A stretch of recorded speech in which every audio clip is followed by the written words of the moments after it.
Oh, where'd it go? Luna, why'd you leave? It's taking forever to go live. All right. It's just spinning. No, it says showtime. Oh, here we go. No, now it says we're and live. we're live. Okay. Just Yeah. live on my screen. Anyways, welcome to the next Hangout. Hangout number 14. What am I here for? Go ahead. You just on June 13th. What are you here for? I don't know. You made the stream on your own. You're hosting it. You're talking about it. Like I am taking over. I'm sorry, taking over your Taking business. over. We do $5 subscriptions. Link is in the description. Press that, and you get $5 just for pressing it. And then All right. after you enter in all your information, your social security number, your credit card information, we'll send you a link. And in that link will be a picture of your greatest fear. And after you conquer your greatest fear, then we can talk. Then we can get to business. Anyways, though. And so we'll give them $5 for giving us their credit card number. That's how it works. So give us your credit card number. You'll get $5 for free, right? No, it was just a bit. It was just a bit. You have more interesting stuff to talk about than whatever I made up there. I don't even remember what I said. No, it's good. I liked it. And we got Jared back. And he's not in nature. Where are you at this time? With your doodles? With your art? I thought you said he's not naked. I'm like, wait, whoa. What did I say? Sorry. Did I say naked? I thought when you said nature, I thought you said he's not naked. I'm like, oh, where's your mind? Where's your mind at, David? My mind is here. I'm currently here. I was in nature. You were in nature. I went on a mountain bike, just a short mountain bike ride this morning. Nice. Good. Well, let's start. How your weeks have been. Let's start with that. How's your week been, Jared? Oh, all right. Commuted a lot. Yeah. Hung out with my family on Sunday. Big family? What's that? Big family? Fairly big. Yeah, I got we're 5 siblings, and each of my siblings have at least 2 kids each. So right. Well, it's good. Family time. That's good. There's not a lot of that left in the world. Keep it up. Yeah, it's fun. My one of my nieces, my whole family's Mormon. So one of my nieces is going on a Mormon mission to Are you Mormon as well? I grew up Mormon. Okay. All right, enough said. Yeah. What's that? I said enough said. Yeah. So like out of 5 kids, 2 didn't make it all the way to right. to believing. Right. All right. Nice. How was your week, David? You started class? Summer school? I did start class. Yeah, that's right. I had my first day on campus in over a year. So pretty exciting. Over a year? What? Didn't you just finish? Yeah, I didn't. Like a semester? I had an online. Oh, online. All right. So this is campus school now. Yeah, back to the campus. Yeah. Right. My dad's got COVID. He's he's all sick, and that sucks because it's also my sister's birthday, and he's not gonna be able to make that. And I'm making her a cherry pie because pie fixes everything. And you pie gotta does get fix a pie, everything. and pie does fix everything. You see, my sister, I'm just gonna call her out. She has like this pattern that she does, where like she causes a bunch of drama like 2 weeks before her birthday, and so like the next time you see her, she's caused all this drama, but you have to be nice to her because it's her birthday. So like, she does it like almost every other year. I don't know. Like she's like, I don't have. So that she did it this year. What was the drama she did this year? What was it? Well, she's been freaking out at the coffee maker a lot more, and just missing her straw for her water bottle, like, and yeah, it's really intense stuff. Very intense. It sounds intense. The coffee maker and the straw. I know it's not the cidery. Yeah. It's not the cidery at all. It's just the things it's just the things. Yeah. Cool. She spent a week. She spent a few days, and she went off her anxiety medicine, and that also doesn't help.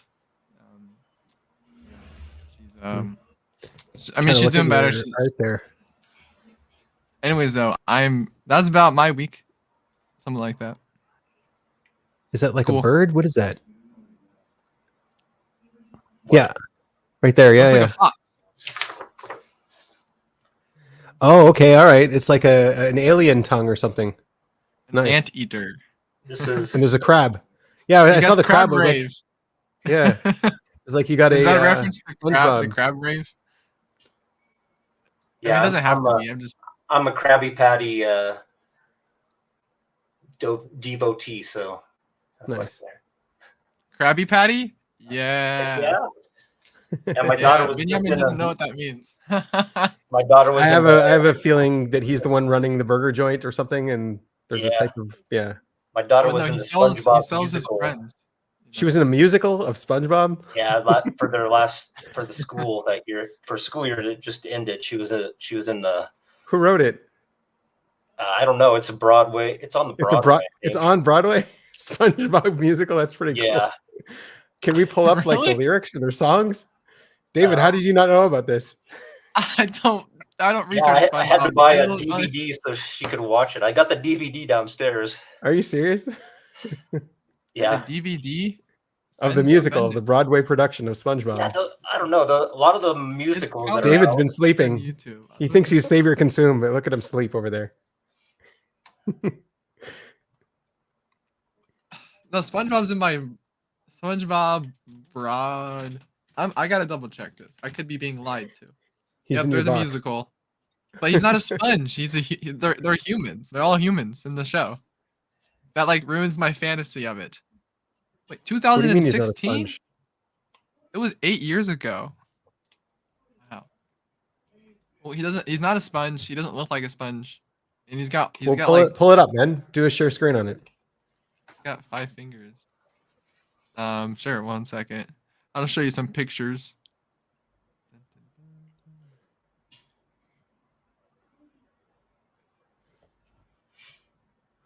I mean, yeah, he's just wearing a tie. Not a sponge. Not a sponge. Yeah, well, it's sort of like cats. They're half dressed up. Wait, now he's a sponge. Look at that. There you go. But he's got a tie around his waist. That's kind of weird. Well, yeah, that's where he wears it. You know what? Like, why isn't that a thing? Why don't we wear ties as belts? Like, why is that not a thing? Is it too phallic?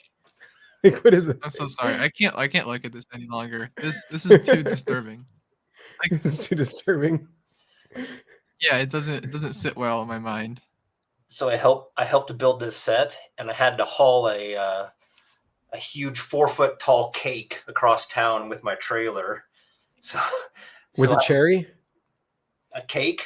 Yeah. 4-foot tall cake. Yeah. Like yellow and pink. Oh. So I'm just. Was it built out of wood? Like what was it built out of? Wood and some other prop stuff or whatever. I'm like at the stop sign, and I'm like just wishing that I had a kid back there that would pop up and start dancing or something. All right. You can also make it like a Trojan horse. You know, put your spies in there. Trojan cake. Yep. Trojan cake. It's poison. I was reading looking into some more on Nietzsche, Friedrich Nietzsche, and he was talking about some logical fallacies going on in society back in his time, at least, and you can still see them going on now. And so one of the big ones, he was talking about cause and effect, how people invent fake causes. Psychologically, we invent fake causes, and just because we would rather have a cause than not have a cause, like not having a cause is disturbing. And ties into the dismissal thing too, because once you have a cause, you can dismiss it, you can move on, even if it's a fake cause. And one of the things he specifically talked about was how one of the claims of the church in his day was that if you lived a virtuous life, you would be happy. And so they claimed to have like the gateway to happiness. And he says that's a logical fallacy as well. And I recognize that from objective personality as well. Like they're saying, oh, the proof that OP is real is that we're happy. And so that would really bother Nietzsche, that kind of claim. Because like that's like you're equating things, you're misconstruing cause and effect. I don't know. What do you guys think about that? That's Yeah, sort of I like see that. the, I feel like I see a similar thing across like the different NIs. Like I was like something like Prem would say, right? Prem would look at all the different kind of religions, and then like if you saw a similar sort of concept in each one of them. Right. So there seems to be a lot of that like in ops, and also like to consider like they also grew up as I think Christians, and so Right. the same thing. Just now they're using The same bait and switch. Yeah, the same manipulation. What do you think, yeah, Jared? it's You had something. yeah, I'm just saying like the absence of evidence is not evidence, but like how do you can't really like quantify happiness. I guess you could a little bit, but it's sort of ambiguous.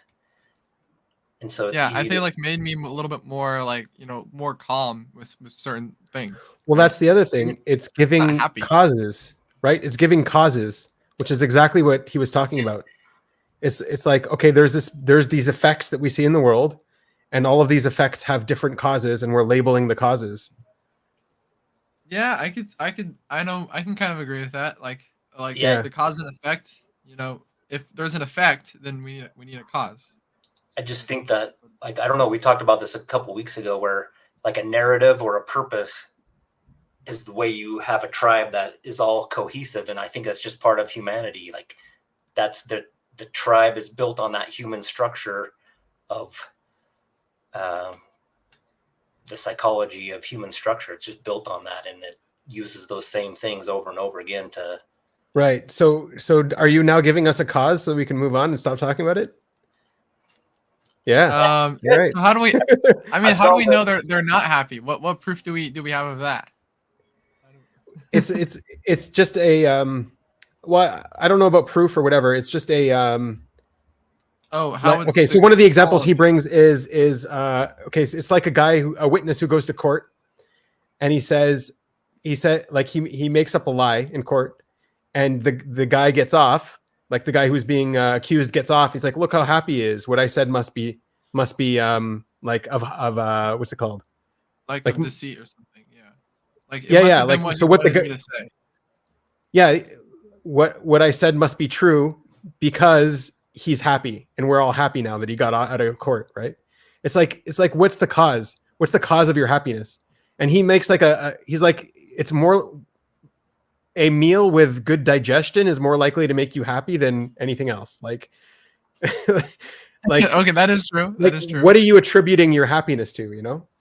And he's all like, he also turned it on his head. He's like, okay, what if your virtue is the word he was using. So what if your virtue is caused by your happiness, not the other way around, right? Living a virtuous life is what the church said should cause happiness. And he's like, well, what if it's the other way around? What if happiness is what's causing you to start living a virtuous life, right? So yeah, the question is like, what's the cause of happiness? And then how do religious, organizations use that cause? Or like, there's different. They're Like, saying why- their cause. They're saying the effects of them is happiness. Their effect is happiness. I know it's like, okay, you were born in this part of the world. Okay, you were born into the perfect religion. Okay, you're on this side of the world. Oh, you were born into the perfect religion. You're born in this. All these different ones cause happiness in some sort of way. Well, okay, so he deconstructs it further. He deconstructs further things there, but I was like, that in and of itself was a logical fallacy that he was pointing out, and it's like, why then are we believing it from OP, right? Like, so what if they're happy? They could be happy in a delusion. Like, it doesn't mean, like, one of the things he's like, okay, so people believe what makes them happy. It doesn't mean it's true. Like, that's the addiction to your belief. Okay. Right. So like you're trying to find a non-belief, a non-narrative. We're back to the narratives. Not necessarily. Like just talking about like this isn't evidence. This isn't proof. This isn't proof that anything is real or anything is true or that anything is, you know what I mean?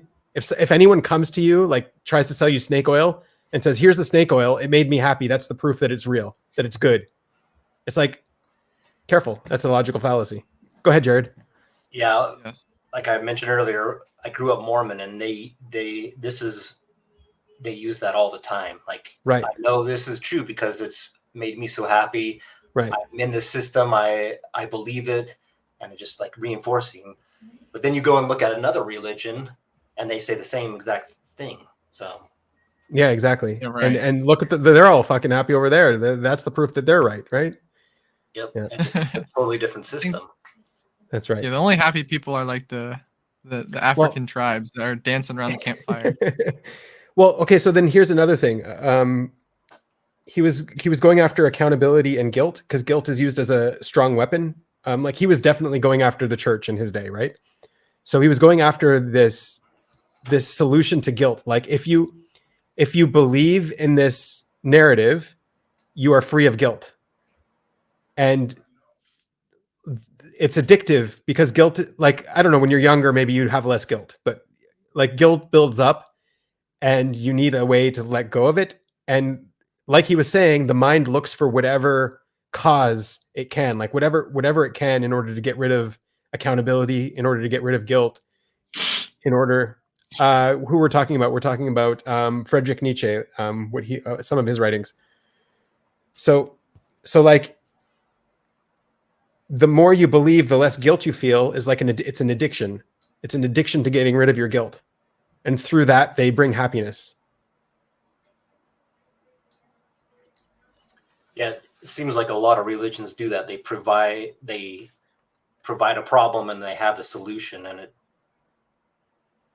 they just loop. Right. Yeah. Yeah, it goes. Yeah, and so one of the things I wasn't able to follow from him was how he was talking about how all accountability and responsibility is an illusion. There's no such thing as he was talking about like we don't blame the sun for doing what it's doing. Like there's no accountability to the sun. Like we're the ones looking for blame. We're the ones looking to assign accountability to things. And that accountability is the cause. We're like, okay, that's the cause. I'm going to blame that, right? And that's where Jung and Freud got their idea of projection from reading him, where he was like, he's like, we point at external sources as the cause when it's really internal, a lot of it. And that's what projection is. We're saying the cause is there. Yeah. Okay, and then where do we go from there? Is it like? Well, we're discussing. Yeah. I don't know. Do you have any thoughts on that? Give us some David. I think like I don't know what I'm saying. Like I feel like it makes a sense to me that like just from what I've seen, where it's similar enough to the varieties of religions, I would say. And like if I were to tie religion to one of the coins, like let's say in the system, one of the coins, I think the closest thing is OI. I mean, maybe you can agree with me that OI is like the religious function. That you have habits, that you do things over and over and over again, that you're building a worldview of safety, of a home, you're building some sort of box. And I feel like that's just part of our human needs. And it's gonna like, for some people it's easy that they can just lock down and that they already have polluted on that. I think that's what we were talking about a little bit earlier, or going to talk about a little earlier, is that you can already have a conclusion on a worldview.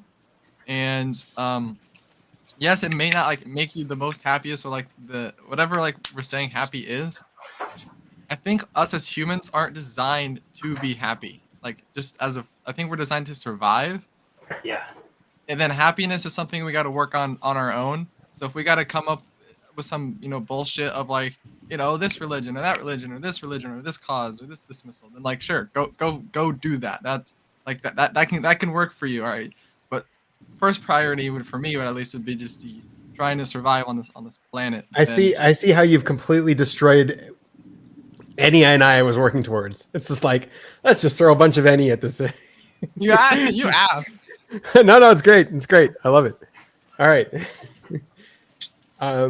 What's up, Nico? Right. Hey, what's up? Yeah, Man. we're talking a little bit about this subject here. Another thing he was talking about was like the cause and effect. One of the things the church was saying in his time was the decadence and the luxury is destroying society. And he was like, no. The fact that society is getting destroyed means people are going towards these empty pleasures, this decadence and this luxury. Oh, Because so he like switched the cause. yeah, he's switching the causes and effects just to show you that like that's what our mind does.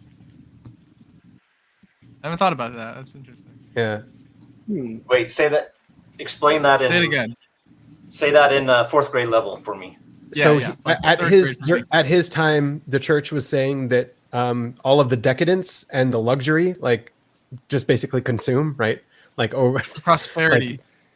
yeah, all that kind of laziness, all that kind of stuff is what's causing society to degrade, like the downfall of society, right?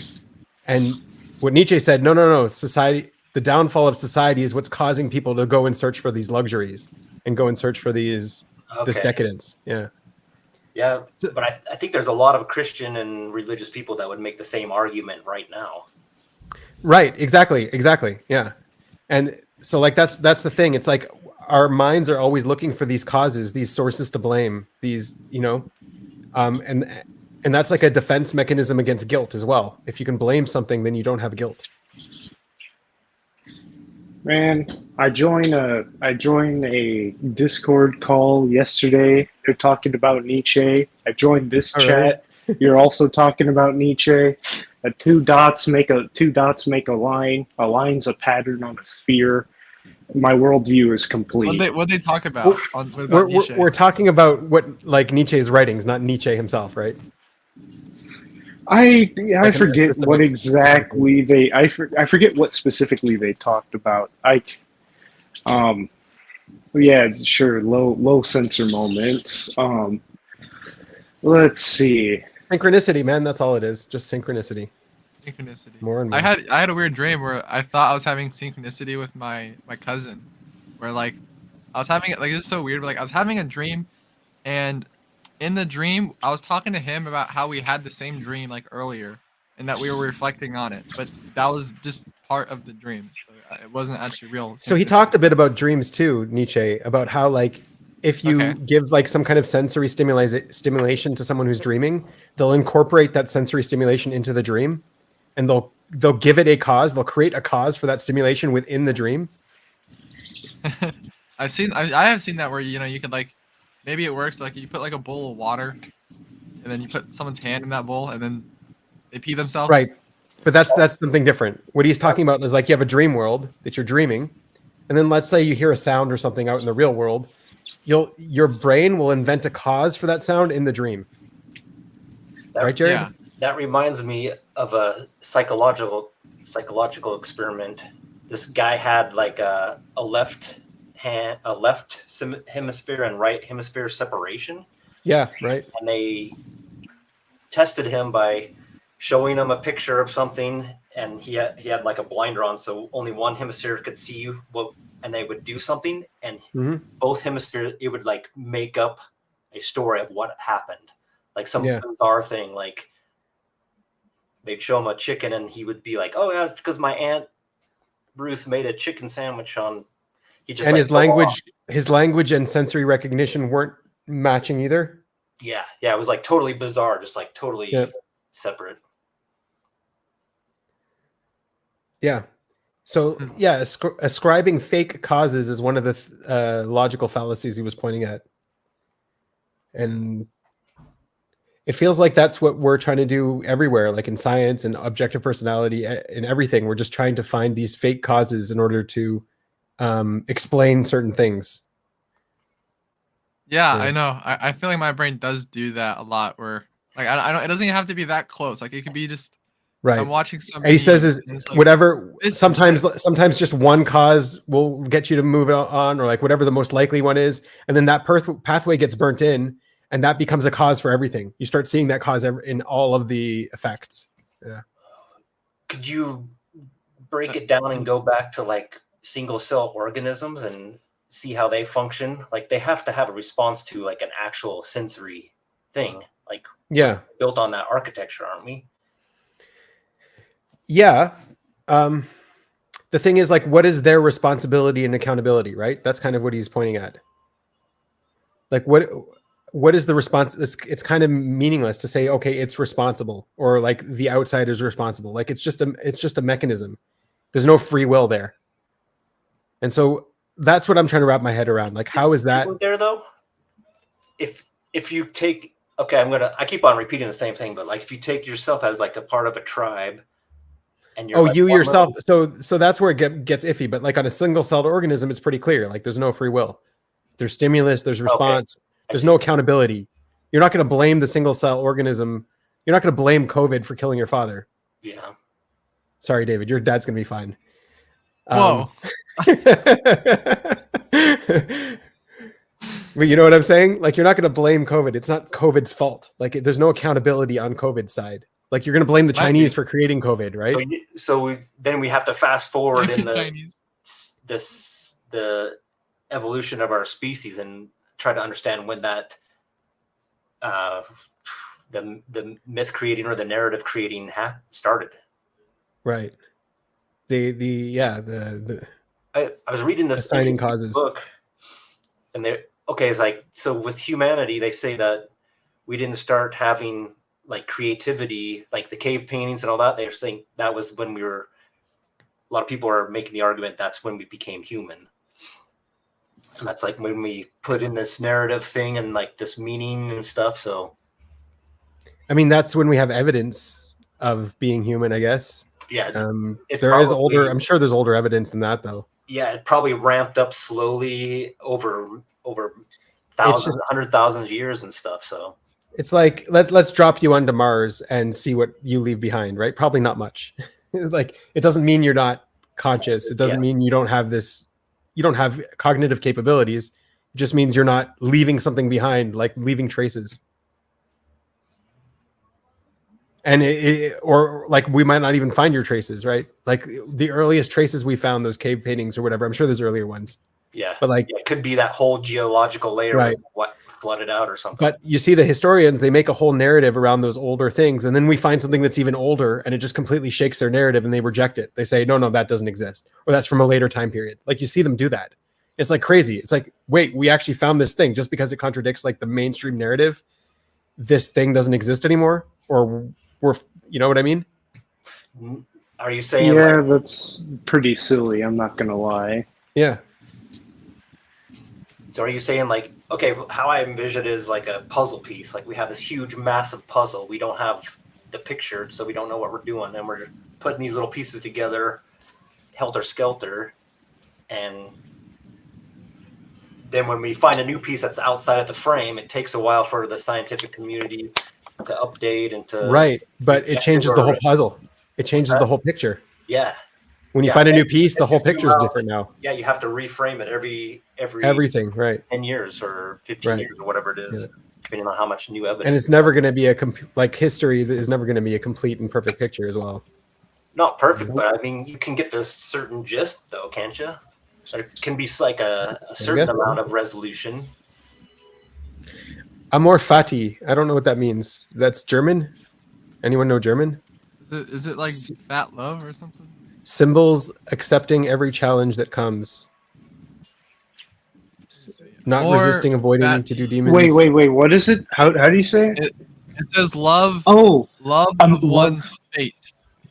Yeah, love yeah. Amor. Right. Amor is love-ish. Right. That's the fate. Fati is fate. Yep. I thought it was. It symbolizes accepting every challenge that comes. Right. Not resisting, avoiding to do demons. Ultimate surrender to reality, and it demands pure serving. And so what was the follow-up? I experienced this dream insertion several times. That doesn't sound good. If you can still observer the bullshit right before falling asleep, you can observer, especially like sounds, influence the dream. At least to me. Yeah. The sounds influence the dream. You create a cause within, loving fate. Where are you? Why did you leave? You were right here. Come back. Anyone's welcome. It's an open panel. There's a link in the description. Anyone who's here, you're all welcome to join. Links in description. All right, let's skip ahead a little bit. Nico, how was your week?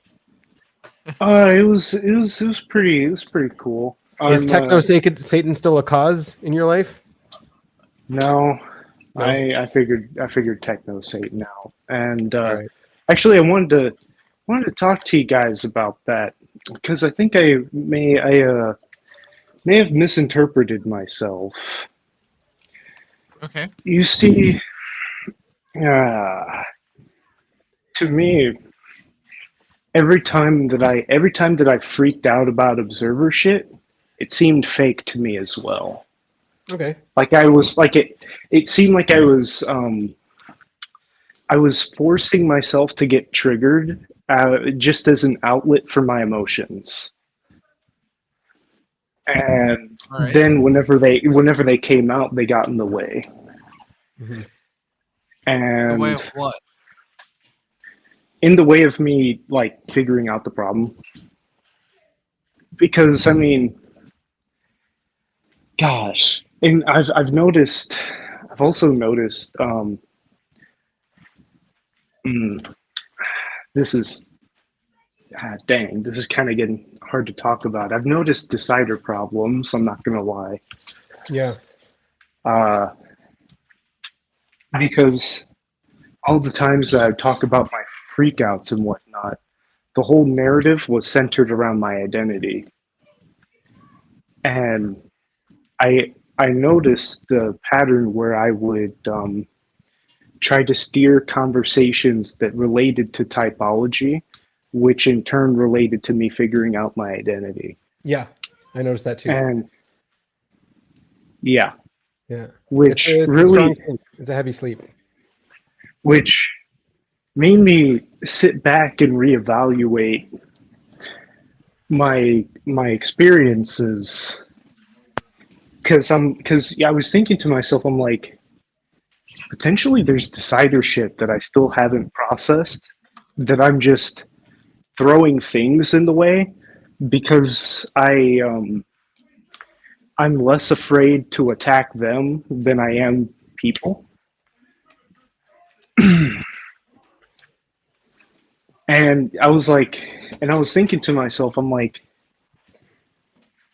I know Techno Satan's not real.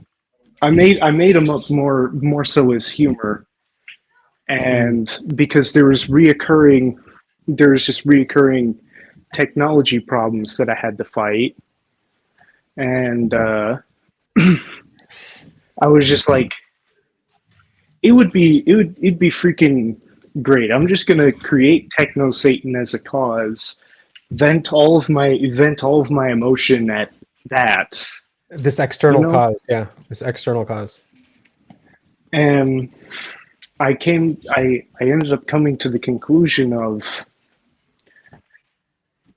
everything outside of my perspective, like I've come to the conclusion that everything outside of my like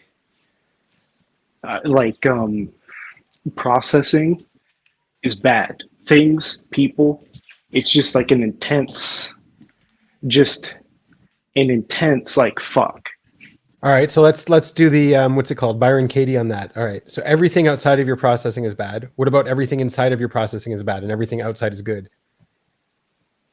Yeah, and I mean, I've also Yeah. processed that. Like, hey, Well, no, no, you you're can't process addicted. that because that would be bad. Well, my reasoning is that hey, you're addicted to this, this whatever process, which would mean it's an addiction, which would mean it's bad. But you're addicted Or to a savior. processing that addiction.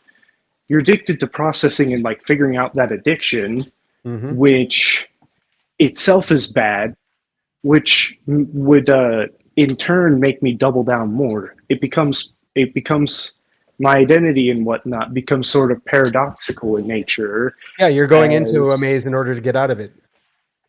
indeed, Yeah. and I was I was tracking that stuff, and I was just like, hmm, which I'm like asking myself, which one's worse? Because something that I figured out about myself as well is like um I I struggle to process whenever my friends essentially bully me. Like, Well, I can see why they might want to bully you because you're just processing yourself all the time. yeah, Yeah. and I really apologize. Figuring it out. I'm genuine, like guys. I'm genuinely sorry. No, But yeah, like we get it. No, everyone, like- we have our own stressed out lives, and so if we get 30 seconds to pick on you, then it's not really about you. It's we're still processing ourselves just through the other person. well, they'd Yeah, you shouldn't do essentially that, like David. Stop bullying him. You should just No, process you yourself. stop bullying him. they, bruh, but they'd essentially like roast me or like call me out of my bullshit, and I'm like, did I do something wrong? What the fuck did I do? Hmm. I'm not broken. I know. And then they're like roast me back, and I'm like, either I can go for 0, your nose is crooked, or Right. like, or I can go all the way up to like 87 and just like ruin their lives and just feel horrible about it afterwards. Yeah, those are the only two options. I see your dilemma. They're both bad options. And yeah, they're both terrible. So I just kind of take the L and pout. And You can't laugh it off. You can't make a joke. You can't laugh at yourself. yeah, I can. I can. Sometimes it hurts too, but Hmm. I need to roast myself as well. Yeah, I know that's something that I need to do. It's just hard to. or just roast David. Yeah, talk about my dad dying of COVID. Isn't that cool? Whoa, okay, bruh. First off, I'm sorry about your dad. I'm sorry about your dad too. Yeah, I'm sure he'll be fine though. You tell him. Oh wait, you can't. But Sorry, he's not actually dead, guys. I was just joking. No, he has I- COVID. You said. I know. I was just saying COVID got him actually. Oh, yeah. Don't say that. That's a Yeah, no, jinx right there. that's not good. If that actually happened, you'd feel really bad. You just sign yourself a I've cause. processed that. I've processed that. Okay. Yeah. but Yeah. So oh man, I mean, just yeah. What do you think the solution for Nico is, Jared?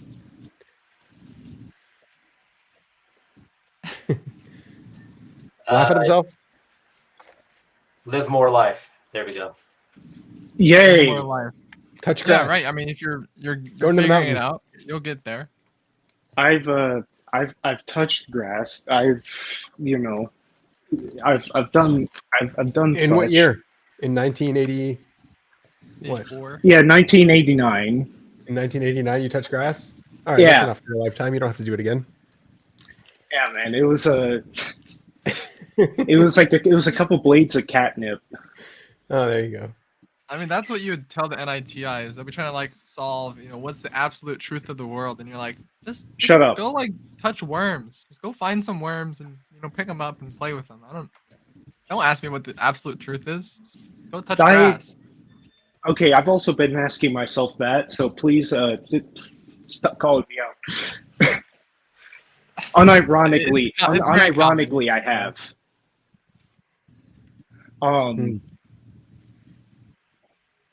Yeah, I came to the conclusion that truth is beyond. There we go.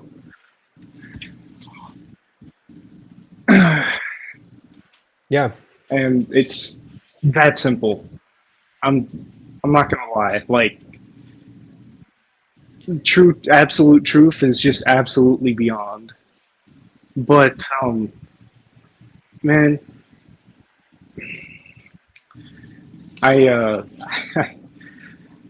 it's that kind of stuff reminds me of like a party. Like I went to like this whole barbecue get together thing, And Was it a Mormon one with Jared's family? huh?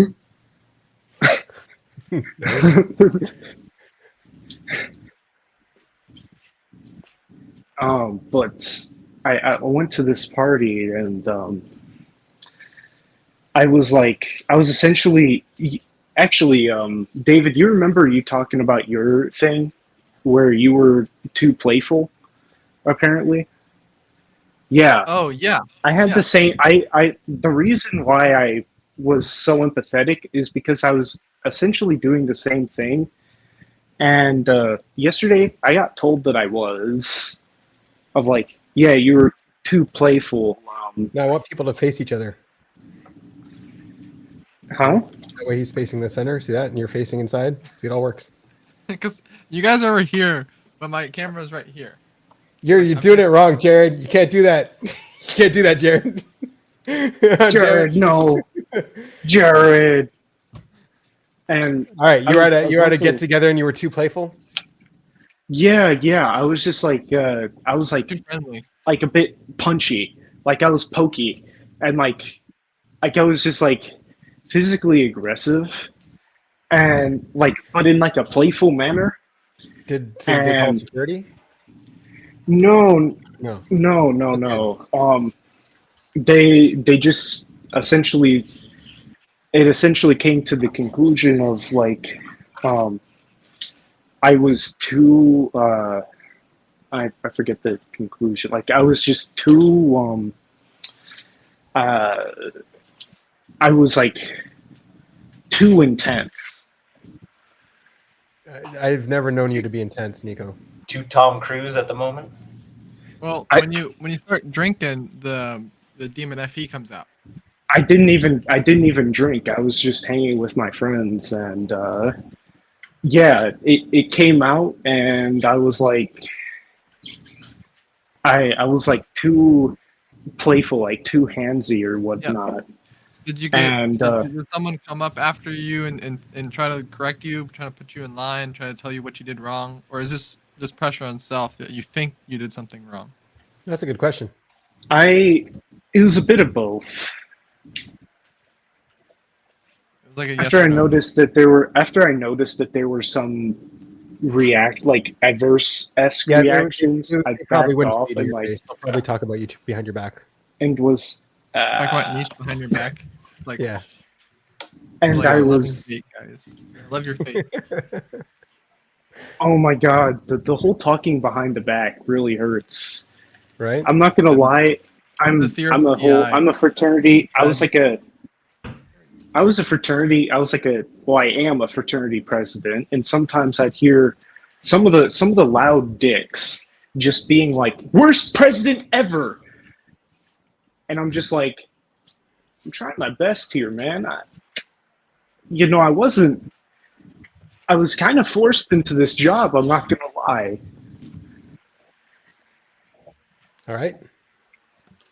It's just there's the cider shit. You wanted to do it for growth, though.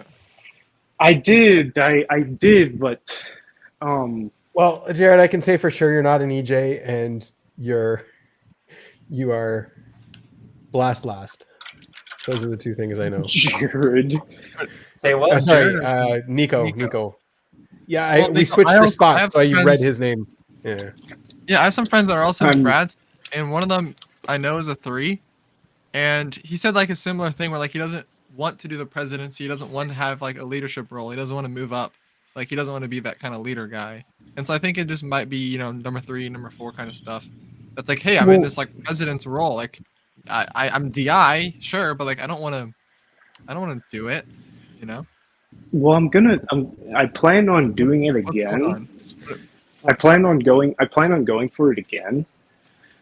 Because it's like it is just a big it is just a big responsibility, but Yeah, it's kind of like just in it's a big place for self growth, and it really helps my people out and whatnot.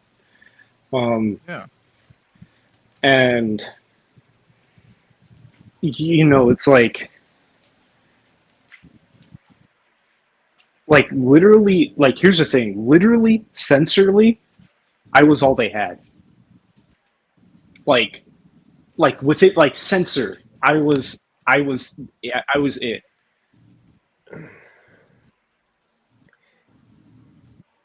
Oh, look at you, And so Jared. for them, to kind of say worst president ever, it's like, man, Painful. Yeah, it's painful. it is. Fuck. Yeah. That got me. Well, you know what you do? You have to take revenge. That's what you got to do. There have been times where I've been contemplating fighting the person. Don't do that. Don't take my advice. That was bad advice. Don't take revenge. No, I'm not. There are But, like, times where you know I've what you should do, though? You contemplated should on talk about like them on fighting the live stream. person, and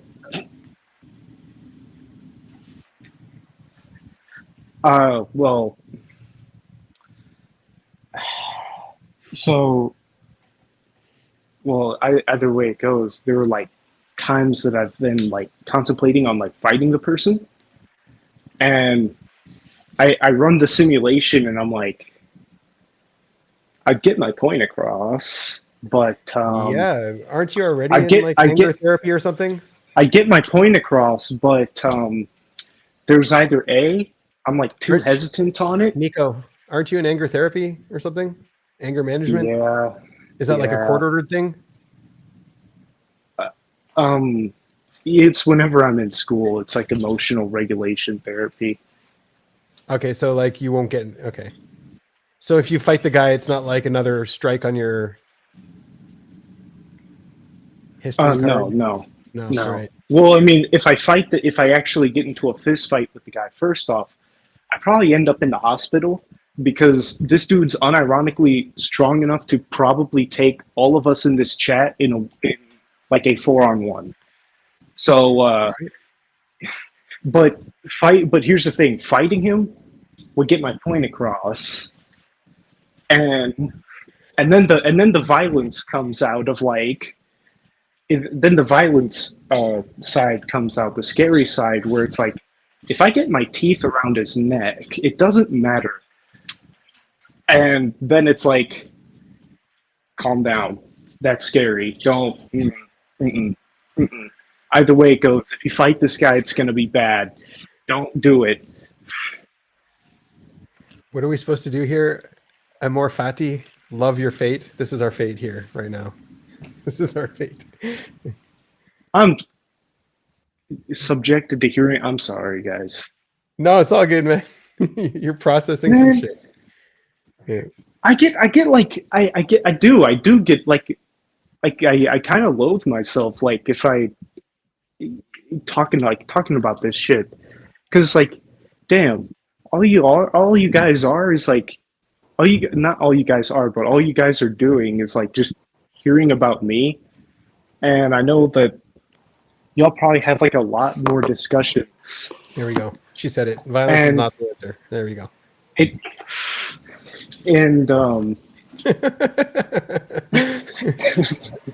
And it's like I'm not. Let's say hi to Rose. How about that? Hi, Rose. What's up?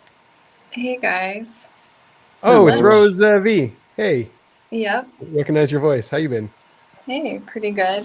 I just saw Good. that you were live and I didn't realize you had these live sessions. So I had a few minutes. I thought I'd join and see how everyone is. I don't know all of you guys, but nice to meet you. Hello. Yeah, it's great to have Hi, you. Rose. Hey, Been a while. How has life been? life's pretty good. Life's Yeah. pretty good. Do you usually have these every week? And are they just Yeah, sort at of this like time. open chats? Open chats. Yeah, whoever wants to join in. Oh, that's smart. I like once a that. week. Yeah, I Cool. stole the idea from somebody and we're running with it. Love it. Love it. Blaster. Is it Are you mostly still at the same job? sort of. It's in the same Maybe. industry, Right. but sort of a different position. But yeah. Do you guys usually use this just to kind of process like OP stuff or just life? I don't know if there's like a purpose to it ever. Okay. Yeah. Nice. We hang out. The topics often go to like philosophical or like OPS stuff Okay. because It depends on the guest, yeah. So now that you're here, Yeah. you can pick a topic. Oh, okay. All right. Let's see. How do you guys feel about baked? Do you guys want to talk about baked goods? Sure. David is in the middle of cooking a cake. Baking Oh, a cake. perfect. Hi, What kind Rose. of cake? I have a sister, and it's her birthday coming up. She's the same birthday as Trump, and that's not important. But she wants a cherry pie, and I've never made a cherry pie.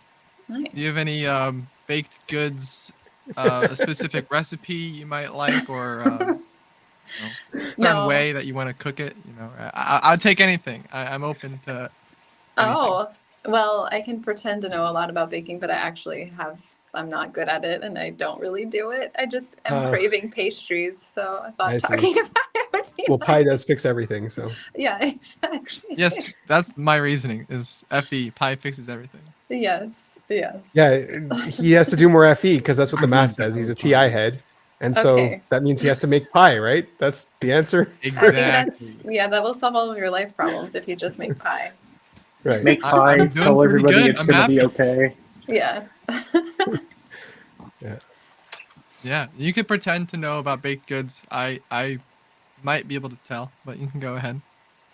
Okay, well, if you're at a high elevation versus a low elevation, you might have to use like nuclear weapons on the on the things at different elevations. So That was an intrusive thought. What was that? Yeah. Keep it make sure it's I'm not nuclear trying to enough. make her be baked. I'm trying to bake a pie. Fair enough. Okay. Well, No, you don't want to bake your This is- sister? This is very useful for whenever I'm You didn't say no. in Slovakia with That's- the radioactive That's the, metal what chops. is that called? That's the demon any intrusive thoughts. Yeah. I'm just gonna I blow can just you up do with the book on the nuclear books. weapons. Bam. Work on the bookstore. Kill 'em. Baked goods for the nuclear holocaust. There you go. No, don't Oh, bake people. Bake with the nukes. If Hitler just had a cherry pie, Everything would be fine. I'm just wondering how that connected, David. That's that made perfect sense. all right. Dang it. Okay, you want me to explain it? Or No, it's- don't explain it. It's dead. I figured it out. I figured it out. Yeah, see? All right. I think everyone has figured it out. Yeah. No. But oh man, again, that advice is very useful. You see, I was planning on opening up a bake shop over on Mount K2. Okay. Don't know what that mountain is. Okay. Oh no, I don't. It's not a Naruto reference. Just kidding. No, it's just a super fucking deadly mountain in like China or something.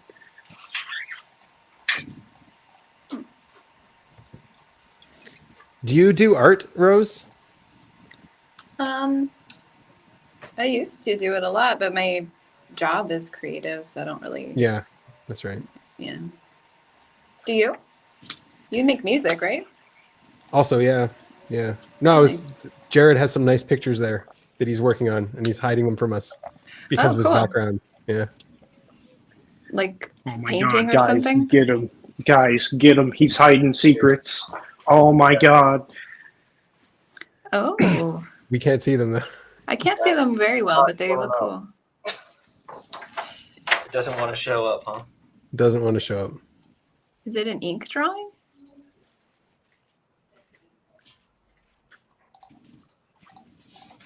Yeah, this is what I've been working on like the last couple weeks. That little monster's going. Yeah, they're little. This guy is like a. I'm trying one with a ballpoint pen.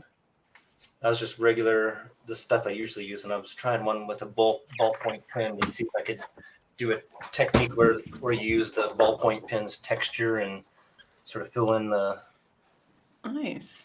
make it like scratchy. He's got I a like devil there in the those. back. In the back there, he's got that devil that he was working on. Oh. That was your recreation, right? You sold that one?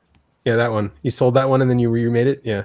Yeah, it's still not done. I haven't finished it yet. But...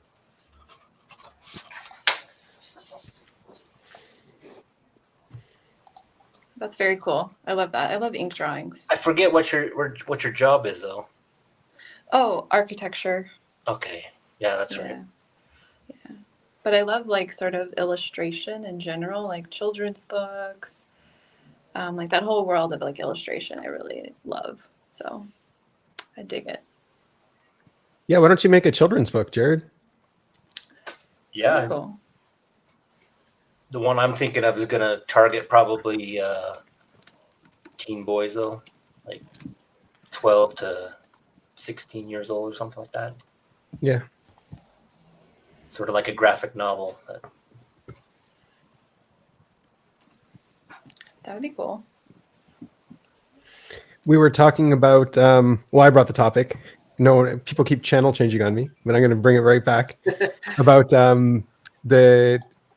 how Friedrich Nietzsche was talking about the misconstruing of cause and effect and switching them around. How,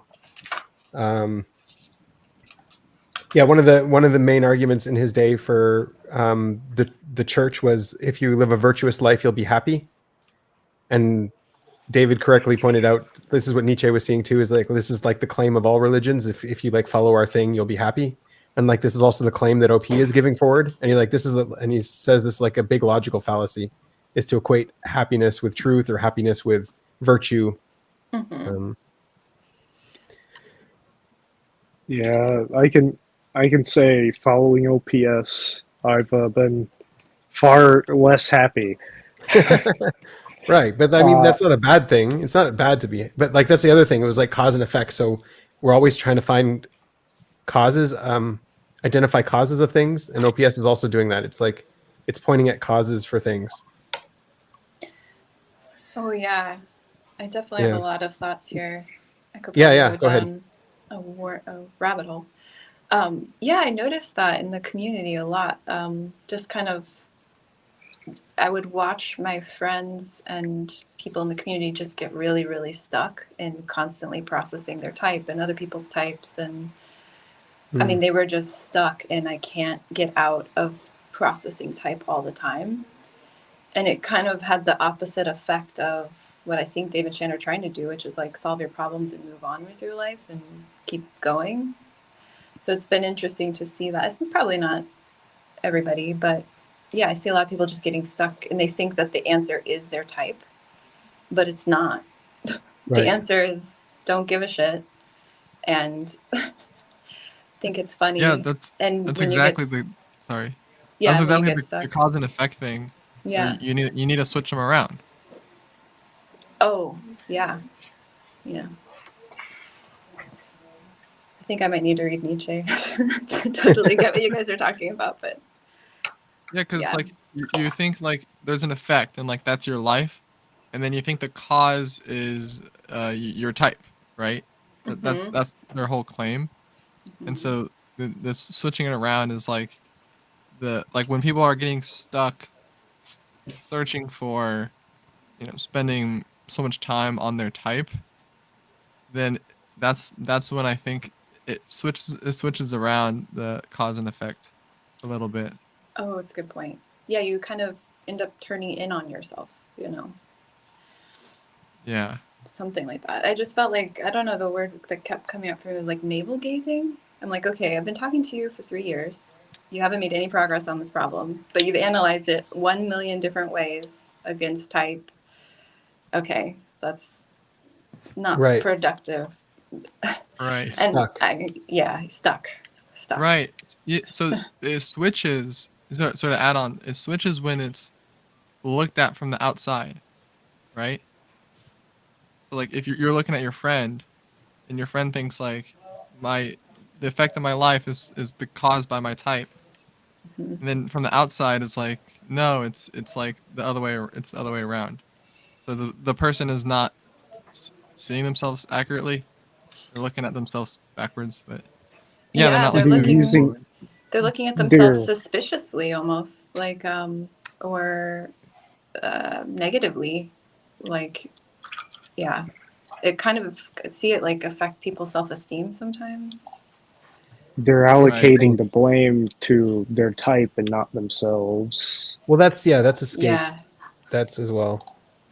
And sometimes they create problems. They're like, oh, this person who's also an ESFP has this problem. I did this once, therefore I have this problem, and let me fixate on it. You know, it's like, is it actually a problem in your life, or are you just projecting that because you believe so wholeheartedly that you are your type? You know.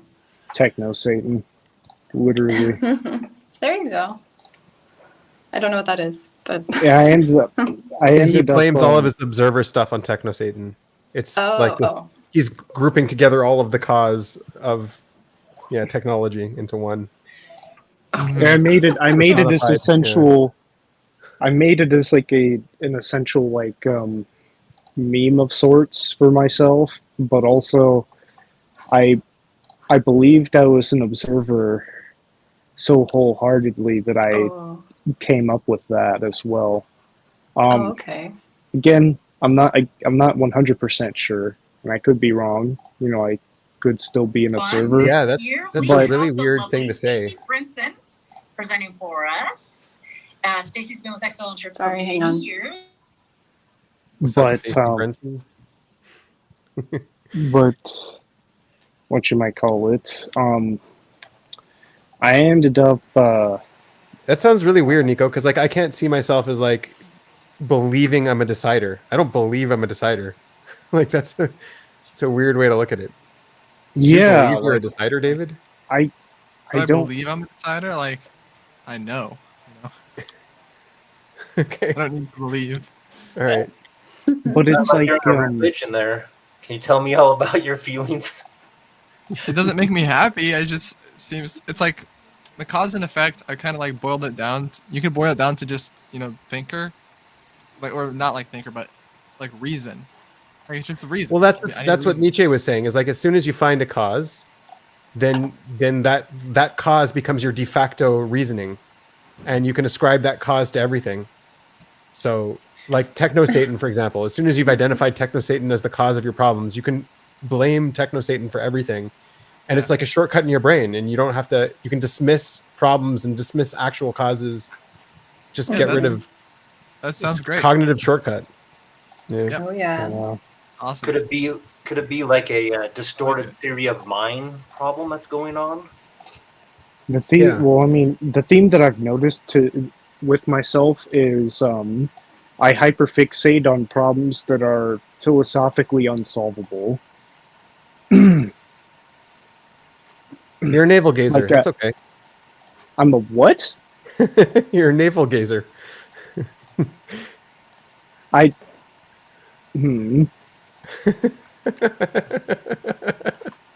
are you talking about? I don't know what that is, but sure. Rose was just explaining it. It's like if you're looking so deep in your type to solve your problems. Yeah. Okay. I think what may make more sense is just mental masturbator. Yeah. I do jack off. It's instead of a mental masturbator, it's mental edging. Yeah, that's why I said live more life. You're doing it right now. It's not. It's live more life. That's right. Yeah, that's why live more life is probably the best for you. And don't. You need to switch it from mental masturbation to mental edging, guys, and then my problems will be solved. Okay. No, as in there's no finish. That's the whole reason why I called it mental edging. I think the cause and effect is the reasons. It's the thinker logic. It's like you need it's exactly what we're saying. You need a reason, or here's a better word. Justification. Yeah, justification is there. We use the cause as a justification for the effect. Yeah. We pile them on. We got millions of there's just an over exceeding amount of justifications. Oh, interesting. Yep. There's just so many on our mind.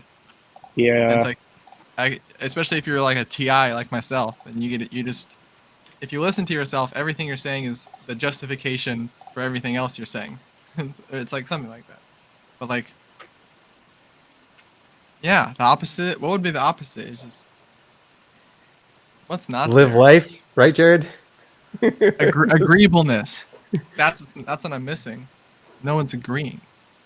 That's the feeling. That's the feeling state. Is this agreeable? Can I agree to this? Right? It's like, oh, come join my cult and my religion, guys. It'll make you happy. It's like, I can't agree to that. I want to be happy. I agree. And it's like, then you go. But it's like, but you can also justify it, like what I do or what we're doing. We're like justifying, it's like, no, actually, it won't make you happy because logic, bonk, like reason, like cause and effect, like that sucks. Like you're a mental masturbator. Get out of here. It's like, Yeah.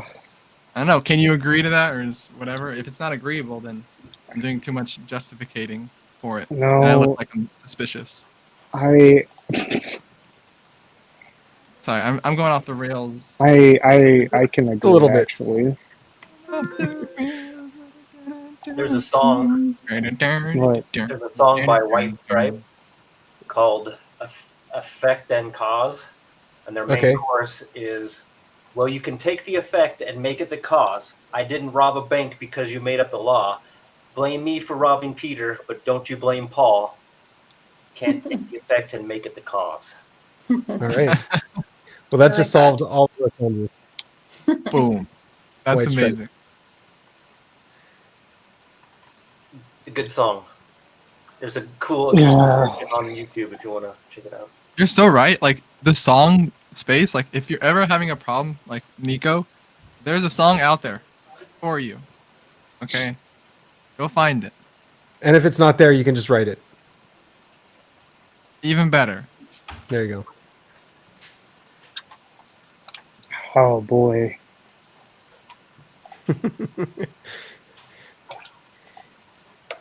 So If I was to write a song, it would either go like 0, me like bitch singing at you, or me going like 100 of just heavy metal screaming. Like going full fucking Slipknot. so where are you at on the whole type thing, Rose? Oh. By the way, Claire is saying we have to be nicer to you, Nico. Thank you, Claire. He's defending you. Claire, you should get on here and tell us to be nicer to him.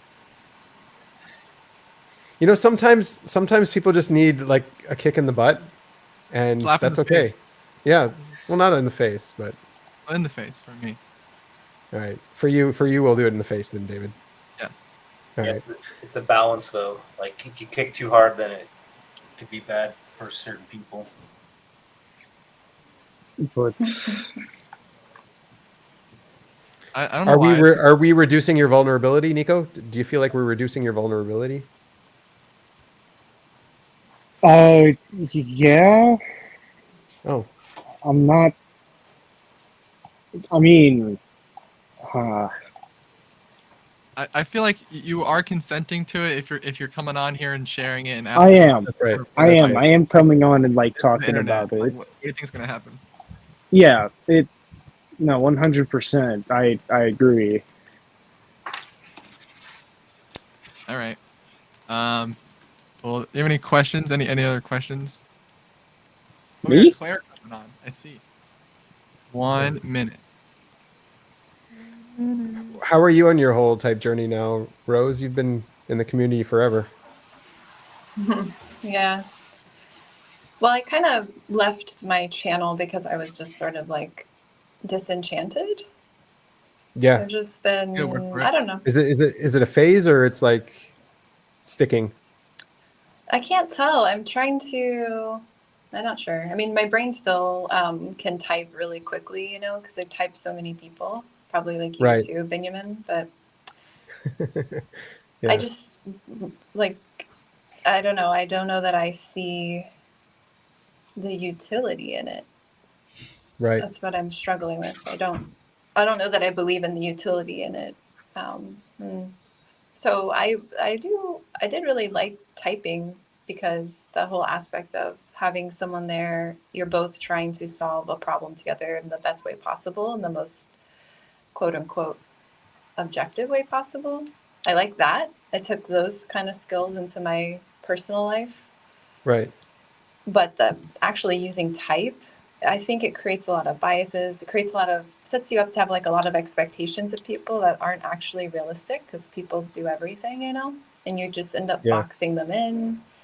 Right. It's just, to me, it seemed to cause a lot of problems, but I do still use it, especially when I'm talking to people like you guys in the OP world. Yeah. I wish I could not use it Yeah. and that we could all let it go, but it's also, you know, there's some level of truth there. I don't really think I know what the utility is yet. I don't know that yeah, that's where I am. Where are you guys? That's a good question. I'm getting there. I'm getting to where you're at. I I'm not I there was hanging yet, out, but I can see I I'll was end up hanging out with somewhere near.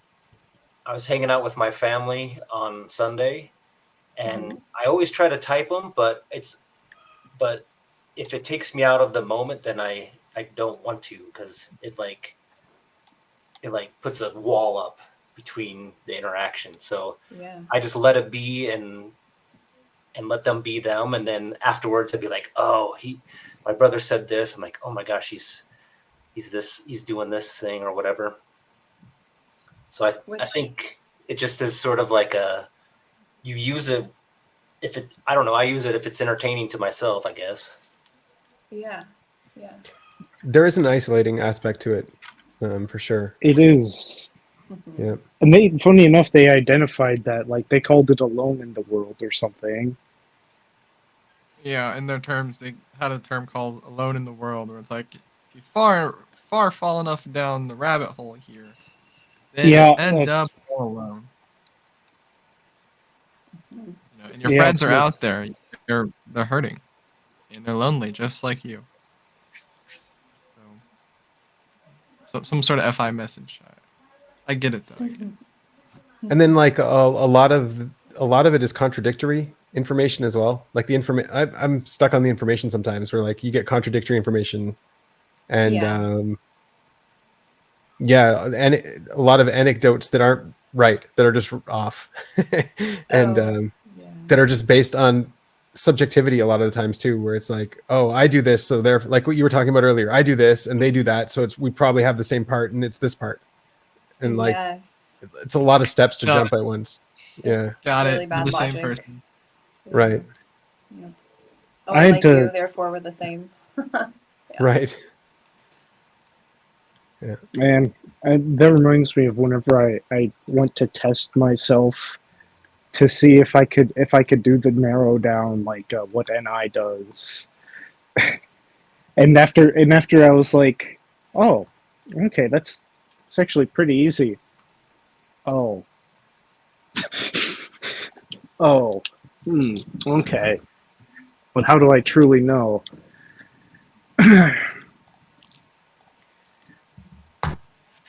What about the social types, Rose? You caught up with all that stuff? I'm trying to. I just started to try to see it. Um, yeah, I think I get it. I know some people in my life who are OP, in OP and know their social type, so I can kind of Right. see the patterns. But what's really interesting is now that the social types are a thing, the same thing, I'm noticing the same thing happen. People are starting to like calcify Yeah. into their Right. categories, and now That's a they're good point. allowed to be more, you know, social type 4 or 1 or whatever. And Right. it's just kind of weird. It is. Yeah. Yeah. Yeah. Yeah. Yeah. It's like you kind of fit into this box, and all of a sudden you take on that box as your identity. Yes. Yeah. Yeah. Yeah. Exactly.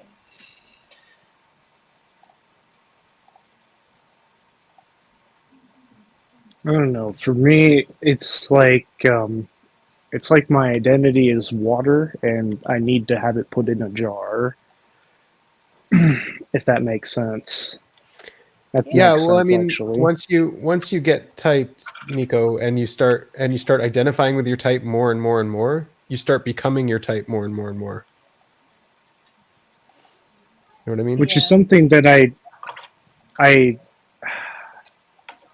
What's up, Claire? How you been? which is something I'd like to do the opposite of. I'm Claire, not Claire gonna came to lie. defend you, Nico. He came to kick our asses.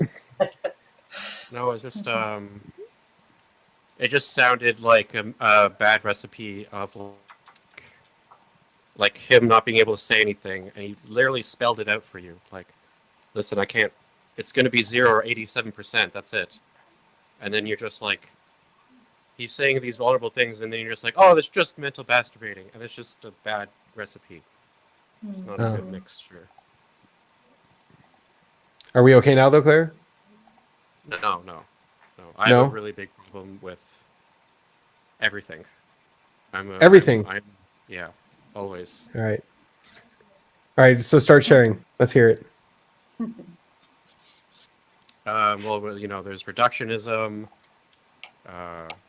There's bigotry. There's everything. Bigotry. Sorry. I'm not making sense now. I'm sorry. I was just trying to say that like he's gonna sleep process, and then you can't handle like 30 seconds of sleep processing, so then you have to like, you know, and then he's like, well, I'm not done, but then we're already coming to a conclusion, and then it's like he doesn't know how to say. Sorry, obviously I'm not trying to speak for him. I'm just trying to say that like when I look at this, like that's how I see the emotions happening, and like what's going on. It's like he's cornered basically by people who, you know. I can see what you're saying. That makes sense.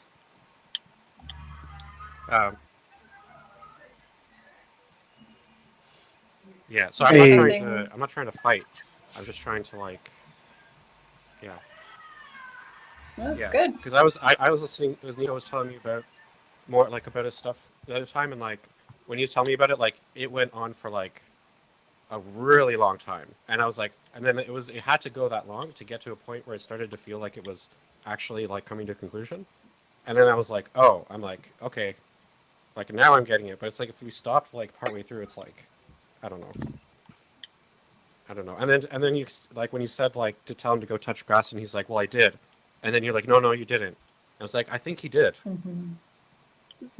I was like, oh, in 1980, what? In 1989. 1989, yeah. Well, the other thing, Claire, is we are kind of on YouTube and having a live show, and I like see like the number of people dropping as things are going, so I'm trying to liven it up and joke around a little bit. You can't actually measure the metrics. Wait. Oh God. Do people? No. Oh God. Do the views drop every time I start speaking? No. Oh shit. I was about to freak the fuck out. I didn't say that out loud, did I? Oh no. See, this is what I'm talking shit. about. Man. It wasn't just that.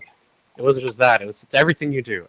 All of it. Everything I do. All right. Okay. All right. Well, why don't I just like leave and let you guys have real proper conversations without me? No. The joke is more like because you're so you like you'll see it like very different than I do because I'm just looking at it like you do the same thing to me, you know. Yeah. You're cutting out a bit. Is he cutting out for you guys too? Yeah. Yeah. I'm not where I'm supposed to be. I'll switch. I'll come. All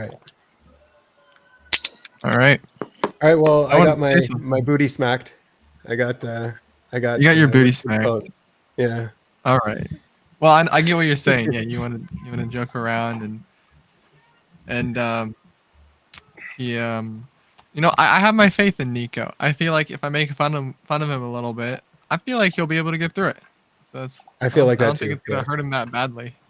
It might hurt him a little bit, but I think he's got he's got the strength in him. Well, the other thing is like when Nico, so when you catch yourself, you're like, oh God, did I just do that again? So like making a joke of it and lightening it up, it also makes you less harsh on yourself, you know? Like you get to be hard on yourself when you catch yourself doing that, and then it's like I can just make a joke, and then there you go. The harshness goes away, you know. I don't know. Yeah, I agree. Yeah. I just whenever you and Claire went at it over there, I'm like quote unquote went at it.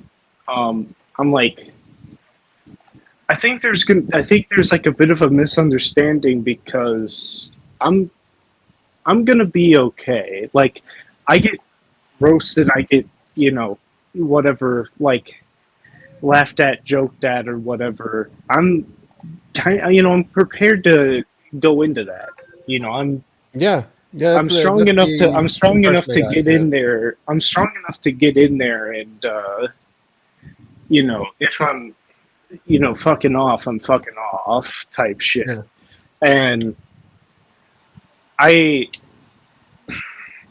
because I'm not yet like officially typed and whatnot, I'm essentially using I realized that I was essentially using this community to process my identity, and Yep. and I Seeing that. and I realized that that's no good. I don't want to do that to you guys. You know what I'm Bad. saying? If it's too much, it can be abusive. You know what I mean? But it's not bad in and of itself. It's just there's like a limit to everything, right? Yeah. Yeah. I 100% agree. Yeah. Yeah, I mean, I didn't get the impression that you were going to take it too harshly and anything I'm willing to dish out, I'm willing to take back. So just letting you guys know. Yeah.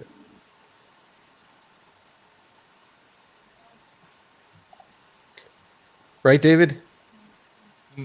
No, yeah, I think you're weak and I'm weak. you'll get Am I hurt. too mean to you too, David? Not like in the moment, but like maybe later I'll Sometimes. process it and I'll be like, that Benjamin, What a douche. you're so Right. mean to me, man. Fuck that guy. All That's right, what I'll I'm see known him for. next week. I'll I'm see him known for next week. being mean. Really? Are you? No. I was about to say, I was like, what? Yeah. I don't think that's true.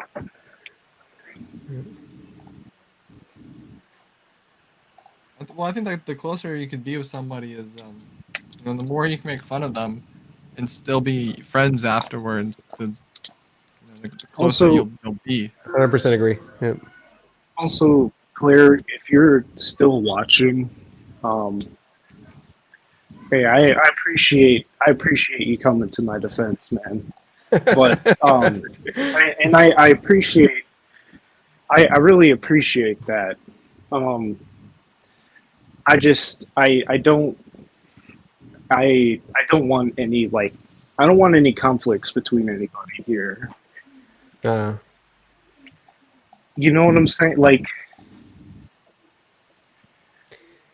that's that's that's that's that type of shit. I'm trying to, process my identity and have like logical discussions and like not not necessarily debates, but like discussions, if you catch my drift. Yeah. Sounds good. Let's do it.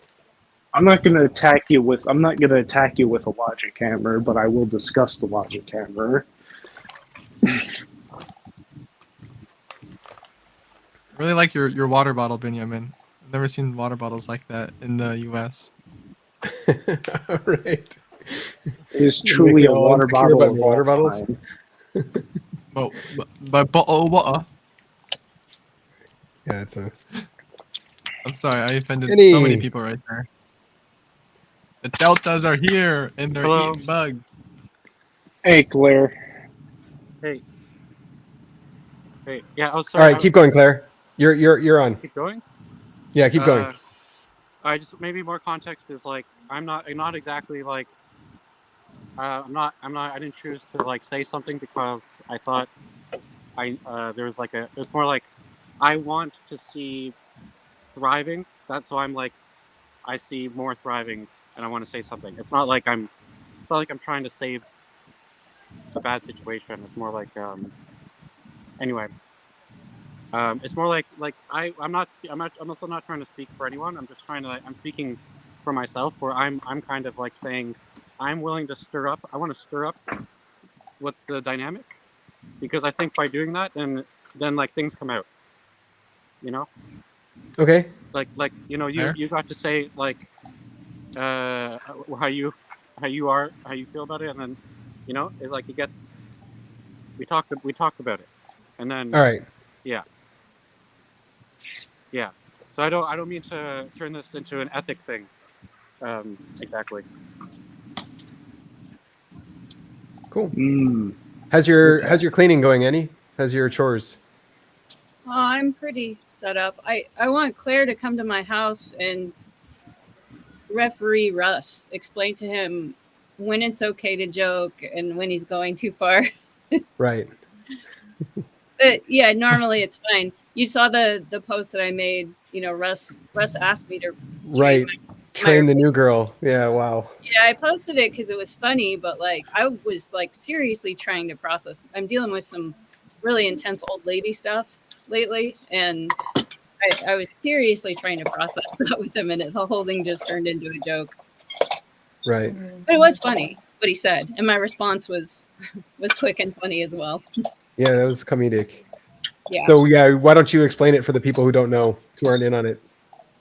Oh yeah, so I'm just dealing with some old lady stuff and feeling old. I'm 47 and really feeling it, and I was trying to process that seriously with my partner, and he asked if I would stay on for a few months to train the new girl Yeah. because I'm too old. And then I said it depends on the severance package.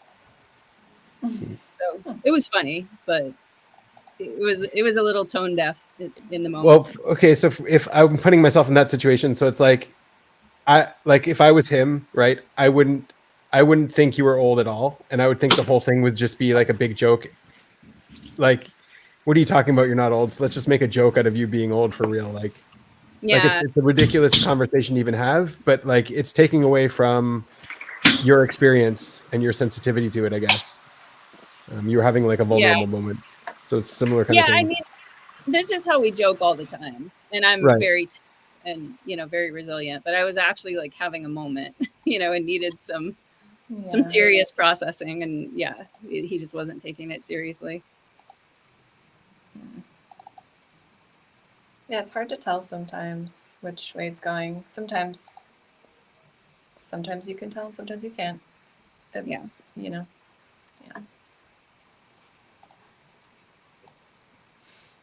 Is everything okay, Annie? Mm-hmm. Yeah, I'm just, old. So. Oh yeah, I feel you. Yeah. Yeah. How's Rose, your week been?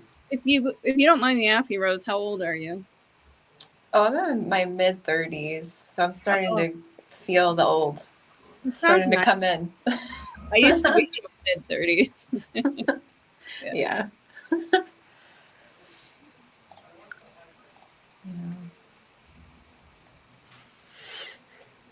How's your week been, Claire? That's good.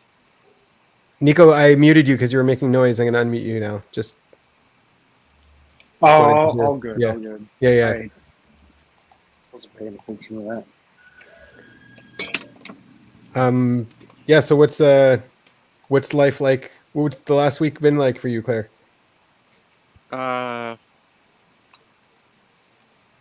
Just thinking, like always. I've noticed that like I'm the progress is better. I don't know. It's just I don't know how to say this more specifically, but yeah, the things are just getting a lot better. So if I go back like 6-8 months, when I reached out to you to be typed again, and then I think about like what I was like at that time, and then I think about now, it's like things are a lot better, much better. So That's good to hear. Yeah, that's great.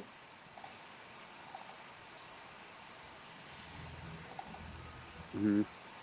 I like the conversation you brought up. I was listening earlier. Yeah, you have any thoughts? It was a good conversation. Yeah, I think it's like dealing with the unknown. People get scared, and Yep, that's exactly what we're then saying. you come up with causes for things to feel like you Mhm. have some known something known. Known. Yep. Yeah. And then ultimately, like, what is wisdom other than like just being able to deal with that? I guess Mhm. something like that.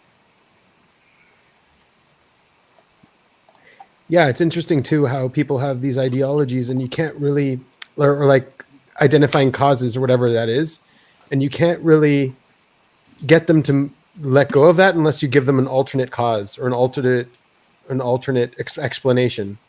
Mhm. Because like it's Yeah, you need to cling to something known. You can't just go to unknown. Mhm. yeah.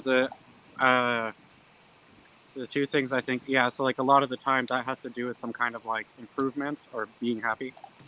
That's like a big part of it. The other thing I was thinking, like when you mentioned the like flipping the cause and the effect, um, I feel like that the benefit is like to realize that like because it's like if you never realize what it's like for other people, then you think that like you don't realize what you're doing because it's just you've never seen anything different. So you're just experiencing what you're experiencing, and then you never realize that like, oh, it's like that for that person, and then that's different, and then you become aware of yourself more. The same thing with like why OPS is valuable because it's like, oh, there's like 512 ways of, and then you see how it's different for that other person, and then it makes you more aware of like what you're like.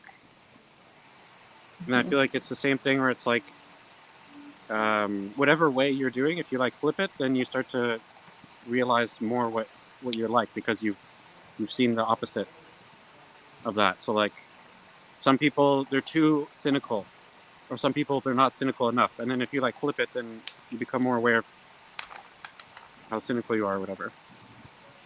Mhm. Yeah. I wonder what it's like for people like so Jared went through something where you were just talking about it how you grew up Mormon. So what did you replace all of those knowns with? Like did you go through an unknown and you have new knowns for that? Like was it a big shift? Was it radical? Was it jarring or Yeah, man, it's pretty traumatic, I guess. Like your whole family system. It's like my parents don't really are not really part of my life. There's like it seriously is a buffer to our relationship. Mhm. And yeah, I was like full into the religion, like 100%, and it was a long process to leave, and it took years, like it's like 8 years to wow. get out to before I could. This was in my early 20s, so and Yeah. yeah, it's just so difficult. And there's like no back then there was no support structures really. Nowadays there's lots of online communities and stuff and podcasts and whatnot. So, but yeah, it's like a paradigm. It's like paradigm bomb, a nuclear paradigm bomb being dropped on you, and you're like, I couldn't believe. Like I would go to the library and read all the information about Mormonism and all the stuff that I was never taught that was true. That was like in the books, and it's just like paradigm shift. Like how could I be so easily deceived or go along with this, or why did my parents know, and all these questions. It's just holy cow. But like so Mormonism answers a lot of questions with knowns. Like I'm assuming, I don't know too much, right? But so Yeah, well, then it's pretty much Mormonism is like okay, the Jews have the original Old Testament, right? Christians have the sure. sequel, the Mormons have fan fiction. That's their view, and everything that they talk about that's in the Book of Mormon is like only through a 19th century paradigm of the world. It like only solves those problems. It doesn't like solve anything nowadays. So yeah, it's like the 18th century's answers to the questions that were of the day. So it didn't have. So it left a lot of unknowns. Then, like there were a lot of unknowns that were left in Mormonism, or did it have answers for everything? It had answers for when it was written. Yeah, like Joseph Smith would be like, "Oh yeah, we solved this by this dogma or whatever religious philosophy," and you could write it off and just make up stuff and solve all the problems. So none of the problems. Yeah. So the question, like what I'm aiming at, is like what got replaced? Like what did you have to let go of and have to replace? Yeah. You know what? I think I probably hard banked on science for a long time. I see. Okay. And then try to triangulate everything that's known in the world, and like I probably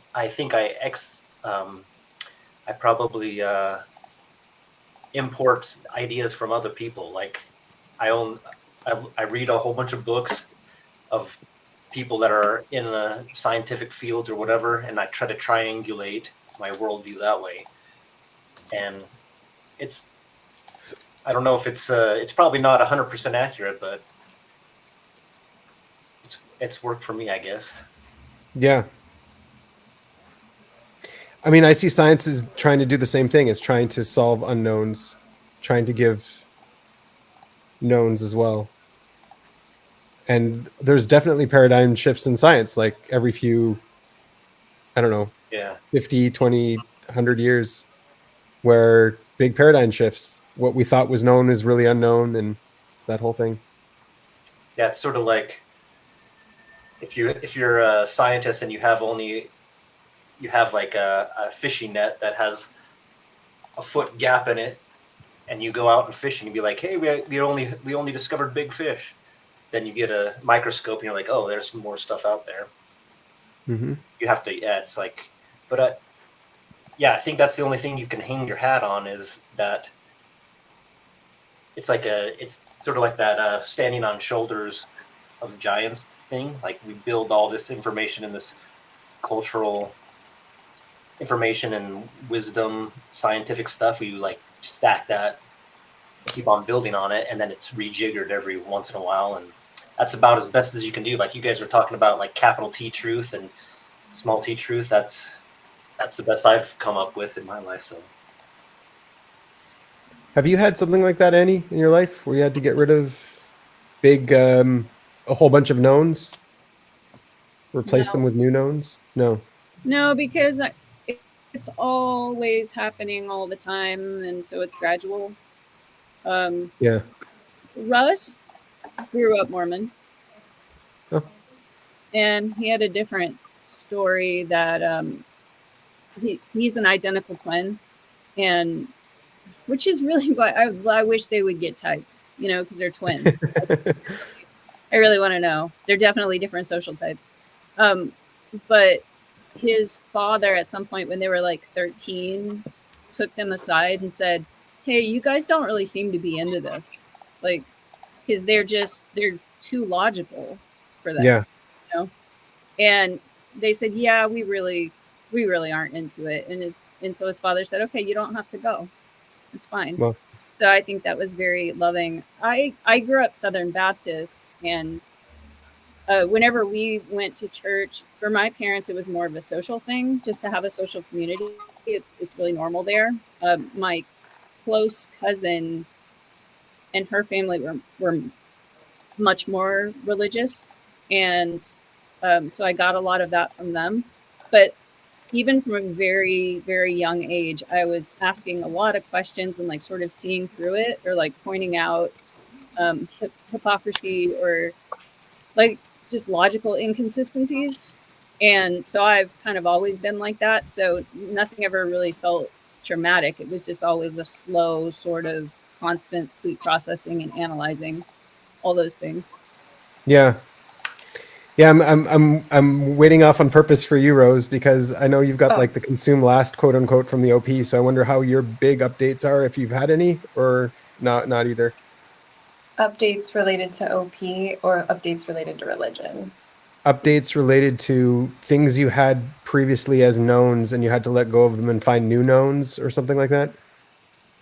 Well, I think actually OP was probably the first time that happened to me. I think I'm. I think sometimes you do get like little bits of it all day, every day, where you can kind of go, oh, I thought this was going on, but it's not. This is what's going on. But I did really think for a while that type would help more than it seems to. And I think that has been one of the bigger shifts for me. When I talk to people who have left religions, it seems like, generally speaking, like similar feelings of grief and stuff like that. But it's not like where I demonize it at all or anything. It's more I feel like compassion for myself for like believing that there could be some tool out there that's like this magic elixir or that could really do all these special cool things. Like I have sympathy for that person 5 years ago, or compassion for them. So, but I still see like the usefulness of things like religion, the usefulness of things like OP. It's just, I had to shift a lot. Yeah, I know, like in OP specifically, the promises that we tell ourselves, the expectations that we build for ourselves can be a little bit out there, and we always have to come back to earth at some point and be like, okay, well, it's just this. It's not this magical thing. Yes. Yeah. Yep. Do you think it's related to type? People's religious orientation? I haven't seen that. Yes and no. I think maybe sometimes. I think each type has a specific way that religion sort of fits in their personality or system or whatever. Like it seems like there's lots of religious people that are FI and there's lots of religious people that are FE, and they like fill a different niche, I think. I think it depends on the religion as well, and depends on how it's structured. Because like if it's something that's very not infodom, then the infodoms won't be into it, Yeah. Depends how it's specifically structured. Because I've seen all types that are religious and all types that are not religious, and yeah. You think like Buddhism, for example, would be attracted to an infodom?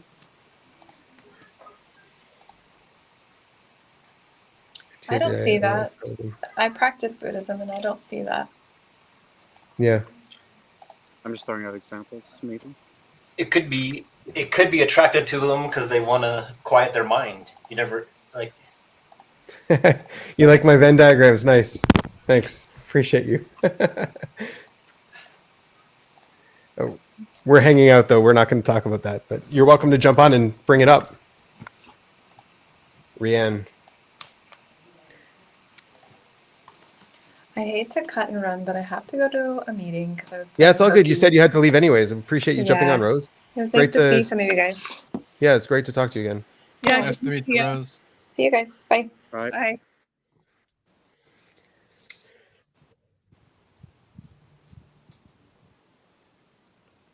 So my example is, it seems like transcendentalism is very INFP, but that's like a really specific thing. Yeah. Not exactly like big religion. It just seems like a bunch of INFP kind of thing where you write poetry about like living alone with nature. It's like, yeah. I've always wondered about the NFs and religion, because some of them get really heavy into religion, and some of them get really heavy into like their own made up world. And like, but it does, I don't see it in you, Annie, but like, it seems like there's a few like NFPs that I don't see it in, but like a lot of them, they need something there. Like they need some kind of NF world they can cling to. You know what I mean? Mhm. Have you seen that? I mean, I think I have sort of inner things that I use that are sort of like fake and fantasy, like but in I don't know. I'm attracted to Buddhism, but it's not, I don't even think of it as a religion. It feels more like philosophy to me. Yeah. Yeah. Yeah. I mean, I can see people interpreting it as one or as the other, depending on who they are as well. Yeah. Yeah, like the ceremony of it and stuff makes me slightly uncomfortable and skeptical. The ceremony of any kind of religion. Yeah. Yeah, it was something interesting too that like there are some STs that get really heavy into like their NF side, and it just ends up looking completely ridiculous. Like they end up like it's very childlike and like the NFs maybe have that when they're younger, but like when I don't want to generalize, but like a lot of them when they get older, they like push that aside. They know that world. That's less like They just stick to they're reality. they're more mature there at least. You know what I mean? Less ST childlike. Like the STs get really childlike there. What's that, David? It's sort of like it's ran And its it's- course. Yeah. Yeah. Yeah, they're just like, oh, I've been through the NF. It's okay. I can do reality now. Like later. Right. Maybe it's like Binyamin, FI. Yeah. Binyamin, something tells me that that's going to be you in like about 20 years or so. What's gonna be me? Going full NF. Going full NF? Yeah. Like he's already starting with those backgrounds. That'd be funny. Yeah, the backgrounds. There you go. Nice. That was a good hit, We'll Dave. I appreciate that one. You could be a little bit more fierce though. Yeah. I'm Tell him he's going to start a gonna cult. do And better company. I mean, you got to start wearing the like multicolored beanies instead of like gray and blue and maybe orange. All right. Well, now you're getting into my SF world, which I don't care about because it's extroverted, right? So Well, the SF connects to the NF. You gotta like Annie's always got her cool like earrings or the mug. She's got the mug, Annie's mug. Like yeah, it Jim connects Carrey to- went full NF, didn't he? He went full NF at some point. It's also masculine. But like it also, Jim Carrey. I mean, gin and tonic. it also seemed like he was having an actual experience, though. I mean, like something Yeah. happened to him, and so it looks like NF, but Yeah. for him, it seems genuine, like it's all real. You know, like people who have Well, I was tracking it where he was like acting. He was doing a lot of method acting and taking on completely new personalities and new identities. And then he just had like this identity crisis. Also EJ, but he's like, who am I? Do we even have identities? Is identities all just made up? And yeah, just heavy into that, questioning what identity is. Yeah, so there's like questioning it and thinking about it, but it appears to be an experience that people also have. Like you know, Shan talks about ego death in one way, but there are other people that experience this in a really profound, sudden way. You know what I mean? Or like people who have like the self drops away. You know, have you heard these? I mean, I don't think they're faking it. Some of them are probably. But. Yeah, not faking it. But then like, here's the other thing is like, okay, let's say you discovered ego and you got rid of all your ego. And now you stand like in front of everybody and you're telling everybody how little ego you have. It's kind of paradoxical, right? Mm-hmm. Yeah, there's lots of that going on in the space. But then you like it just seems to happen to certain people. Like they don't know anything about this. They don't know anything about non-duality. They're not in that sphere at all. Right. And there's like a massive perceptual shift. And they're like, oh, wow, I am not the dream character, you know? And it's really real. It's they didn't contrive this or try to make it happen. It just happened. So it's like a big update all at once. Like we were talking about, like the unknown and trying to find a known for the unknown. Yeah, and then within that space, there's all kinds of people who are fetishizing it and trying to make it happen or trying to speak as if, and then that's all fake. That's just ego. Yeah. A lot of it's ego. Yeah. I saw a video of Jim Carrey on, like, at one of those events, like on the carpet or whatever, and an interviewer saying something, and then him responding with like there's no one here or something like that, like him saying like I'm not anyone, and I thought it made sense, like being like what is he, like a play first DJ? Yeah. I think that makes sense, that like a play first DJ would like they would be willing to do that, like they would be willing to, well, I like, because they're just, it just, me, that makes sense. But it's like, but then if it's like a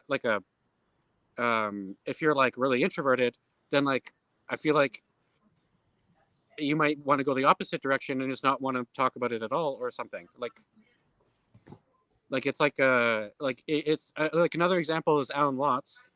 I remember there's a video of him talking about how like Alan Watts isn't real. He's just like a cosmic actor. Mm-hmm. Yeah. And like, that's another like sleep last person, yeah. I think it's interesting. Maybe like different people will like be different, obviously. I mean, I saw something this week, David, you'll be proud of, the Teriology guy. He was on the red carpet and he would just hijack the interview and just use it to talk about his whole rap. And like, that reminded me exactly of what Jim Carrey did, where like he just sort of, it's just in a very different way, but like kind of the same. Like, you're on the red carpet, you're here just to like do the chit chat and the fun stuff and not drop any heavy bombs on everybody. And here, like both of them, Jim Carrey drops these heavy like identity bombs on like the world in those moments, and Teriology guy is like dropping the same thing. It's really yeah, cringy in the NF, I guess, to do that. I think that's why Jim Carrey got so much like attention at the time too, because it's like out of the ordinary. It's not something like and you have these expectations of him, like he's this entertainer, he's going to be funny, he's going to do his happy dance for everybody, and here he is like being serious and infodummy and sharing actual like spiritual awakenings. This is not, it's out of character. Yeah, was he not happy being an actor? Yeah, right. Yeah, wasn't he he was really poor when he was young, and he went through the whole struggle and finally achieved it, and then there was nothing. He's probably on easy mode and there was nothing there, and then you sort of gives you too much time to think, and he finally did his sleep process, and it like took him down. What do you guys think? Can you experience ego death if you consciously strive for it? No, I don't think so. No, I don't think so. I think the trying gets in the way. Only the ego can try, and you can't. Whatever that is, or wherever that is, Annie doesn't get to go there. Annie falls away. I agree. I don't think you can. I think it's a no. Yeah. Maybe the trying leads to you realizing that you can't try. I think it might not lead to ego death, but it might lead to acceptance of ego death. I think there's levels of understanding, and sometimes people have these awakenings and they think like, oh, this is it. This is the awakening, but it's not the final awakening, because so Annie is watching Annie. I'm a lot of things, and something is watching, but there's also something watching that. Something watches the thing that is watching. And I'm still here. I'm still like, I'm very much identified. I wouldn't be all the stuff about getting old wouldn't feel so real to me if Annie wasn't here. Annie's identified with that. Third person. I mean, N-E. I think there are certain philosophies and outlooks you can learn and practices you can practice in order to keep your ego in check, in order to be more humble. And certainly, like, you see it in people around you who have an ego, and their ego pops out and smacks you. And like, people love hitting those kind of people, like smacking them back, like that guy who wants to challenge Mike Tyson to a fight. Like, what is that ego? You're going to challenge, like, I hope he gets his ass kicked. And after he gets his ass kicked, that's when it's an ego death. It's like the humble pie, right? So I think, like, when's the fight? I gotta know when this happens. I don't even know. You're the one who told me about it. When but it's like is the 15th? So in 2 days. 2 days. in 2 days. What? Right. Yeah, and I mean, and it sounds like you're talking about ego more in terms of like bravado. And I'm talking about it in like a purer form. Like the persona, Annie, does not exist. It's like we were talking about narratives. It's just Right. It's a collection of stories, but something is here. But Annie is a fiction, but I live my life as if I'm Annie, but there's also layers of watching. The onion. You got to peel back the unconsciousness onion, right? Mm-hmm. Yeah, what's at the center? I'm lagging. Yeah, but like, I think, sorry. Like, I think a lot of realizations you have is from working on it and the introspection side of things. Mm-hmm. Like, a lot of it is realizations. Like, you can't just say, okay, I don't have an ego anymore, and then just be done. You actually have to, exactly like you said, peel back the onion, work at it. Mm-hmm. So, but like, you can consciously do it. I don't think it's beyond a conscious process. Yeah, right. Yeah, so I've seen it in cases where the person knows nothing of this, they're not trying, and it just happens. And then there's people that are peeling back the layers, and you can do that sort of. Yeah, you can, and you have to be like, you're like sort of just ruthlessly questioning the narrative. Yeah. And pulling it back and I think you have to. In some cases, I've seen people, they just desperately, like violently want to know what is true, what is really, really, really true. And they're just seeking that, and they're peeling back the layers as they do it. And like, yeah, you do change. And I don't think it's wrong to try. You described what I Yeah. do. Yeah, it's definitely not wrong to try. You described what I do a lot of figuring out the truest truth. And I realized that the puzzle was unsolvable, and that I always attack unsolvable puzzles. And I think I had some form of death there. Something did snap in me. Yeah. So I know what you're talking about from personally. The other thing is, like, you can see your ego getting in your way sometimes. I can, at least. Like, and when you actively see your ego getting in your way, then you can hit it. You can, smack it down, get rid of, like, and that, I think that's also part of an ego death, is like getting control over your ego, because you're never going to, like, your ego is never going to die. You're never going to kill it and it just not be there. It's always going to be there, but it can be humbled, I guess. It can be, you could turn it inside out, if that makes sense. Mm-hmm. That's why you can just be so aware. I mean, I do it all the time.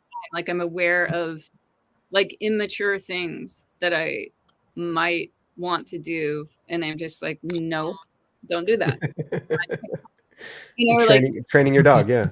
Subtle manipulations. Yeah. I don't think it has to be seen as ego death either, because I think that's like more of the Eastern kind of thing.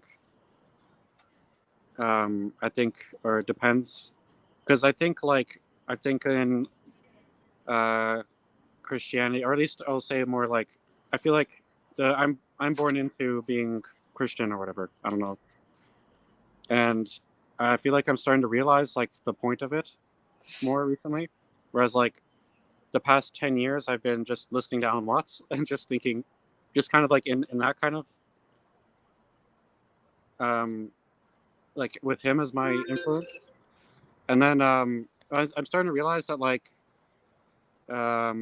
it's more like realizing that this is, it's like ownership.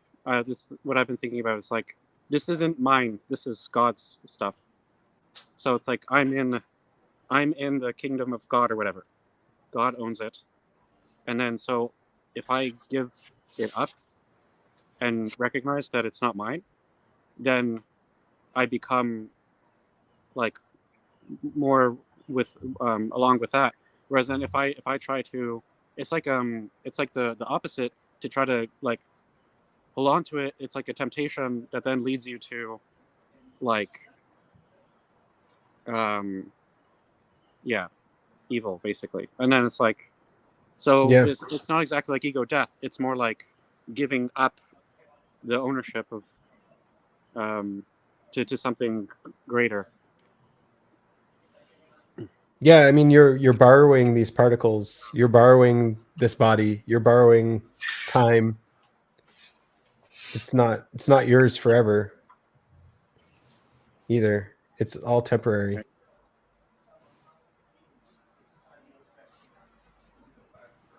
Yeah. And then like I'm just thinking about the language too. It's like what is Jesus? Jesus is the Lord and Savior. It's like he's God, and whatever he's saved you. Is, it's just, it's all of this language is very like status, like, and ownership, like who owns what, and like, and I feel like it's very that helps me a lot to kind of think about it. To humble yourself. Yeah, to just like, yeah, like there's no one greater than Jesus. So then like no matter how great I am, I'm not going to be that great.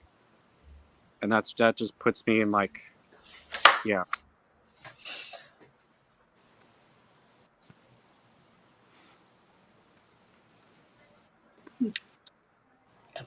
That's sort of like what OP talks about. If there's somebody above you or something above you that's watching, then it modifies your behavior.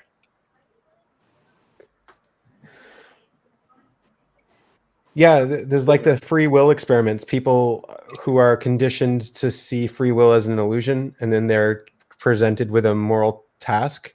They usually fail the moral task, where people who believe in free will are presented with a moral task and they usually succeed.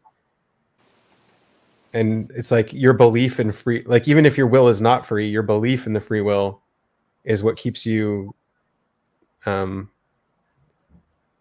accountable, I guess, to some degree. That was the whole rabbit hole that Nietzsche was starting, was like he really went for, there's no such thing as accountability, there's no such thing as responsibility, there's no such thing as free will. And I like, not that he's wrong, I couldn't completely wrap my head around it, but like, even if I still think there's like some accountability, like you have some kind of responsibility to be an actor. Like, okay, there's no Benjamin, but I'm still an actor and I have a responsibility to play my part, I can't get out of that. Like, I don't know if getting out of that is the right answer. Yeah, right. Because you're doing this thing. You're doing you. Right. Yeah, that's why you're here. I mean, I guess I kind of think of ego as like, we're here in this existence, whatever this is, and we have to wear some kind of clothing, Yeah. So I'm wearing Annie, acting as right. Annie, but it doesn't mean ultimately that that's my truest nature. Yeah, clothing, like the persona, or all of that is all layers of clothing. Yeah. Hey y'all. Yo. I'm gonna have to go here. I'll probably be popping. Oh, Nico, thanks for joining on. Yeah, man, these topics are why I stay. Great. They're really good good puzzlers. Um, but anyways, see you all. Hope you all have a great day. All right. Bye. Bye, Nico.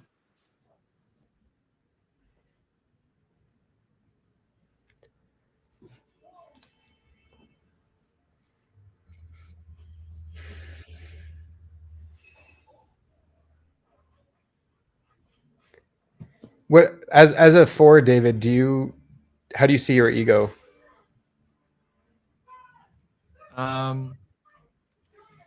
As for how do I see my ego? But like, how do you Put really see it? Don't repeat what other people told you to say. Like, how does David really see his ego? Okay, well, there's no as a 4 then, because it's like. All right, there you go. I'm still an IP, you know. There you go. Like that still is. It's really. I'd say it's really hidden. Like it definitely exists. But maybe flexing by not flexing could be one way to interpret it. Flexing by being humble or not being humble. Would you It's like just, it? it's Keep going. Sorry. encompassing. No, yeah, it's like I don't always realize it. But like it's like I'm so laid back. It's like my ego's back there. It's hidden under some shelf in a maze, and I'm not to make it more complicated than it is, but Yeah. it's So I see yeah. mine a little bit different then, because mine is like in the forefront. It's always there, and it's always like it's heavy and it's strong, and I'm always wrestling with it. Like it's like, but like that's how I identify as being a 4. The fact that like I'm actually wrestling with it, like I'm actually contending with it all the time, every day. Whereas like I would assume the ones aren't trying to fight it, and like yeah. I don't know. Do you resonate with that a little bit more? Like that it's like that you're aware of it. Yeah, there's definitely I mean, it's in my room. I should be aware of it. I don't know. Right. Yeah, I know. I agree with what you said. There's I don't know. There's a lot, but there's a lot behind ego, and definitely that it's I'm fighting with it, and it's always there. I'm always, it's always doing something that I don't want it to do. And it's messing up. Like I see it always messing up my life. Like it's always getting in the way of what I want in life, personally. Yeah, do you get the same thing? Yeah. Yeah. And so like that's why you fight it. Yeah. But yeah, you said what was more interesting to me, other than that, was just that you said the ones probably don't fight it. They don't need to fight it. Or I don't. Because I was like I never played with that idea that like, because I've always thought the ones were not like fighting it, but they had that like aggression, like a David Goggins. They have that. I guess they would use it more. They use it. That's right. It's helping them get what they want, not getting in their way. Yeah. Yeah, it's not like they can just go through it, and it carries them along with wherever they go. Yeah. Yeah. But it still feels like ego itself. It still feels really hard on them. It still feels like they're still struggling with it. That like it's what you said, like it's in the forefront. That if there's something like in the way and they gotta fix it, they gotta attack it. Like, and this is crazy. Like, but like I've never actually really listened to Andrew Tate, but like I've heard about him a lot. I've heard some clips of him. Like obviously I probably had like an hour to 2 of consume on him, so like not that much. But like, yesterday I was driving back home from campus. It was about an hour drive, and I decided to listen to Andrew Tate telling stories. He has like this, he's got a lot of videos of just him telling stories. I don't know if a lot, but like I watched one of them, and like it's very like egocentric, and he's like the one I was listening to was him going to like a French sex party, and one thing he concerned was just all the SCFE is bad. All the guys are ugly. They're all like, you give them a number, he'd be like, they're 6s, they're 5s, and all the girls, like the only girl I would fuck here would be a 7.5. Give her a 7.5. And so like in the way he told the story, and like just even people in the comments, they were just able to see like, yeah, this is what a narcissist is. This guy's very they're just very easily pointing it out. Um, and yeah, it's just like it feels to me. And oh wait, you already know this, is that you had made a video about this where like Andrew Tate is like the most insecure. That's where it felt from. It's like why why is there so much like insecurity behind this, right? It's like I don't know. I feel like I'm more in touch with my insecurities. We could I really feel like see the insecurity of the ones. Yeah, I feel as a 4, I can see the insecurity of the ones very easily. It looks just super insecure to me, and they're clinging to those narratives like a lifeline. Because as soon as they get rid of it, then who are they? Like the narrative is what's propping them up as the number one, right? Yeah, I agree. Yeah. I do agree. Yeah, that's good. Yeah, what do you think about that, Annie? You see the ones in kind of the similar way that we're viewing them? Yeah, I mean it's foreign to me. Yeah, it feels the flex. The flex is cringy, I guess. Yeah, it's even cringy for ones sometimes. Like ones cringe at the flex of other ones. Well, like, do you think I'm a 3? So like, okay, so this kind of talk must sound weird, like as if we're doing decider talk and you're an observer. Like, what is this weirdness? I can do both. Friends, ego, what's the big deal? For us, it's like a struggle. Like it's like we're wrestling with one of those sides. So it's like he's completely stuck in this. Yeah, they're completely right. Like it's either we're completely against our ego or we're completely with it, like the 1s and 4s, and we're not able to like back. And for you, it might just be like, yeah, not a big deal. Ego sometimes, ego not sometimes. Yeah. I don't know. I wonder if you're saying it more like that. Sorry to interrupt, but it's a good point. Sorry, like try walking up to Trump and telling him he has bad hair, and he's like, "Fuck you! I got $7 billion." Okay, nice. Yeah. But like, am I like, flexing? Like, do I flex? What does it look like? No, I don't see you flex. It doesn't stand out. So does that mean that like maybe I'm not a 3? Or are we? Is any of this real? Really? I don't know, because the social types I never did. I just did like process of elimination. Like, okay, I guess 3. Yeah. You know, but I am weird about friends. You know, like. I mean, you're also play last. Yeah, so that's hard to tell, but I know. For me with socials, like I don't really go so much about like I just so vibe type with the socials. It's such a like what you were saying with Andrew Tate. It's like, yeah, this is just in one. Like the vibe of this person, I finally like now have a category for it. I used to call it narcissism. Now I call it number 1. Sorry, number 1s. You are being classified as narcissist now. That was like the right, but he's like you have to also make a distinction because Tate is a very negative good version. number 1s, bad number 1s. Right. Yeah, I've been looking at that, and I wonder if the insecurity presents itself in the same way. Because like the bad number 1s are really easy to see. Like that's true. That is true. The good number 1s, there's something bad about them. They're really great. They're really great. Like there's what are you talking about? Something wrong with this. So like you know, it's not like a decider thing, but like there's like there's like perfect people, right? And this like, is more type racism. What's going on? Like not even like type. I mean like people in general. When I see someone that's like too perfect of a person, in my mind, I'm just thinking like there's gotta be something wrong with this person. There's just I don't know what it is, but once I find it, like I'll calm down because I could like see where this person is like not the best. I was watching some Candace Owen rants on Taylor Swift where she was going off on Taylor Swift. It's like how have you been in so many relationships and it's always all their fault, and like that kind of thing. Yeah, we talked about that before with the ops hiring, right? What's that? The ops hiring? Sorry. I did, like with the ops hiring, we're like, yeah, how is it all your fault if it's like oh, if everyone Dave and Chen like try to hire, they're all not good enough for their business. Yeah, it's all they're all the bad ones. Yeah. Right. Yeah. I don't know. Sorry, that was just too fast of a connection there. Right. Yeah. Decider wise, I'd say it's like I feel like I could see the 2s and the 3s, but they're ones I see the least. So like a 4, like a 4. I can stand behind what a 4 is. I've seen that. I've experienced that. Like I play video games. I feel like I meet 4s all the time. But then a 1, I could also stand behind like what it feels like to be around a 1. And so like I'm not like trying to like build a business or make this like a weapon. I'm just trying to give myself tools to handle certain situations in life that I or people that I run into, where I can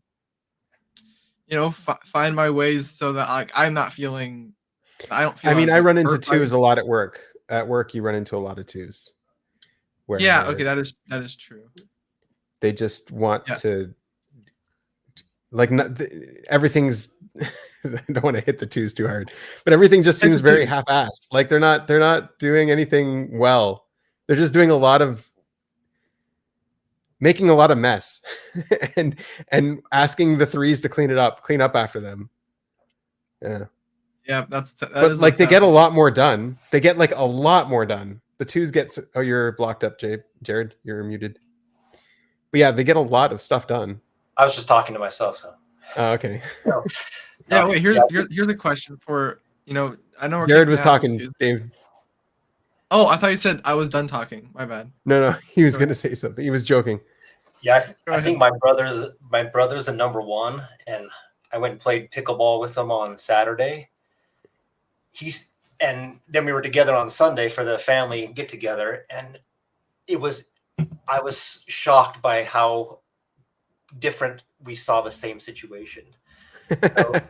So we Right. played with this group, and they're pretty good. Like overall, these guys are good. I've been playing with them for like over 2 years, so I'm like, oh, that guy's good. Oh, that guy's good. And my brother's like, no, he's not very good. I played with him now. He's not. Yeah, right. Oh my gosh, he's like so full of himself and like just so full of that. I'm 100% sure he's a number 1. I think he's double masculine, number 1, and maybe SETE or a TESE, something like that. I'm not sure, but he was like dishing on these people, and I'm like, dude, you're not very good, because I know I see his mistakes. I've been playing longer than him, and he's like popping it up, and right, like, dude, you're not as good as you think. And he's like, he just immediately put those guys down and put himself up, and I'm like, are you kidding me? Yeah, I agree with you. Benoit, you can go. Oh yeah. Go ahead, David. Yeah, you're next in line. Oh, go sure. For it. Oh, sure. I'll go ahead. Sure. I'm allowed. Thank you. Okay. I agree with exactly what you're saying. I feel like I've seen that exact thing play out, not with pickleball, but instead with like the car soccer video game I play. So it's even worse because we're on Discord, not facing each other. So we can just say the worst things. But like, I have a Discord server I go on, and we play 3v3s, and like it's a best of 5. And I've been doing this for years. And this has been one of my ways that I meet so many different people, and it's all through like the same specialization. So I get to see people like very intricately because I'm the best double decider. I know what people are, but like in this box, I feel like you can see you're also playing a very fast game video game. So like out of like the million things that someone can react to, you can kind of like piece together what they're reacting to. But then it's what you were saying with after the game, like your brother after the game is like having a completely different back and forth.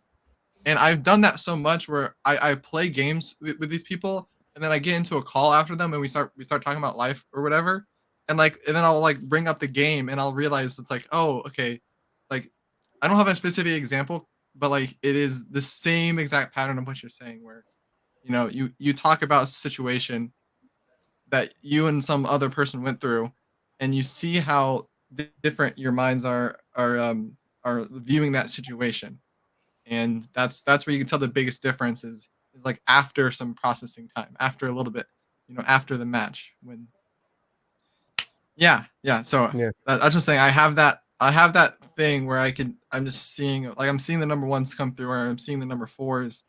And like this is just how I'm categorizing them, but like it feels accurate to a point and degree where all the different things that are happening, all the random sensories, like it's all fitting together in some sort of way, just with their personality, with how we talk, with how we communicate during the game, and then how we talk after the game is there's a lot of interesting things, and I always have to, you know, take my time and process people afterwards, like to myself, because it's always really weird. But 'cause So my I'm just FE is guessing. so like my FE is so watery. I like become the other person, and like it just keeps happening. And like, oh gosh, there's more people. There's more people. I'm like, I got to keep it to like 1 game or 2 game, because if I keep going, I play more games. It's like, oh, there's too many people to process that night.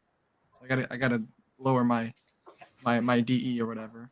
But yeah, sorry to interrupt. I had that loaded energy behind me. Yeah, you I did have loaded apologize. energy. You're good. You're good. I always try to notice when I see it. I'm guessing about threes. Like I would guess that threes would have a lot of flex that was earned within their box. And but outside of their box, they won't have that one flex energy. And if they ever wanted to flex, they would throw their specialization and be like, oh, this is like use their title, their specialization, or whatever they have as like their flex. Mm-hmm. Like, yeah, I mean, I would say any flex that I have is tied to I figured out how to do this. I earned this. It was fucking hard for me to figure this out. But I'm still like, I've made progress. I figured this out. It's really cool that I figured this out, but also there's still a lot of flaws with this and I'm still learning, which I guess maybe is just the consume. So like, I'm really quick to say, yeah. So like show the thing that I made. This is really cool that I could do this, but also in the same breath say, here are the flaws and I'm still trying to aim higher. Yeah. I feel like I saw a lot of 3s and 4s at that juggling convention where like, it just seems like that's all there is there, just 3s and 4s. And it's a different vibe. Like it doesn't feel like 3s have demon friends. It doesn't feel like that at all. They feel like they know their shit, like they know what they're doing. But that like if you come into their box, they're very patient with you. Like they're not going to flaunt the fact that they're better than you and you shouldn't try. They actually try to lift you up and get you to be specialized too. Like they're excited that someone else is doing their specialization thing. Like that's kind of cool. Yeah, that's how they connect, right? Yeah. Or like they like, oh, this is your specialization. That's cool. Let's look at yours. Here, let me show you mine. And like, I don't know. It seems like a very friend thing to be specialized. Yeah. So I feel like I'm really friendly. I mean, if you watch me with my clients, I think, I've got the savior vibe. I know how to connect and vibe with people. But when I think of the phrase weird about friends, maybe that's just a play last thing, but you asked me to list my friends and I'm like, well, my dog. Yeah. I mean, my circle isn't very big, I guess. Yeah.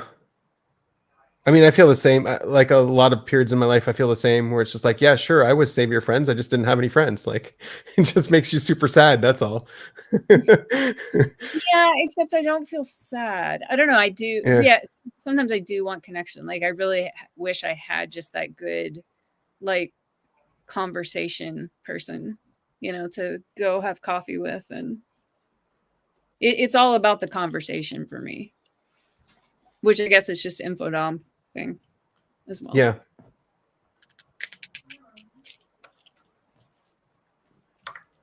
But one thing that was really triggering for me with all this social type stuff is like when they were correlating it with income, seeing like clustering around. Right.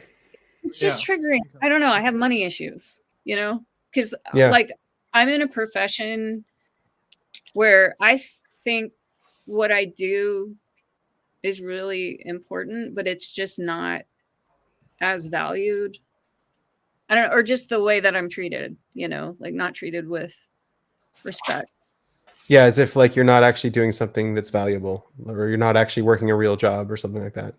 Yeah, and I actually am smart enough to be a doctor or to be a nurse. And nurses get less respect than doctors, but like I'm actually smart enough to do that. I 100%. just don't want to be involved in that system. So if I was a nurse, I'd make, whatever, $70K. Yeah, nurses make a lot of money. Yep. Yeah. And like, I can do that. I don't know. I just have money issues. It all just feels really insulting to me. I think my time is valuable. Yeah. Yeah.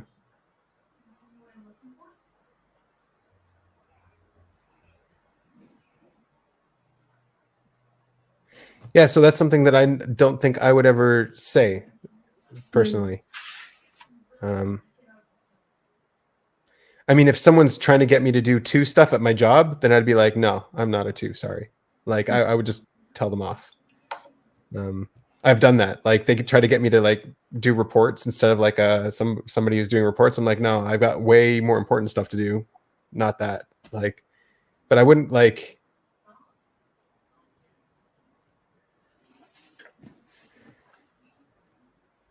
Yeah, less about flexing with my 3, more about refusing work that's not in my 3, if that makes sense.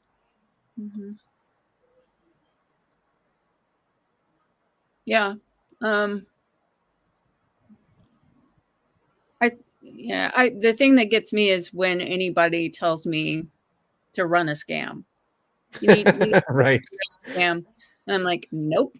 Even little things like client stuff, like having a script after the appointment, like, okay, Betty, well, let's get you scheduled for your next, session. I'm not pushing. I'm like, and people ask me like, well, how many, and you're supposed to put them on a plan. Like, well, given the work that we've done today and your injuries, I think that, we should meet again 10 more times, twice a month on this schedule. And like, when people ask me, how often should I get a massage? My answer is, if I won the lottery, I'd get a massage every week, and it's not going to hurt you. And everybody's different. Like, how do you feel when you go home tonight? Check in with yourself. Do you feel better? Did you sleep really well?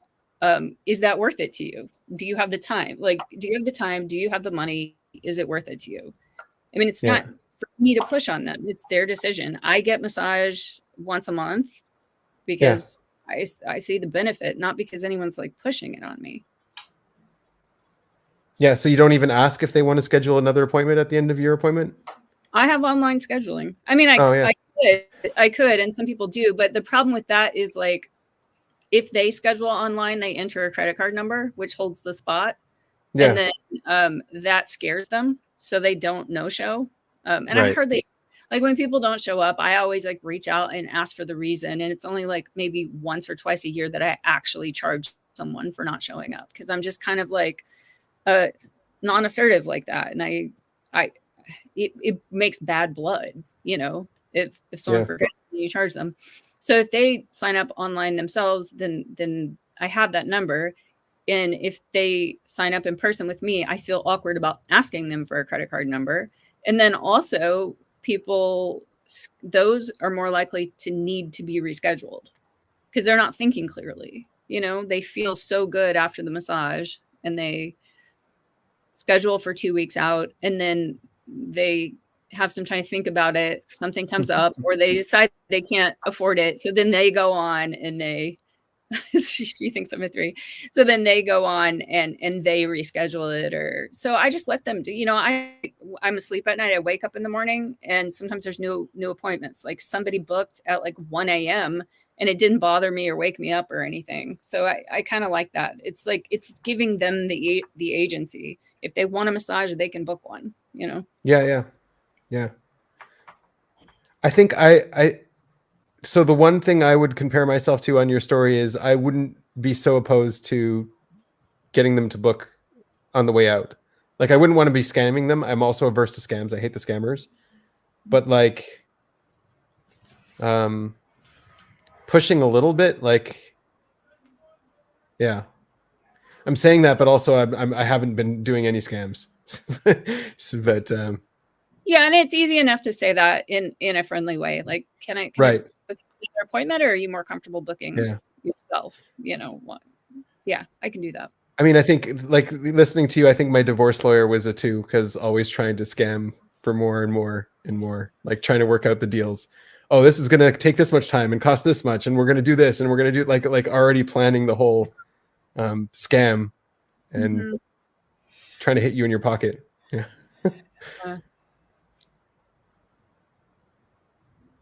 Yeah, I just want transparency. You know, Yeah. I don't like add-ons that cost more. There's just it's complete transparency in my business. Yeah, the hidden charges and stuff that people sneak in. That's yeah. I don't Yeah, like or that even either. just upcharging. Like you know, a Upcharging. 90-minute massage is this much. But if you want to add hot stones, it's this much more. I'm like, no, it's just it's 90 minutes. 90 minutes is 90 minutes. You know. Right.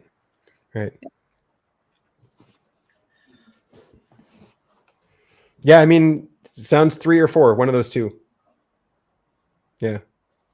I would love to be a 4. I'd be a friendly little kitty cat. No, we're not friendly kitty cats. Yeah, 4s are little. I want to be that.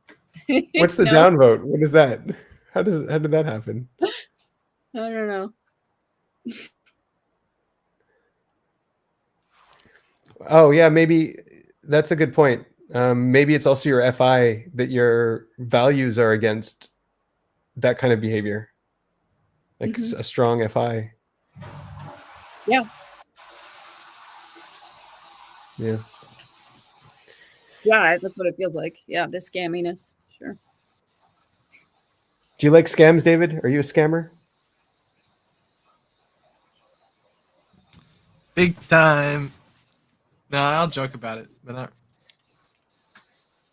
like scamming, but yeah. Sometimes you gotta tell people what they want to hear, but not like doing it for money.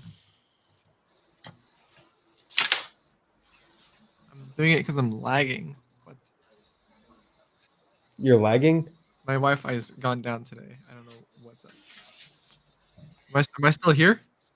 That's why you're feeding, because you're lagging? Can you still hear me? Yeah. Okay, I'm still here. Okay. No, fours are little kitty cats. That's us. That's the 4s. Great.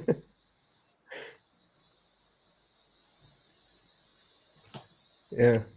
I just think of 4s as like everybody loves them. Maybe. You have another topic you want to bring up?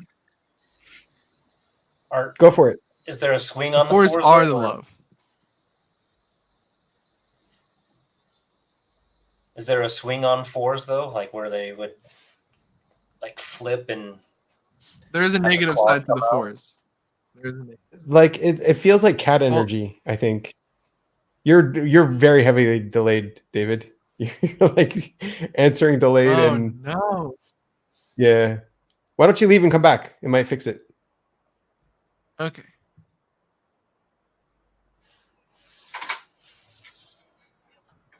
Yeah, the swing feels like cat energy to me, where like you just get walked all over all the time until you're just like, okay, this is enough.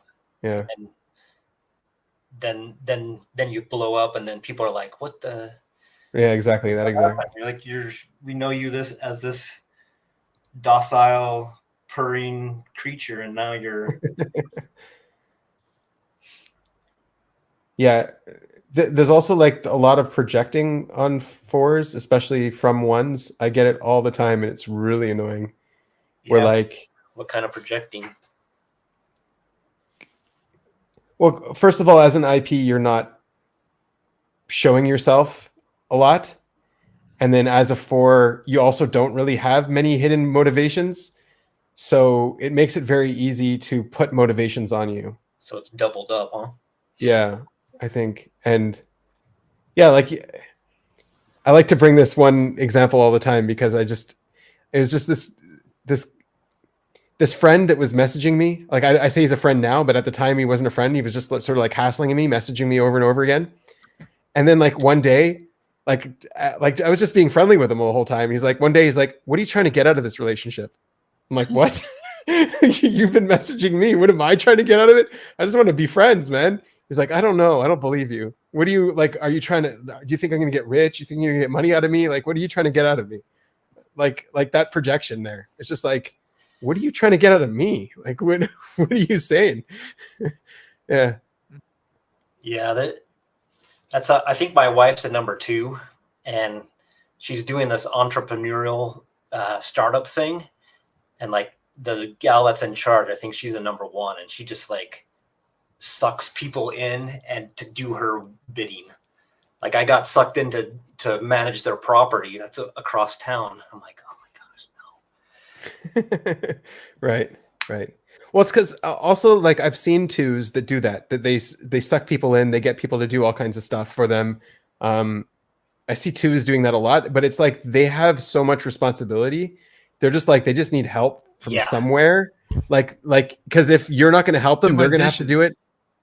Yes, like less even dishes. It's like they have to keep the lights on, and so they need to scam people in order to keep their lights on. Like that's what they're doing. They're responsible to people, like to a lot of people who they're accountable to people. And so yeah, it's either scam or fail. Yeah. I think it's needed somewhat in society. Yeah, that kind of responsibility. Yeah. And with the 2s, because they have the friend coin that they make buddies along the way that are like my wife. She has a team, and everybody loves her, right? Right. And the head girl, who's the number 1, she has demon friends, and she is just like messing up the relationships left, right, and center. And my wife has to go and clean up all of her mess. And it's so manipulative too. The twos are so manipulative. They'll like befriend you in order to scam you. It's like they're not actually friends. They're just using like it's manipulative friends. It's weird. Yeah, I think that's my problem with the 2s. Is what I don't like about them is that like I can feel they're trying to be friendly with me, but then there's like I'm like you're just not. There's an ulterior motive. Yeah, there's an ulterior motive. Yeah. That's exactly it. But like they get the 4s every time because it's like, oh, friends, that's my weakness. It's like they can totally manipulate you. Yeah. Because like friends is your weakness. Oh, you want to be my friend, but you just need me to do this? Sure, I'll do this to be friends. Why not? Why not? Yeah, someone made a post about what's the social type like fearing, like which social types fear which social types, and I think it did say the 4s fear the 2s. We fear the 2s. Or like I didn't quite get that one. The one I understood the most was the 3s that fear the 1s. I feel like I could maybe kind of see that a bit more. But it's like what the 2s fear the 1s, or like the 2s keep the 1s in check. I feel like I kind of see that sometimes. That's not a good pattern. But like, what was that one? It was like I feel like we can make a better pattern. Yeah, did the 1s fear the 4s? Is it like that? I don't know. I'm not a 1. I don't know. But I feel like I can like I feel like we have something on the 1s because we can see their insecurities so clearly. I know. And we can, because we can see them so clearly, we can smack them right in those insecurities. You know what I mean? Even the ones that are healthy and the good ones. What about even the ones that are healthy have some kind of insecurity there, and we can see them. Yeah. They're not as, you can't see it as obviously as like the unhealthy ones, but you can see them. You know what I mean, David? Like you can really like. It's easy to see. Yes, there's so much there with what you're saying. Like there's so many examples that I just follow them. And they try to smack back at us. Like they really like they say what do they call us? People pleasers and stuff like that. But like I think people pleasers is what like they talk bad about us, the people pleaser stuff. Yeah. But it's like I think something big about deal. the like ones is like they want to be like their legacy. Like David Goggins talked about. He wants to be remembered. He's like, I want my drill instructor to remember my name. Yeah. And like people, and like when I realize like the people I remember the most in my mind are number 1s. Like that's the game they're playing. Like they want to be more remembered in your mind. Like, okay, just be an idiot then. So say 1 × 1 = 2, and there you go. Now you're in my head. I guess that's how it works. Yeah. That reminds me. My grandfather passed last November. He was 96. Wow, that's old. And Mormon. Yeah, and I think he was a number 4. Like he as an old man, he would go out onto his. He would take walks around the neighborhood and just be talking to everybody, the immigrants that are building houses, the kids next door. At his funeral, man, everybody was just talking about him and telling how much they affected him, and he was just doping around on his little walks and helped people out and stuff. So, did he have like a really big funeral afterwards? Like everyone came? A lot of his family came, yeah, and then even like the whole neighborhood, lots of people. The whole neighborhood, yeah. So I think that's like the whole the Ebenezer Scrooge story thing, where like the Fours have that big funeral where like they don't get the appreciation when they're alive, but like they are the ones who are actually remembered when they're gone. Yeah. Whereas like they actually touch real people. Whereas like the ones when they're gone, it's like no one's showing up. Yeah, but the ones that are in the history books. My grandpa's not going to be in the history book. Right. And his memory will fade in a generation. Sure. The ones in the history books are the ones in the history books. Yeah. Well, that's true too. Like a lot of ones aren't ever going to make it to the history books. Like, and that's their biggest fear and insecurity. And they're not going to have a big funeral. Like they're not going to get either. Yeah. Yeah. I wonder about that. I had this random thought when I was reading the cognitive psychology textbook. I returned it today, by the way, and I don't have it anymore. But I was reading. It's like when I would see like the questions, like it's like blah blah blah's approach. This person's approach. I'm like, a name. You need a name for this approach. Like it's just like a scientific like method or like algorithm. Like it's got to be this person's name. Like they discovered this. It's theirs. Right. Like it's not yours. It's like it's part of physics or part of psychology. It's like. Well, I think a lot of people. Also, I think a lot of the scientists are threes at the end, and they want the flex. Yeah, they don't necessarily want the flex, but like after they're gone or whatever, after they've discovered something, like that's just sort of like the accepted way to find notoriety for them. Yeah. I know. I just like I don't want to have to remember a person's name. I want to remember like what they said or how they talked about it a bit more. But anyways, though, the book's gone and I returned it. It was very sad. I'm like, sorry, and I gave it away. Why didn't you just buy it? I don't know. I didn't care that much. I was kind of making up the FE as I went along. All right. I think it's now my. Okay.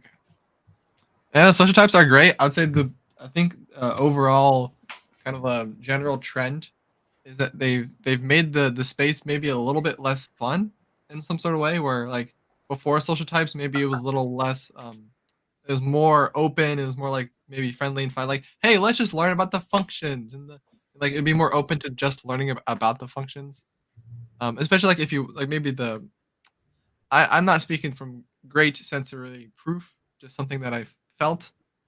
And it's like there's more seriousness now about the social types. That's what Annie is saying. It's like, yeah, you could piss me off and say I'm TI, I have people problems, or I gotta do my FE, whatever. Or you gotta, tell me I'm a bit chaotic or I have ADD. Oh, sure. It's like now you're talking about my money and my income. Like, okay, now you're stepping across the line here.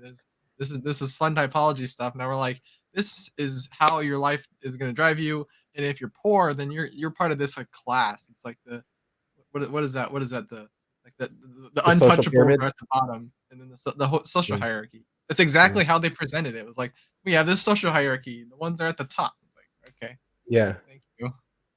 So yeah, there's definitely been a little bit more seriousness now. I mean, when it first came out, I was seeing it like a totem pole sort of thing. Whereas like I don't think I'm at the bottom of the totem pole, right? Like I think like everyone wants to find their place on the totem pole. And like a place that they're comfortable being.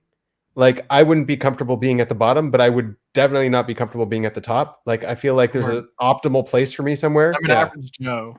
Right. Simple man. The other thing is like you get an IP freak out too if you get too high, because like everyone's seeing you all of a sudden and it's just like all eyes are on you, and yeah, it's not a good place to be. That happened to you, right? Right. Yeah. At least in this little space. Well, then you start self-sabotaging because you don't want to be that. Like that's not where you want to be. Inviting me on panels. You're like, oh, okay. Yeah, David, you can be there. Go ahead.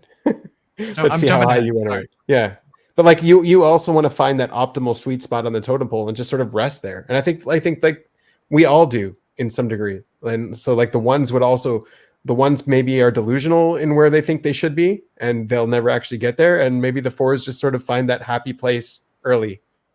Have you ever played Secret Hitler? No. Okay. Have you played Jared? You know what I'm talking about? No, but I'm intrigued. Okay, Secret Hitler is a board game where you have fascists versus liberals, and it's a secret hidden role game. You'll know more of it like Mafia, right? Okay. And so what you're talking about with the totem pole reminded me of it, is because you have fascists, liberals, and Hitler, and the fascists know who Hitler is, but Hitler doesn't know who his fascist buddies are, and then the liberals don't know anything. And so what I was hearing there is like, as the game goes on, Hitler wants to be as innocently as possible. And basically in the game where like at some sort of point, if Hitler is elected chancellor, then the fascists win the game. So Hitler wants to find that place on the totem pole where he's valuable enough to be elected chancellor, but he's also not like a fascist and known as evil, because you're supposed to be playing for the evil. You're supposed to be doing evil things in the game, but you're supposed to be sabotaging, or like sandbagging is the word. And so like the last game I played of Secret Hitler, I was Hitler and I sandbagged twice, but then we still won the game because I was valuable enough to be elected as chancellor at the right time. And then it's just like it's that sort of thing, right? Where you want to find your place on the social hierarchy. Yeah. And that sounds like a very it changes every game, it changes, which is fun. Sounds like an interesting game. Secret Hitler. It's top 5. It's one of the best like secret deception role games of recently. Not recently, but it's awesome. You should play it. If you're at my house, we're playing it. Okay. All right. I mean, I could. Here's my flex is my friends. Like my friends, my specialization is in the board game. So if I could like show a picture, it's gonna disappear. Dang it. Okay. So like there's a chock full of board games right there, and then we have. You have a picture of your board games on your phone? I was required by my friends because they wanted to see. So there's more board games. Can I do this? How quickly did you pull that up too? That was really fast. Board games. I took. You had them on speed dial. And like more board games. So all those board games are like, and then they're just playing Secret Hitler. Can I? Come on. Just turn your background off, man. Oh, I refuse to show. Or share your screen. This is quite annoying. I can't share. Okay. Here's the last attempt. Okay, I'm completely gone now. You're completely gone. All right. Anyways, though, it's a great game, and it reminded me of what you're saying. It's not perfectly like this. I'm sorry, it's not that great. It's just a dumb any trail off. We're talking about the books, right? And the why do people put their names in their books? Like, is a more fatty? Is that something niche created? Or like, I'm probably butchering this. The totem pole too, yeah. That's how you. What does a more fatty have to do with it? Is that like, does someone sign their name to that? That's the flex. No, love your fate. Love your fate. Yeah, because it's not a name. Yeah, sorry. I'm not talking about the concept of loving your fate. Just did somebody like sign their name? Did Nietzsche sign his name to creating that? Well, I mean, yeah, he's responsible for writing about that, but he, I don't think he experienced much success in his lifetime, but maybe he did. I don't know. He didn't coin that term. He used it though. He used it a lot. Yeah. Okay. Latin. He didn't coin it. I have a client that has that tattooed on her arm. Oh, she coined it. Okay. No. Somebody a long time ago. Some Latin speaking person. Must have been. Okay, here's a question about you were just talking about the social hierarchy being on a totem. Yeah. How the 1s and 2s would see it, like they would put it on a ranked type system. So like if a 3 and a 4 would make that same system, would you put it as like a spectrum or like a dial or what? So another thing I made a video about this. So another thing I was seeing was like there's different totem poles. Like there are different hierarchies. There's not just one right. hierarchy in the world. Yeah. So basically how you perceive the hierarchy also says a lot about who you are and what your type within it is.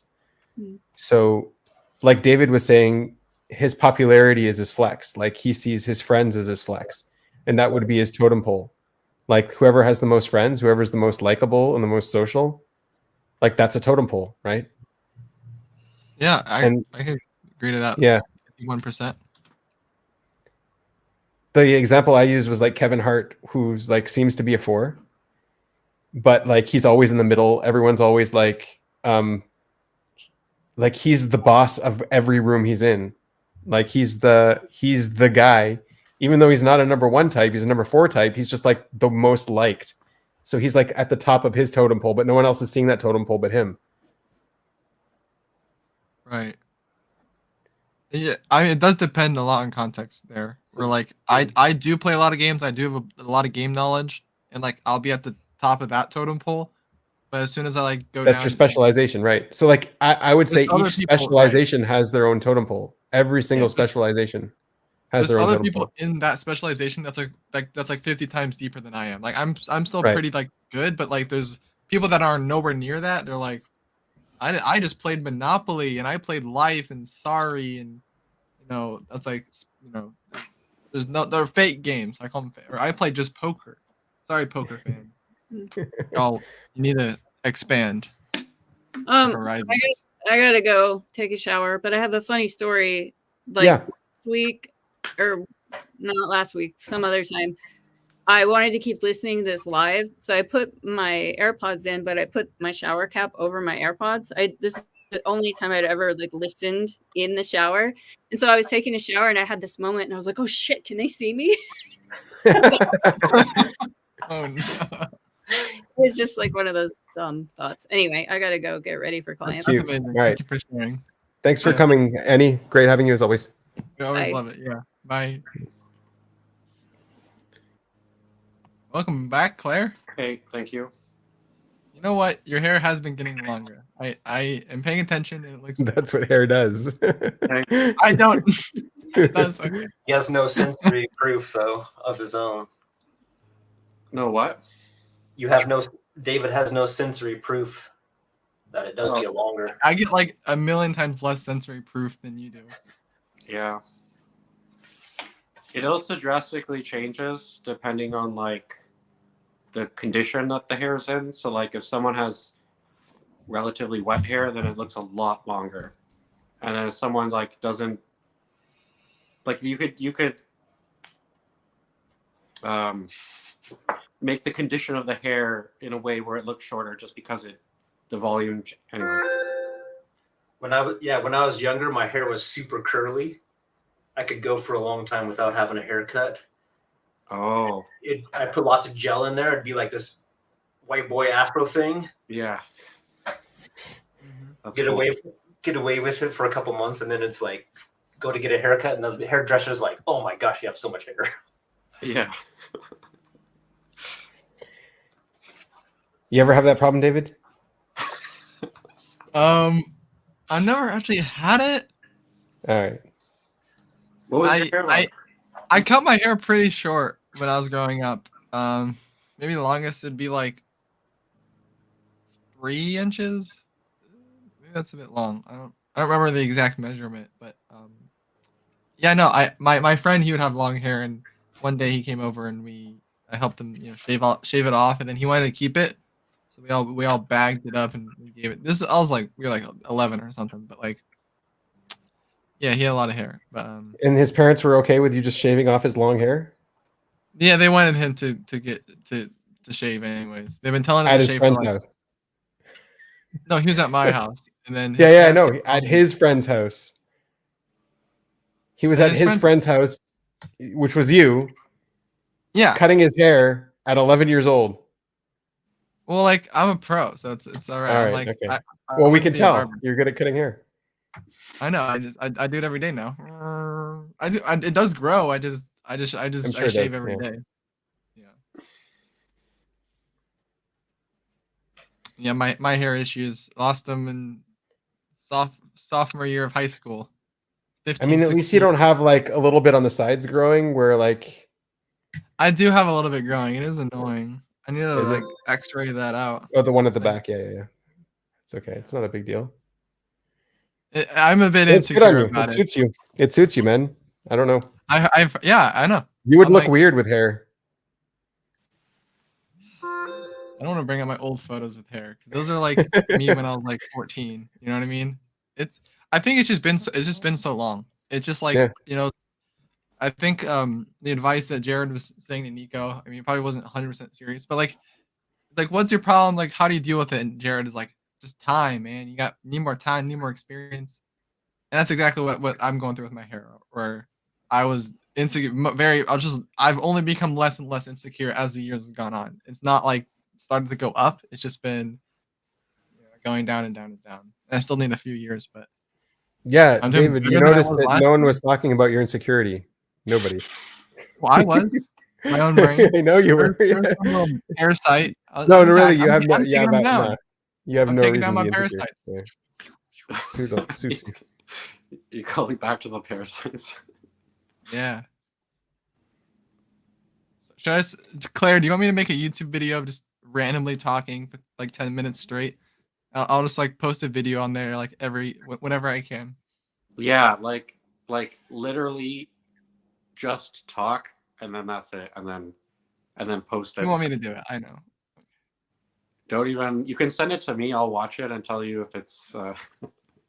It's tribe appropriate. Okay. Yeah, it's appropriate. That's like I deleted so many of my early videos because I thought they were inappropriate, and I wish I didn't because I really want to go back and see where my mind was at. Yeah. Like the first video that I sent Benjamin a playlist. I know, it was annoying trying to type you. We're typing you, and then we go to sit down for the meeting, and your video's gone. We're just like, what? Where's your video? No. Oh yeah, you're like, oh yeah, I'll send you another one, and you had no problem doing another one and another one. Yeah, I was constantly editing the playlist. Make them private. Don't delete them. You can make them private. No, but That's right. but I was like I deleted them completely because I thought they were inappropriate. I don't want to have to think about them again. I want to move on. But I regret it now because I can't now do that. I appreciate the like aspect of like looking back on it and being like, oh, that's where my head was at. That's interesting. Mm. A distant voice. Yeah, I remember the first video I made that I sent to Benjamin, but then I deleted it. You did have short hair back then. Your hair is getting longer. Yeah. Oh yeah. Yeah, you had really short hair back then. It's been like 8 months. The first one is like a couple years ago. Oh, the first one. Oh yeah, no, I wasn't even growing my hair. Yeah.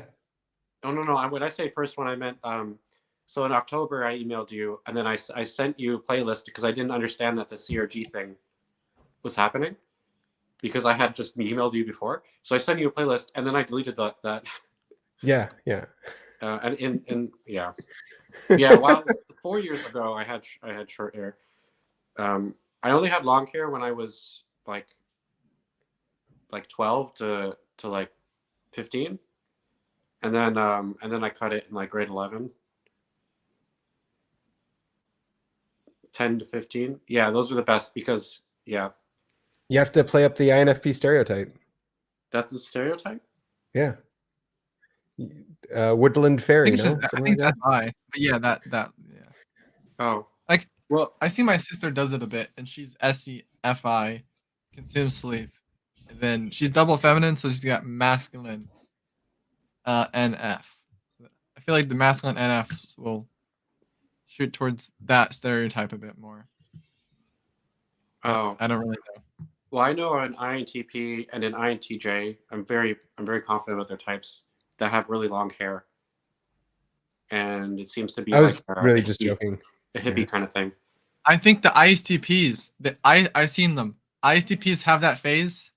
If like the double feminine ISTPs, they have that phase. They grow out their hair. You know what I'm talking about, Jared? Keanu Reeves. Yeah, I remember. Keanu Reeves. I have like 2 friends that are. I have like 4 friends now that are doing that, and they're doing it at like my age. Theo like Vaughn. Yeah. What? Who's that? It was that guy Theo Vaughn, something like that is his name. Yeah. Yep, that checked out. Yeah.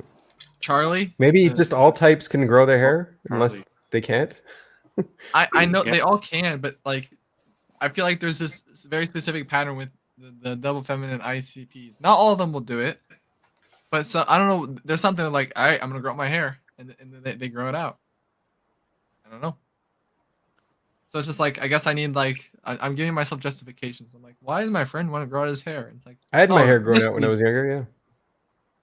You did? How you know how long? Like Yeah, I had dreadlocks too. to the here? Yeah, it's about there. Yeah, dreadlocks down there. Whoa. Is that when you like beat up people? Like bam. You know? Something like that. Something like that. I used to beat up people, apparently. That's what David thinks of me. In my mind, you're like, you know, I did the army and I'd wrestle people and beat the shit out of them. Yeah, no one can touch me. It's untouchable. Can't touch this. I actually got in a lot of fights. Like I got fights picked on. Like I got picked on, so I had to fight back. Yeah, That's what you're talking I wasn't about. going around. Yeah, I wasn't going around looking to beat people up. But You're not Andrew Tate. You're not Rant. right. But Look at the like, masculine if fight you get, energy. if you get picked on enough, and you have to get in enough fights, so you end up being able to Would you fight? hit Would back you fight pretty with hard. people just in your group, or would you fight with people like outside of your group? Or maybe you Both. didn't have a group. You know, it was really weird. I went to this. I had some bouncer friends, and I went to a bar with my friends, and they were like, "Oh, it's really boring today." Like when I went to go into the bar, it's like really boring today. Can you start a fight or whatever? I was like, "Yeah, sure, I'll start a fight, whatever." And then I go into the washroom, and literally a guy comes in after me and starts trying to fight me. And Oh no. yeah, and like my friend was in there and he didn't do shit. Like he just let these two guys go after me. So then I walked out into the bar fighting these guys, and then the bouncers are like, fight, and they like all run in, and I get hit too. No. But like, yeah, and so afterwards the next day, my friend was like, man, thanks for doing that. Like we fought them like until 1 a.m. The cops came. It was fun. Like, thank you. I was like, yeah, of course, on purpose. Yeah. Oh man. All right. I mean, if they want to have a fight, they want to have a fight. That's fair. Right. Is it in you to fight people? Is it like, it doesn't seem like that's what you wanted to do, but you would, like, if it came to it, could you like cause violence? Yes. Yeah. 100%. If I had to, for sure. Do you remember? I don't want to ask you to retell, but you had this story where maybe the sensory detail will help you, but you picked up like two marinara jars. You're in a store and you thought there was like terrorists there. It was like really reasonable. Wow, yeah. Gauze Right. and stuff. Do you care to share that again, or Well, that Good didn't to actually know. turn into anything. Yeah, it didn't turn into anything, but I was ready. Yeah, I was poised. Yes, that's right. You are ready to cause violence. Yeah. Well, And the also, other yeah, thing, you and I there I we was wrestled like, one time before. Remember that? No, you What? don't remember that. You weren't actually there. That was fake. in your dream. Yeah, In my dream, yeah. we fought in your dream. Yeah. But yeah, I know I crouched down too because like I know if you hit somebody with your legs too, it hurts them way more. You like kick them or hit them in the No, legs? like you crouch down and come up. come up like that. Yeah. Oh, like you're lifting something. You know, put your Yeah, back, my marinara jars and like coming up at them. Yeah. Yeah, using your whole body momentum to Yeah.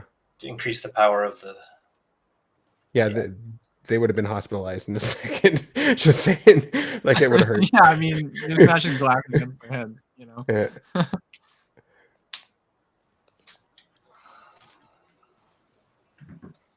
Claire, you. Yeah, Deanna was there, by the way. She was watching it. It was tense. She was with you. You know, Yeah. I did not know she was with you. No, I didn't say she was there, but she was there. Yeah, she was there watching it. She was nervous for me too. Was she ready? Could she cause violence? She talked about it a lot afterwards. Yeah. No, she I wasn't bet, ready to yeah. cause violence. Yeah. But like she saw it. She saw two guys coming up, like behind me, standing. I felt it too. Like I knew what was going on. Yeah. Your sixth sense came in. Yeah. But no, luckily it didn't turn into anything. It all worked out. Glad you're still with us. What are you talking about? Glad they're still with us. Come on.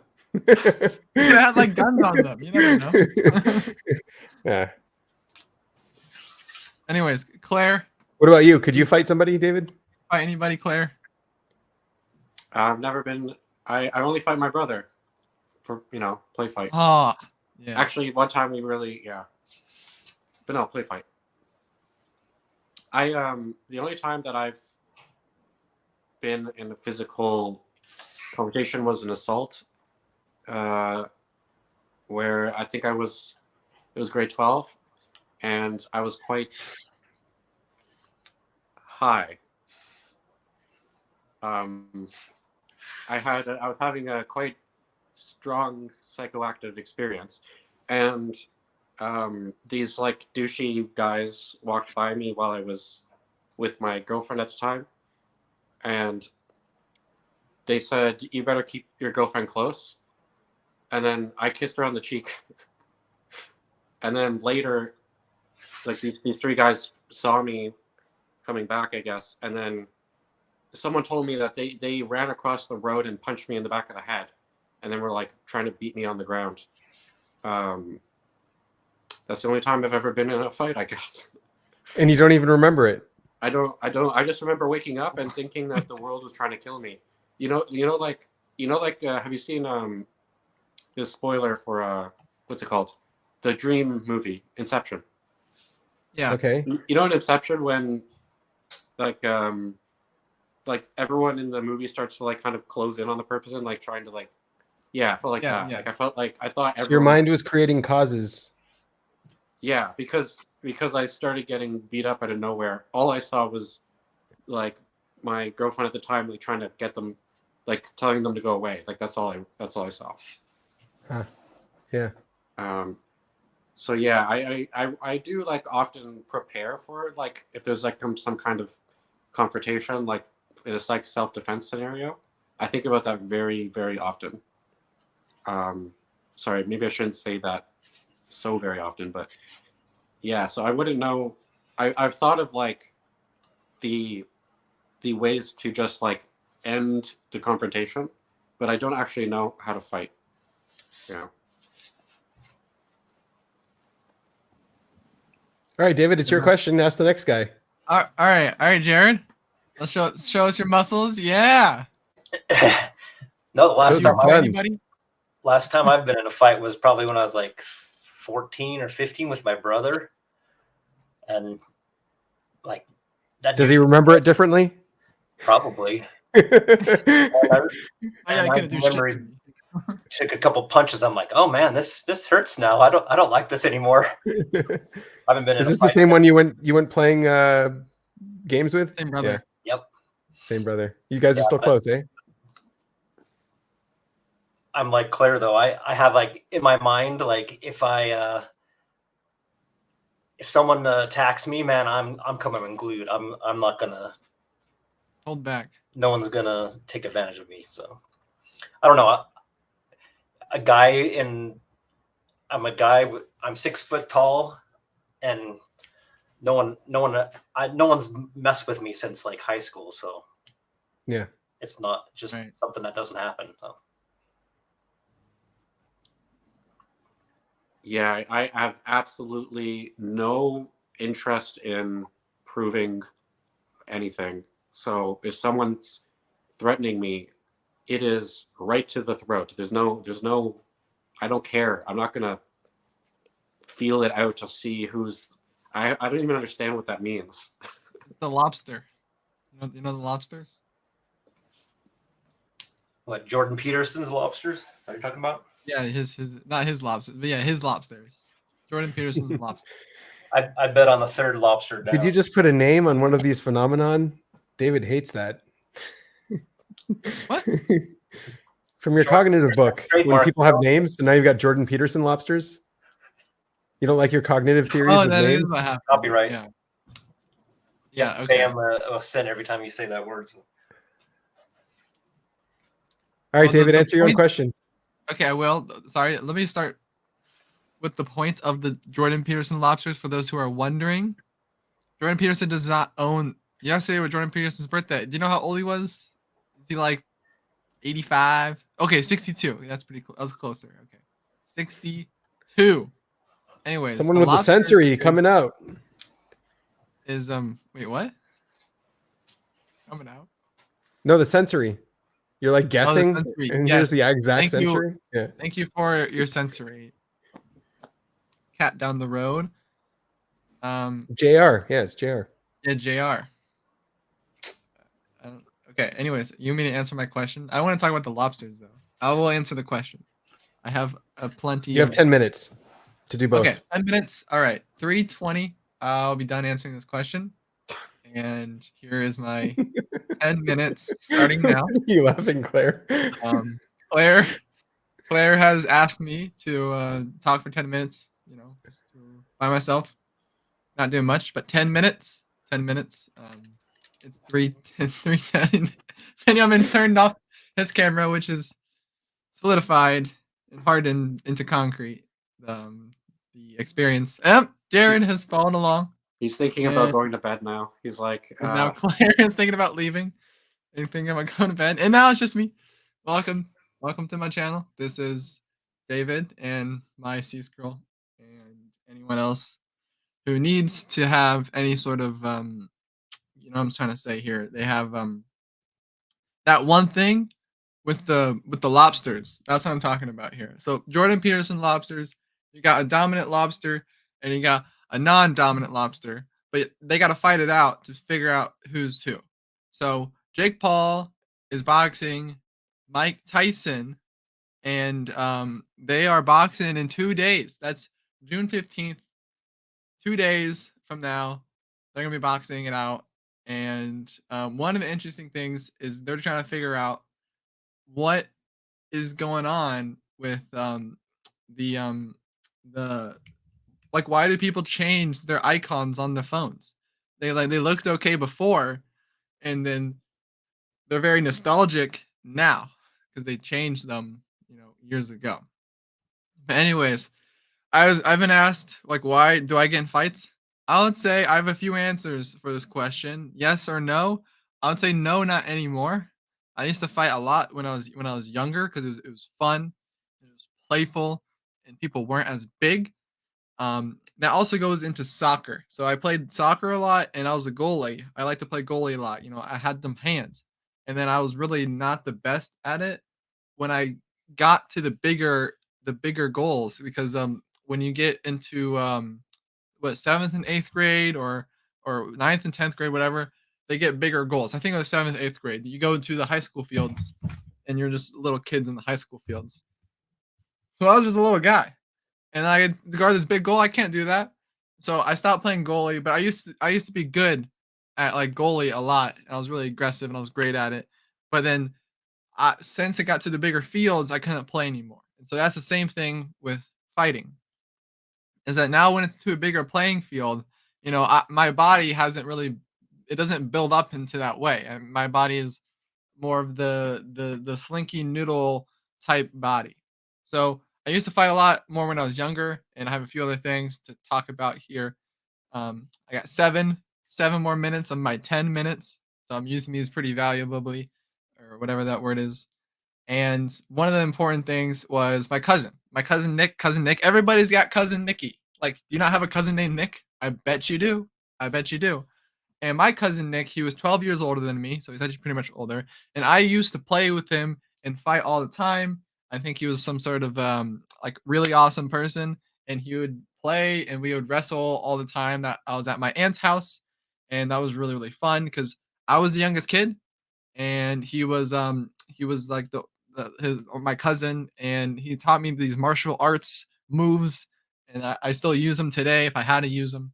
And so that's really great. But then as I gotten bigger and I got older, his sister had kids, and now I've been replaced, and now we never wrestle anymore because I've been replaced with my cousins. My cousins, you know, once removed. Or see, that's one thing I don't get the family tree stuff when it's like cousins and kids and cousins, and they there's all these confusion because I'm like, I don't know what to call you. Oh, you're my cousin once removed. Well, that doesn't sound nice. So it's like, you're my second cousin. Okay, that's kind of better, but why am I not your first cousin? Like, there's all these sorts of things where your value goes down depending on your label for that moment.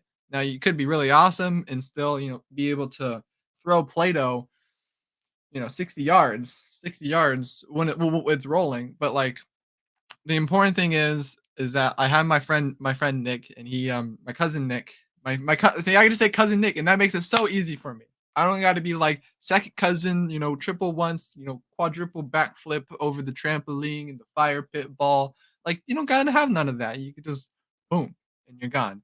And then there's what was the other thing I was talking about? Fight. And so I fought with him a lot, and then when I got into high school, I started fighting people a lot more. Middle school, I didn't really do much. I didn't really do much of that jazz. We fought playing Clash Royale. If you so in middle school was a time where like iPhone games like started to become a popular thing. I know everyone says they had the best childhood, but I had the best childhood because literally like iPhone games were fresh and they were new and they weren't boring like I am right now because I'm not a child anymore. And so since they weren't all these great things, then what would happen is they would get really competitive about the new game that came out because there's always some new game. But Clash Royale, you buy it. We had to buy it off the Canadian App Store. That story. That one's really cool. Five Nights at Freddy's was coming out. We're playing those on the buses, or Cookie Clicker. Come on, Cookie Clicker. And then there's so many other ones. I can't I cannot for the life of me remember it. Like if I'm just doing one of these dumbass rants, like I just can't. I can't do it because I don't really care that much about it. But I got 4 more minutes to answer the question. I'm getting there. I'm plugging away. I had this cooking up in my back pocket the entire time, and so it's coming out. I'm making such a fool of myself. I'm sabotaging. That's all right. We lost a fucking viewer. Are you in Canada? No, I'm sorry, JR. I'm not in Canada. Canada is for people that don't like to fight people.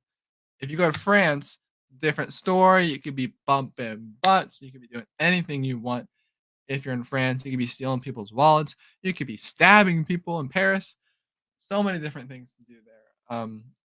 Anyways, I have 3 more minutes to answer the question. I'm almost there. I'm getting close. I'm probably spending more time thinking about getting close to answering the question rather than actually answering the question. So let's get on with it. All right. So when I got into high school, there was I started losing my hair, as you very well know. And I was very insecure about it that I wore a cap. I wore a do-rag and I wore a backwards like the swimming caps, like the do-rags, and I wore a backwards cap all the time. And then if you're a child, you're like, why is that guy bald? It's like that's like I can see you're a child when you think like that, because other people with more experience, they see people are bald, they know they're bald. And so with this curiosity, I'd be messed with a lot of the time.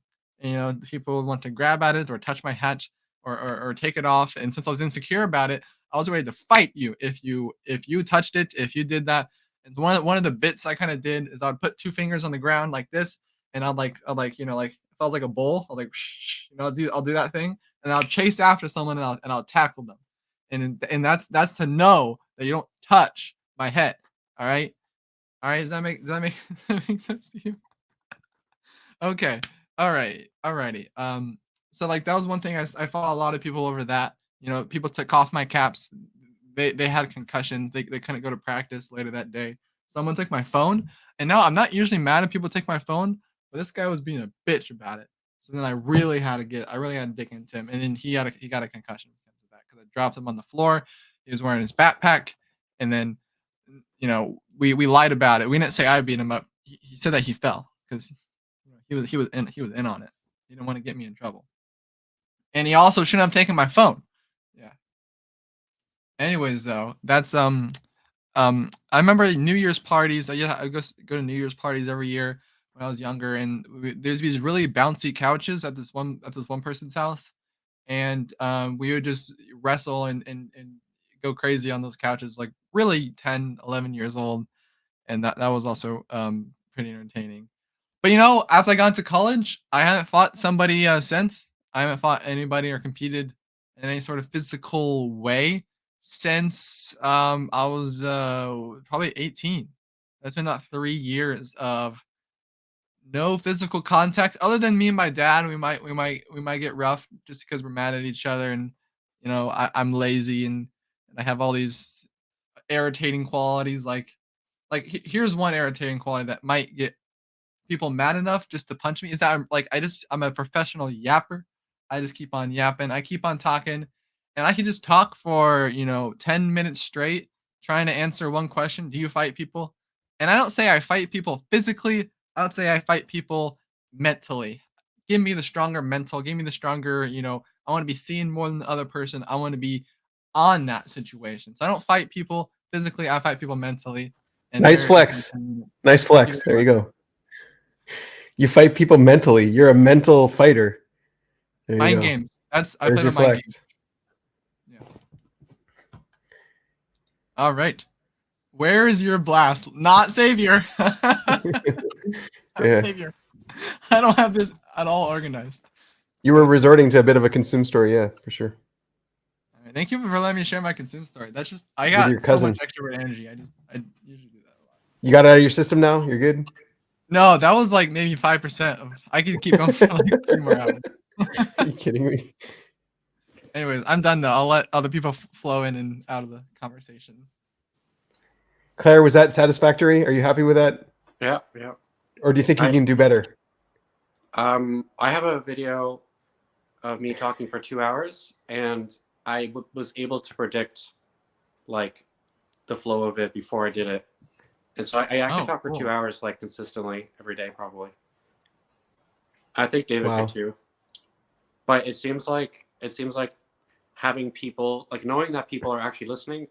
Maybe do you think that David has an effect for you? Like, because for me it's like if no one's listening, I could talk forever. Maybe, yeah. Yeah, no, I agree. Yeah, there's 2 sides to it. Anyways, Also, did you think I could have done better? That was the question. I don't think it matters. The way, like, I was actually lying down, and I was like, oh, this is nice to just like I don't have to listen to it, but then if I do listen to it, I'm intrigued, and then yeah, when I stood up and looked at the time, of course, it said 3:19:49. Wait, 46. So I got 9 for 6 I in did there. kind of conclude it. I was like trying to say, it's like I got 3 minutes left. I got 5 minutes left. I got 6 minutes left. Yeah. No, I was calling back Whatever. to the seeing the same number everywhere. Yeah. All right, are we doing more Jubilee? More David Jubilee. did the thing. He did the thing. We need to give him more Jubilee, right? Is that what's going on? I didn't do any. I didn't complete anything. What did I do? You held your breath underwater for 10 minutes, man. It's I literally just sleep last, didn't take a breath. That's what's. All right, Jared, you got to share your Jubilee, man. You got to make David right. uncomfortable. Jubilee?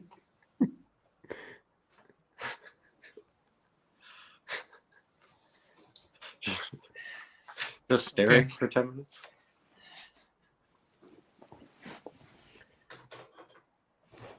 What's Jubilee? Effie Jubilee. It's a Dave and Chan word. Yeah. Honestly, I think everybody does Jubilee. I see my son playing soccer with his friends or whatever, and then one of them scores a goal, and everybody just runs off to congratulate the person who scores a goal. Like they do a little weird ass social dance together. You know what I mean? Yeah. And it's like they can't all be TI. Like there's got to be FI in there. FI? There's got to be FI doing the Jubilee with him, like for sure. This can't, like, an entire soccer team can't all be TI. Just saying. You see this consistently with kids, so like I don't think like the Jubilee thing is just a TI thing. I'm just saying. Oh, it's not just FE. Okay, I see. Right. Yeah. Well, yeah, it's a tribe thing. So if it's a tribe emotions, it includes the FI's emotions. So if if their team scored a goal, then of course they're gonna be Jubilee. Yeah. Anyways, I know it wasn't exactly what Claire wanted, but I did just talk for 10 minutes. What? Oh no, I'm lagging. No, that's fine. Yeah. He doesn't care.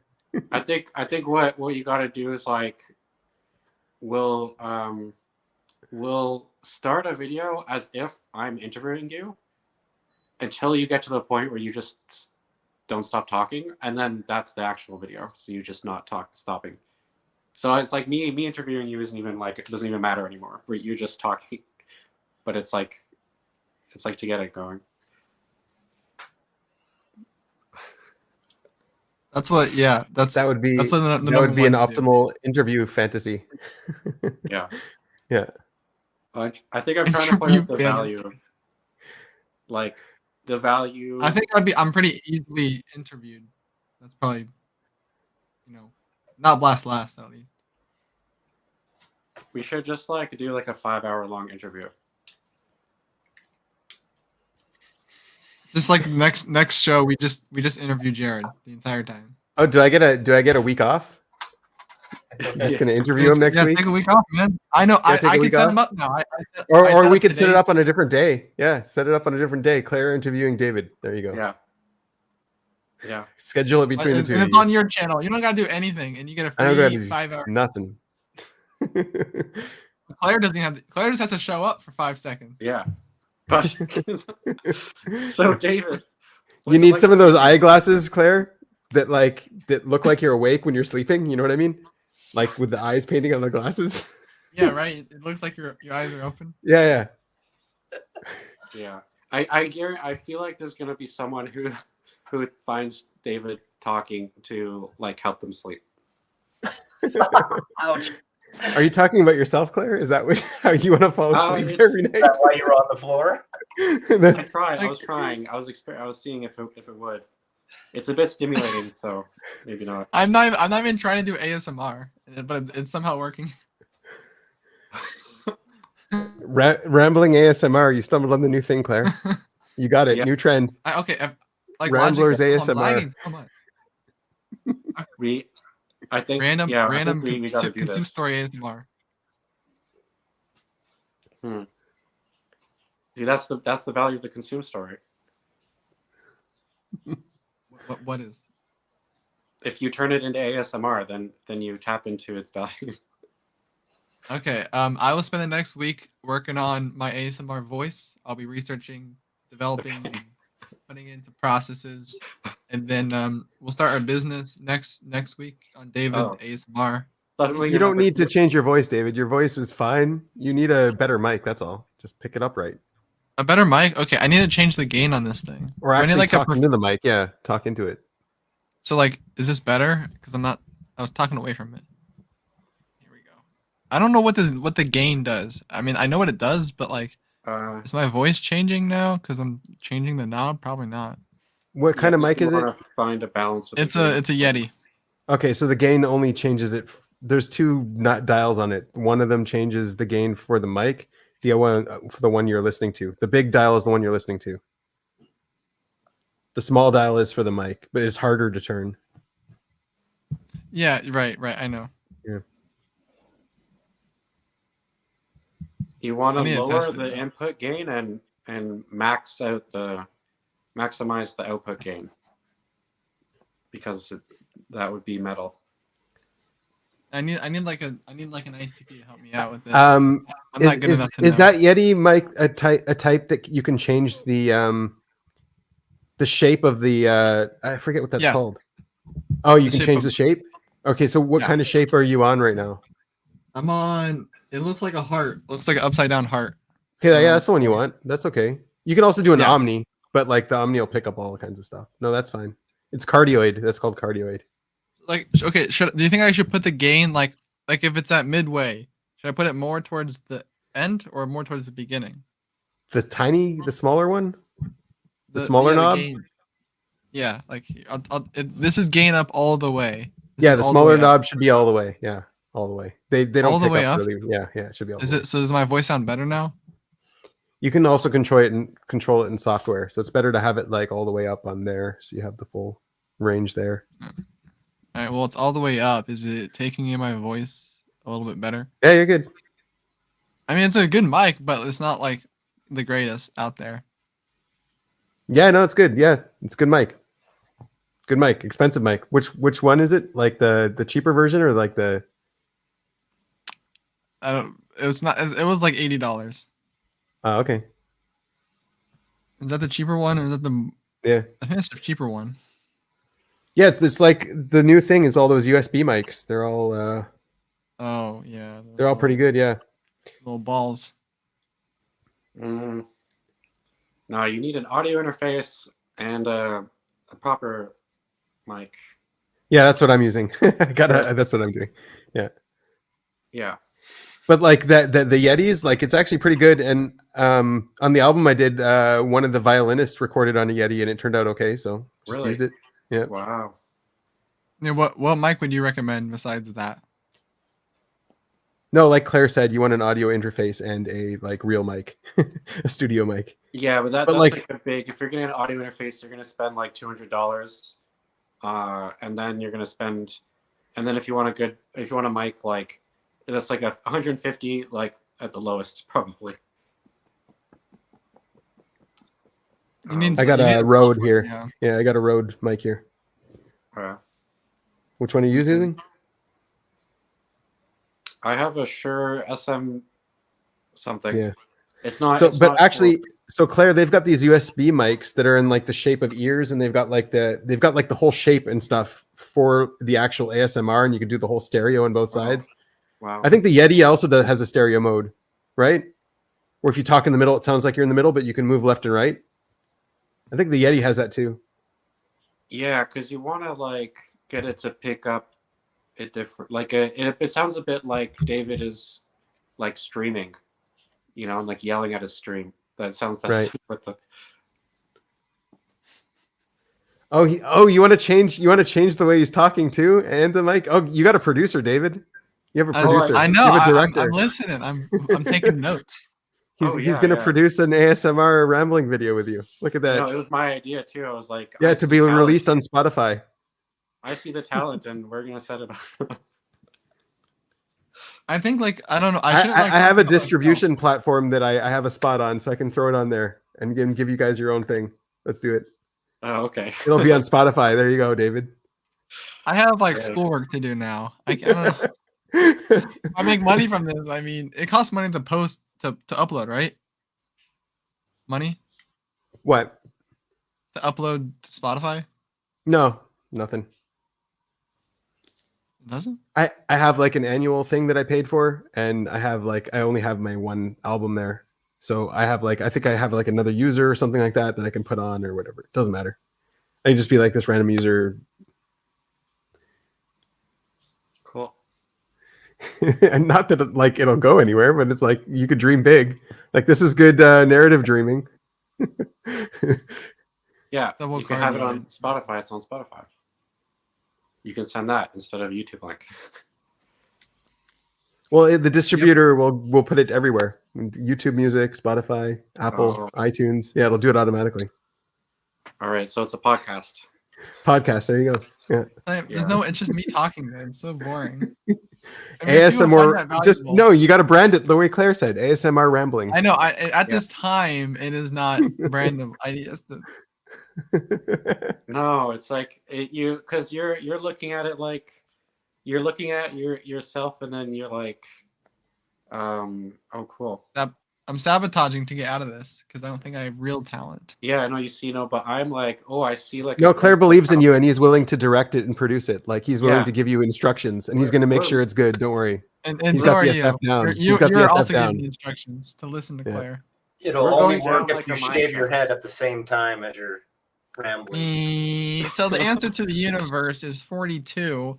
2, 2, 2, 2, 2, 2, 2, 2, 2, 2, 2. Is that enough twos, Ben? Oh my god. Oh my god. I'm gone. Have a good night. All right. See you later. Bye. No.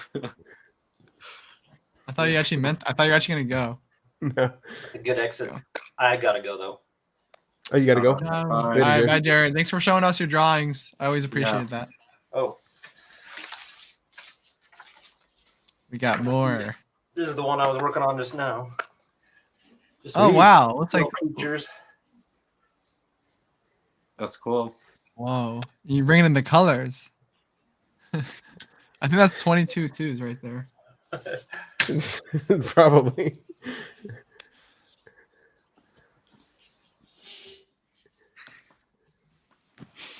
Yeah, he should share his art. I don't know if he can share it online or whatever. Have a link because like. Oh, that's what we do in the background of my podcast. It's just like Jared drawing, Yeah. you know, and that's our YouTube videos. Yeah. And then Benjamin and I will play guitar. Okay, I just want to like say one thing.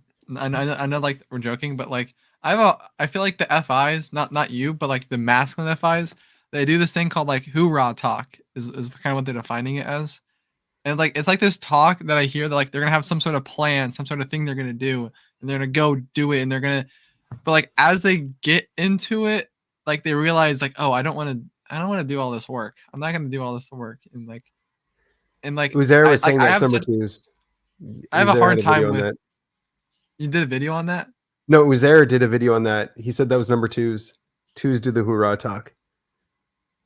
Yeah, also The too. rah-rah Yeah, I talk. see that as well. Yeah. Yeah. The twos also do it too.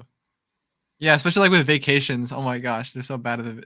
I know there's other stuff, but I see it also in the vacations where they're like, "We're gonna go to vacation. We're gonna go to this place. We're gonna go to that place. We're gonna go to this place." And they're like, "What do the plane tickets cost?" And they're like, $400, and like everybody's gone. Like, let's just go to Disney World for $50 or whatever.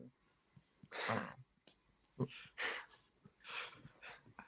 I think for me it's like I'm looking for like value somewhere, and then I find something, and then I say, oh, I really value this, I'm gonna do this, and it's kind of like a hoorah thing, but it's like a softer version because like I'm not like hard committing to it. It's just more like I'm like, oh yeah, I'm gonna like learn how to do stenography because then I could type really fast and journal really fast, and then and it's almost like it's not the actual like goal that matters, it's the me looking for value that matters. So it's like I'm mining or I'm going down like this cave or exploring, and then like somehow I get something out of that. And then so it's like for example, like right now it's like, oh, like we're gonna do ASMR rambling, and like for me, like my objective isn't really to have the actual product. The objective is to find the value. Oh yeah, and NF thing for like predicting the value of it, potential. Just Discovering like, it. Yeah. You're uncovering. You're doing the uncovering. You're looking for the value. Yeah. yeah. So once I have that labeled as a mannerism on my I know, mannerism. I know, Uncovering. I know. Yeah. I made that you. Yeah. mannerism. Yeah. Like you're like uncovering value. You're looking for Yeah. the value. Yeah. Hmm. FI uncovering. Yeah. Yeah, FINE. that's my Yeah. way I am all the time. Mostly. Yeah, it's interesting. Because like you have to look deep for it sometimes, right? But you know it's there. Yeah. And Right. I have to commit to something to get there. Right. Yeah, you know it's there. Yeah. And then what It's am I always doing? there, right, Claire? There's always something there. Yeah. There it is. Yeah. It's inherent. Oh. No, but it's what he's doing. He's uncovering. Like, yeah, Yeah. always something there. So then what? So then what is the TINE? What was it like analyzing? Yes. That- Yeah. Yeah, that's what I'm doing. I'm like, I gotta like do all this extra stuff. I gotta like analyze how I'm gonna. Yeah, but any analyzes too. So Claire knows what analyzing is. He's got any. Any is an He analyzer. knows. Yeah. Yeah. FI isn't analyzing, but any is. Yeah. I need like thicker eyebrows. Like my eyebrows are so tiny. I gotta get thicker eyebrows. Sorry. I only know what analyzing is from TI. I don't have any. So what can I can't do generalization. I feel like I can do generalization a bit. Oh my god, alphas are horrible at generalization. Horrible. Like they do it all the Like, time. I don't know what you mean by it. Like what? Alphas do it all the time. They make like a generalization and just like that's not true. Like what? Where did that come from? Yeah, it's like these generalizations that you guys make. It's like the Give me an gammas. example. When the gammas generalize, like the gammas generalized, they're okay. They're good at it. Like it's their structure. I Right? know I can see that part about it, but what's the Right. part that we're bad But about like, it? no, for you guys, you don't need that structure to build. You don't. That's not part of your cognitive structures. So like when you generalize, it doesn't matter if it's off or on. You're doing 42. Like, what's the fact? Like, what's an example of somebody that's an alpha that's bad at? Because that's the one thing we can't do, right? It's all the way in the NIFI. Yeah, I don't know if it's you can't do it. It's you're not using it to justify anything. We're not trying to use it. You're not using it. You're just not. Okay. And- So what's yeah. what's the opposite? What do they suck at? The gammas in your thing? The gammas? Yeah. What is the SI exacting? Okay, one second. Let's pull it up. Let's pull it Exacting. up because we're talking abstractly here, and let's get some sensory. I know somebody in the comments, they wanted to see the bicognition. They did want to see that. That's 4 true. Venn diagrams. Let me go find You're it. gonna get me talking That- for 10 minutes? Good luck. Yeah. Boom. All right. We got the comment here. Sensor proofing. We got the exact comment. See, these bubbles are really helpful. Let's talk about them a bit, just a little bit, because I kind of All wanted right. to process my processing. All right. So let's start Alrighty. with the other quadra. Because I'm actually interested in listening to Claire because I don't really hear a lot from you guys. So here's your delta quadra. So like if you want a good definition of what NE is doing, NE is doing all of these, and FI is doing all of these, right? But what you're really doing here is uncovering most of the, like together they're independently both uncovering, right? So David does uncovering, but he does it only with the NE. He doesn't do it with the FI. You're uncovering like value. Yeah. Yeah. Yeah, like the uncovering that the alphas do is like Snowden, right? He's uncovering secrets, right? Right. Right. Which is more analytical. The math behind it. Right. Yeah. It's more NE. And you're doing more of the FI uncovering, but you're still using NE. Yeah. Yeah. Where's the generalization? Where does I don't see that word in here. Consensus. Yeah, so here's the structures, right? So There it is. Yeah. So generalization, and you guys are formulating. Yeah. Formulating. Yeah. There's a Combining. what is that? Yes, combining. Yeah. Oh, I just tapped into this like in a big way recently. Yeah, go for it. Hold on. Never mind. I'll be back. Yeah. Come back and share it with us. Okay. Now the TIs are here. No, Let's TIs TI are here. this thing. All right, you ask your questions. Okay. So I'm looking at this. I like framework. Framework's all right. Framework's a framework. For SINE, yeah. And then like okay, before I even say anything, like It's formulating when and I'm going combining. through this, my formulating or my framework or to make this comprehensive, just use the words in front of me. I'm always looking at if the other team is not doing this. So I have that cross check kind of in my head. We're like, oh, if SINE is doing the framework, okay, let me think about the NISEs that don't have a framework or something like that. And like, yeah, the NIs feel more like the guru, climb to the top of the mountain, swim all the way under the mountain, be totally committed to that. It's like so one thing about this comprehensive thing is like I find I project this a lot onto TEFIs, right? I project that they're also being comprehensive because it feels like I would be insulting them to say that they're not doing this. You know what I mean? But it's not actually insulting them. It's just they're just not doing it. Okay, explain your vision with comprehensive. I'm sorry to use these words. They're trying to structure. Yeah, all of their structures are trying to be systematic structures and not comprehensive structures. And what you're looking at and I'm looking at are comprehensive structures. Okay, I know. I could see the TEFI. I'm more on board with that. I'm not seeing how there's not a systematic thing with being. How's comprehensive not being systematic? Yeah,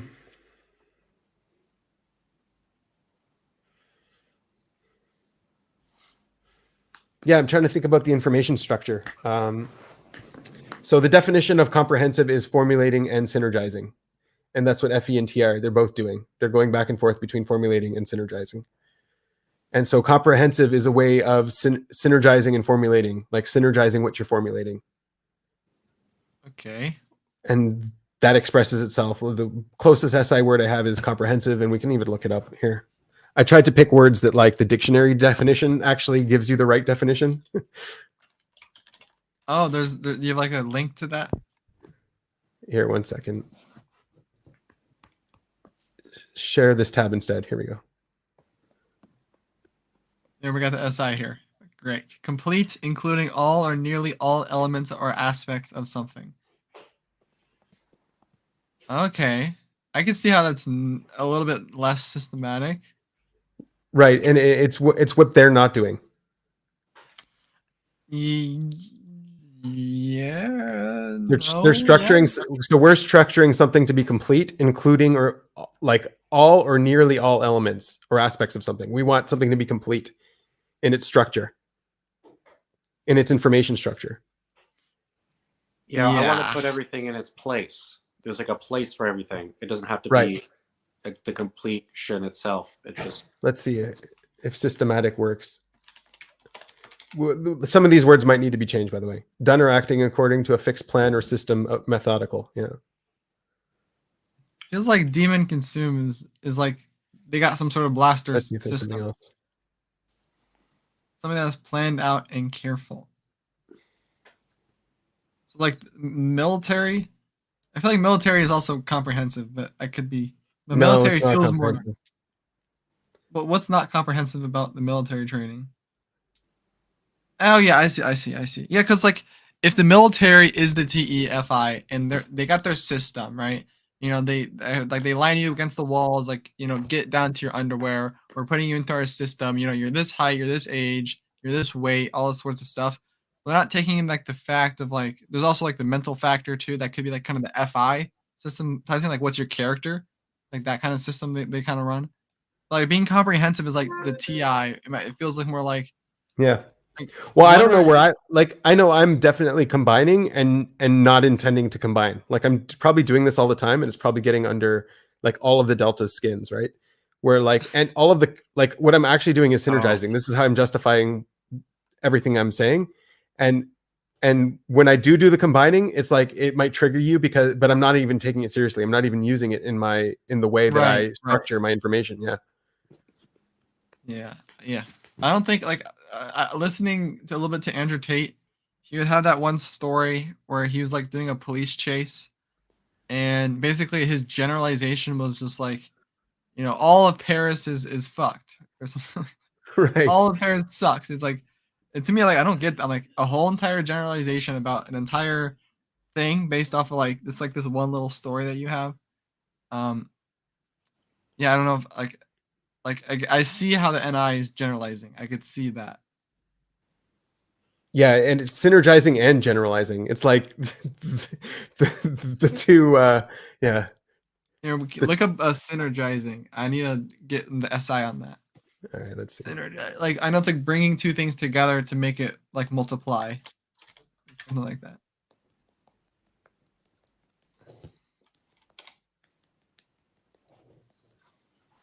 Yeah, to make a greater effect. Yeah. Okay, so then so the NI is like, it's like bringing like if it's like an imbalanced NI. You have to find the right definitions. Yeah, you have to find the right definitions. I don't know if I would use this as the right one. Because like it uses combine, which is of the opposite one. So the person who did this definition was uses combine, right? Right. He was getting confused here. But it's creating an effect that's greater than the separate effects, whereas combining is combining the separate effects. Right. It's not creating a new effect. It's only using the effects that are already there. Right. Yes. 100%. Yeah. You're seeing that too? Yeah. Yeah. Yeah, that's weird. Yeah, combining all the time. Yeah. And I don't even notice it. It's right? Weird. I have no idea what this is at all. Okay. But I know you're doing it. So last night I was watching High School Musical. And you know what that movie's about? Yeah. I know. I'll spoil it. The main character the two main characters realize that they love singing, even though they that's not what they do. That's not who they are. It's a very persona movie. And then like so one plays basketball and the other one does like math, and they're like the best at it. And then the whole movie's about like how the basketball team leader and like the math, like the best person at math are like doing drama and musicals. And it's like it breaks like the whole persona of like in the school. And then I was thinking like, well, what happens in the movie is like they when all the friends start to like realize that this is what they really want to do, they really want to do both, then they get in on it and then it gets combined. And then it's like they have like they become like they have more support from their friends, they're more like passionate about it, and then they like their passion for both things goes into both things. And I feel like that's like very like makes a lot of sense to me, like trying to like figure out like why I'm exploring everything and then what happens when I explore things but don't end up like doing them. I don't know, you get what I'm saying? Yeah, so like you're combining elements but keeping them distinct, right? Yeah, it's like it's like if you're only passionate about basketball and that's all you want to do, then all of it goes into that. But if you're also passionate about something else and you put a lot of time into that, then like that passion gets added to the, like when you go play basketball, like even like when You're doing, combining like, passions. yeah. And if you have someone like in your life that's like it can really bring you down when like if it's like no, you're not allowed to like do the musical because you're a basketball player, and it's like, well, now you like now that passion is actually like taking away from the basketball passion. Okay, I see. I kind of see what you mean. Yeah. Synergizing. No, it was really good. I like the passion, like synergizing and combining. There's like they're too similar. You know, how are they opposite?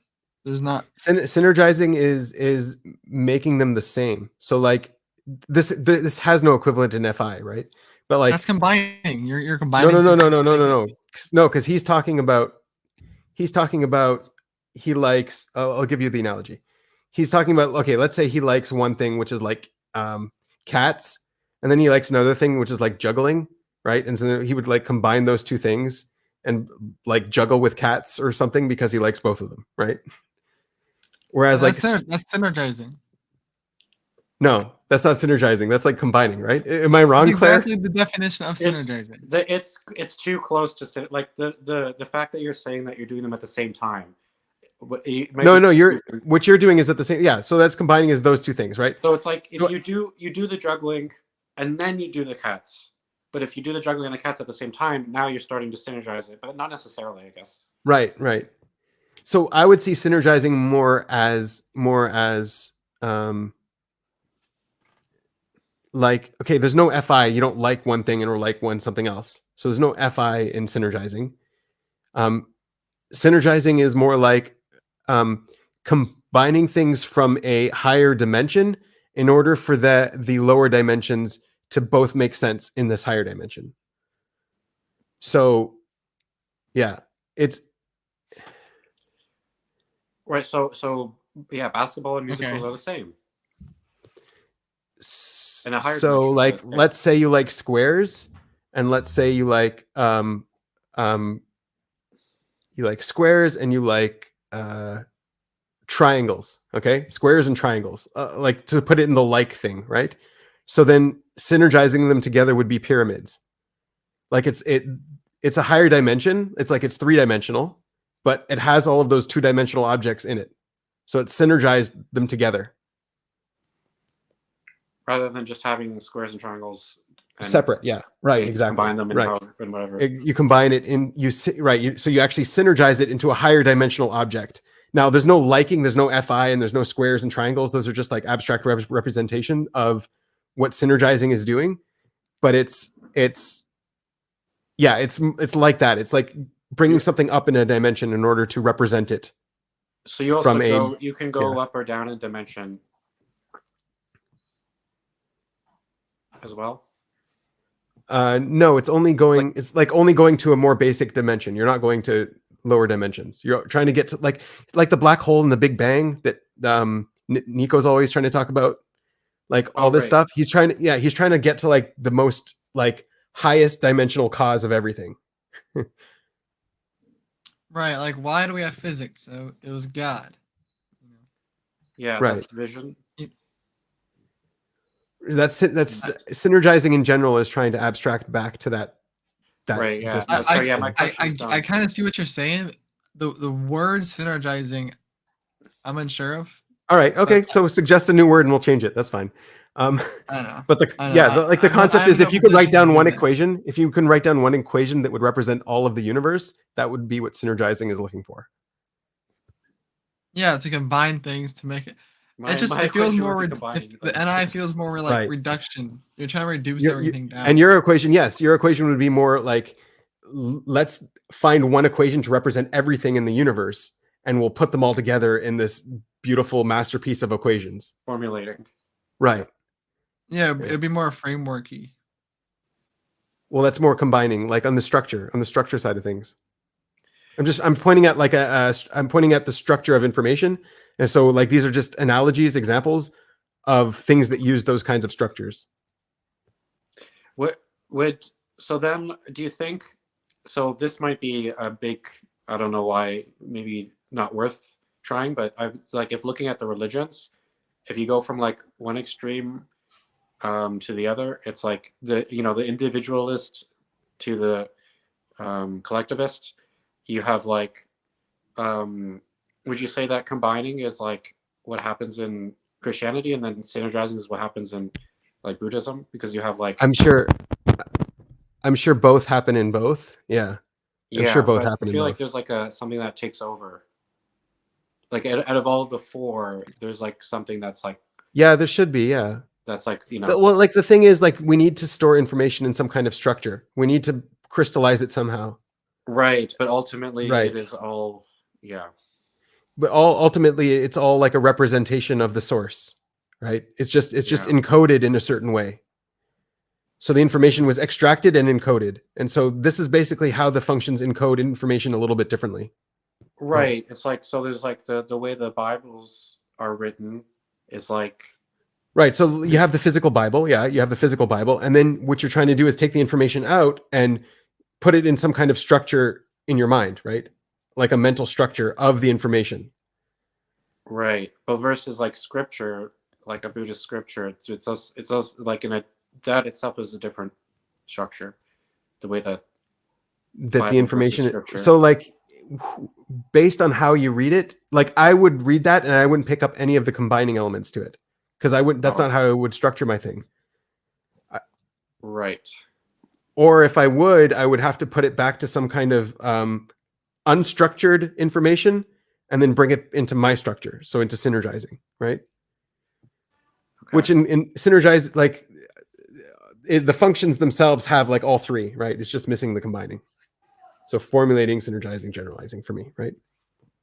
But yeah, so like that, and then I would store it in that structure. So like the religion is still the religion, it's just in a different structure. So I think like if you're looking at who the prophet is or who the writer is, so they would have structured information differently. Okay. Oh, I see. I've done a sort of a massive leap of synergizing, but it's actually just a crap ton of combining. And right. When I'm trying to think about dimensions. Do you want to hear that? Yeah. Go for it. So I was thinking like one way that I've sort of proved to myself that there must be God or something greater is I started to think in terms of, so what we understand like we have like representations of spatial dimensions, but then I started thinking like, okay, if I take that, my understanding of that, which is obviously limited when we go to the, and I just apply it to literally everything. So like there's a dimension to everything. So even like our concepts of like love and like life, like being alive, this has different dimensions. So like if I were to go down to the second dimension and be like, well, I created something in the second dimension, it has life, but in the second dimension, life is different because is second dimensional. So it's not called life anymore. It's something else. Because if we go in the higher dimension, there's life in the higher dimension, but it's not called life anymore because it's higher dimensional, because it's been.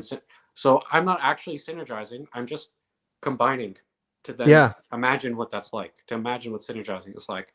And then that makes me realize that like, oh, there must be something higher and it must be conscious, but when it's higher, it's not just like, to us it's consciousness, but then higher, it's something higher. And then it's like, yeah. Okay, I see what you're talking about on the religious angle too. Yeah, because like I think we would definitely picture whatever our vision of God would be in also according to these structures, right? We would limit God to these structures, whatever we're perceiving. Yeah. Right. Yeah. So but I wasn't aware that of the difference with the synergizing, because that's what I'm not doing. But now I see how I'm. Yeah. So if I start describing my attempts at synergizing to someone, it gets really like, oh, like that's a little, you're overthinking it. That's like, yeah. Yeah. I still am seeing you combining, and it doesn't sound like synergizing to me, which is interesting. Yeah. Yeah. That's what I'm trying to do though. Well, in that case. Interesting. Yeah. So the way I see it expressed a lot is you can look at Dave and Chan, and you can look at the Alpha Quadra people and Young, right, who came before, and like just the entire the entire structure of the information is completely different. Like OP is like generalizing. It's got all of these anecdotes. It's got all of these like, it's just very sloppy. It just seems very sloppy. And the alphas here with their formulating here, let me go up to with the, so this is just like the main categories, but this is like, so like this is the one thing that gets the alpha people going, the exacting. There is no exacting. There's none. Like there's all of their definitions are so wavy, like so much. What's that? There's a little bit of exacting. Yeah.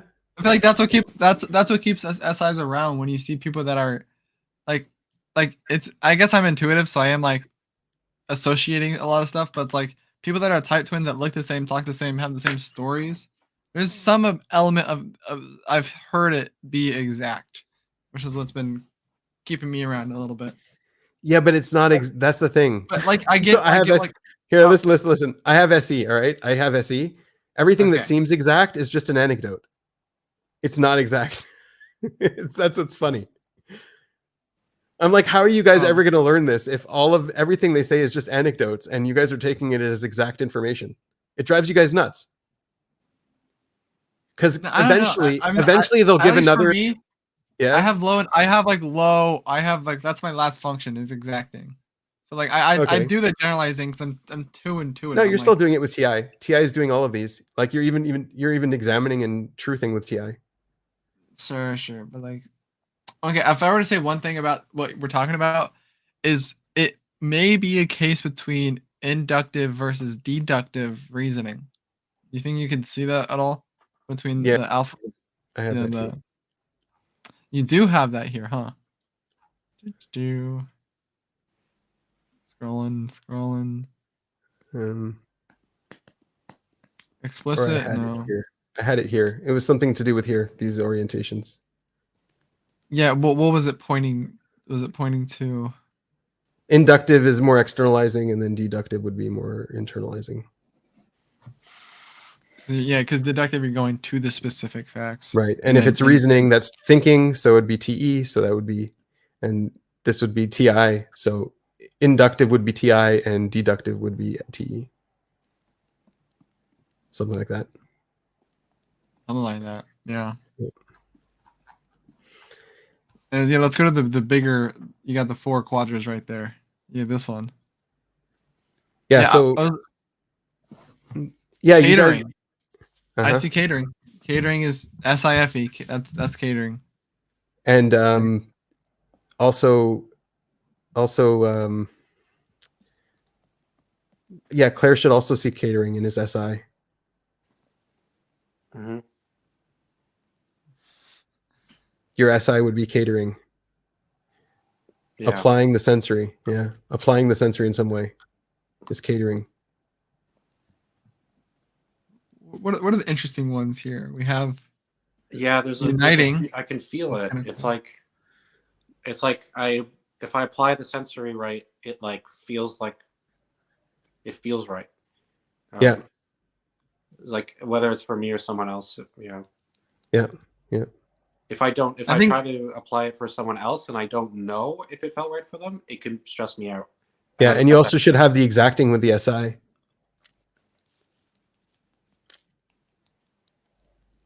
Introverted. Yeah, the context is how I Mhm. what I think of.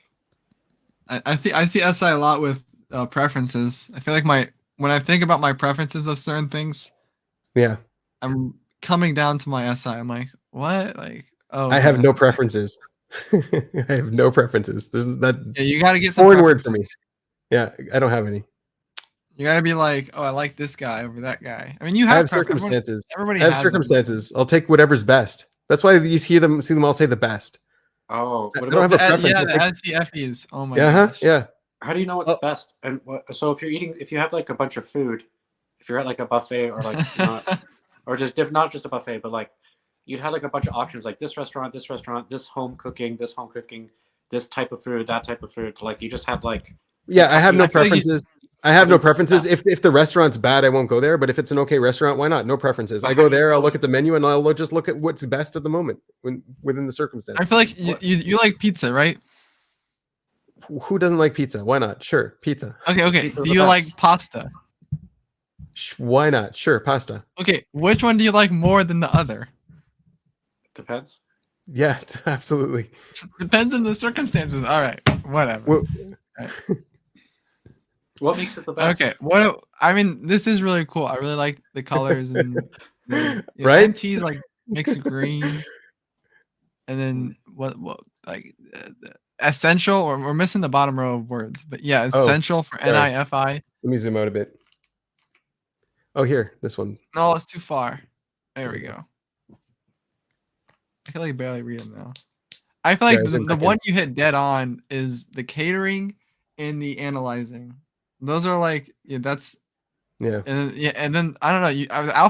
The Alpha Quadrant gave you the most help on this, and so I think they got the best words. They got the most exact words, at least in my mind. Uh-huh. That's because it's you. It's because it's me. I know. I can't. I can't speak for the other quadras. Actually, yeah, I don't like preference. I like. You don't like preferences? I don't like. I mean, and just in terms of word, that's in all. terms of words, I see. Yeah, but I like consensus, uncovering. I really like uncovering, of course. Yeah, uncovering seems to work. Yeah, implementing, it just feels kind of like, well, yeah, of course, that's what it is. Right? Blast. Isn't it? Yeah, it's you're implementing the implementing. Yeah. And I liked Annie did a video on consensus reality, and I was like, oh, that's really interesting to hear her take on what consensus reality is. I really like that one. Yeah. Yeah. Mm-hmm. She talked about it as if it was like a real thing. There's a consensus reality. It exists. Yeah, I think so. Yeah, wow. I think SCT empirical is pretty good. Yeah. It's like there's like a jurisdiction in the sky kind of thing. Yeah. So weird. Okay, and I also think the NITE explaining, I think anything that's NT is explaining, because some like NT it seems to be like communication. Yeah, I see my dad is an INTP, and he's like, okay, let me explain it to you. And then instead of explaining instead of explaining it to you, he'll just like analyze it in front of you and completely break it all apart. It's like, that's not explaining. Like, that's internalizing. Okay, sure. I do see that. I do see that specific difference. But yeah, I feel like the NT in general is like communication. That's what NT kind of is. Because it's like, I don't think so. Well, maybe not like it's not like the highest point on it. It's up there though. It's somewhere up there. Like I like NT is communicating. Communication ideas. can do like where communication is everything. Like everything can communicate. I know, but like you got like ideas being communicated. Feels like And feelings all and all nonverbals, the and there's lots of ways to communicate. There's an What am I trying SF communication. Like if you ever get a significant other, I'm not judging your no, I mean preferences. like think about it like There's this. an SF communication. It's like like you have like the minions from Despicable Me. Like you can't understand, or like the little like gremlin guys. What are they called? They're from Star Wars, and like the NT. Like you have to understand. Like they can be making like like they can be making all these like weird sounds, but like they're Okay. communicating through the understanding of ideas through like the NT there. So yeah, it could be like the NITE in a general way that we kind of all have that. Where are you going with this? I'm looking for where the NT is here. Here we have it. Oh Here. sure. Yeah. So NT is intellectual. It's both implicit and explicit. It's balanced on implicit and explicit. It's aligned. Speculative reasoning. Oh, these are just sort of terms I threw together. Speculative reasoning, abstract mechanics, idealized functionality, free ideation. What you wrote down, Yeah. you said like what was really good. It was you had the two sides of beauty, because like we all think the beauty is just like SF, and it's SF and Right. pretty things, But when I do Well, see art, like yeah, it's like, but there is also a beauty in the NT, which is what you're talking about a that's while right. ago. Yeah. Mm-hmm. But there's some sort of what was, you had some bubbles down there. I forgot what they're talking about, but it's about the experiential and the other stuff. The could versus should when you align the two. So you won't have that. You're going to have this mismatch. This is my mismatch. I'm doing a lot of should, or I'm doing a lot of could, and not a lot of should. I guess so. Yeah, probably something like that. Like I could do this, I could do that. What? It's more like Yeah, the any what ifs. What's beneficial versus what's possible. Yeah. Yeah. And so when Claire is saying, I'm looking for the intrinsic value in something, he's uncovering stuff. He's looking for what's beneficial within it. Yeah, I see. Yeah. And then the what versus the why. Yeah. NF, man. I'm always asking the why questions. I'm tracking the whys. I guess meaning. This should be meaning, like existence with meaning. Trying to align that. Yeah. Cringe awareness. Yeah. So for you guys, you'd be less sensitive to having a misalignment with like meaning and reality. Less We're sensitive. NF saviors or whatever. You guys, Supposedly. yeah. NF savers. They'll have this mismatch. Yeah. They'll only be looking at meaning, but not what's real. Generally, everyone Fair does enough. everything. Yeah.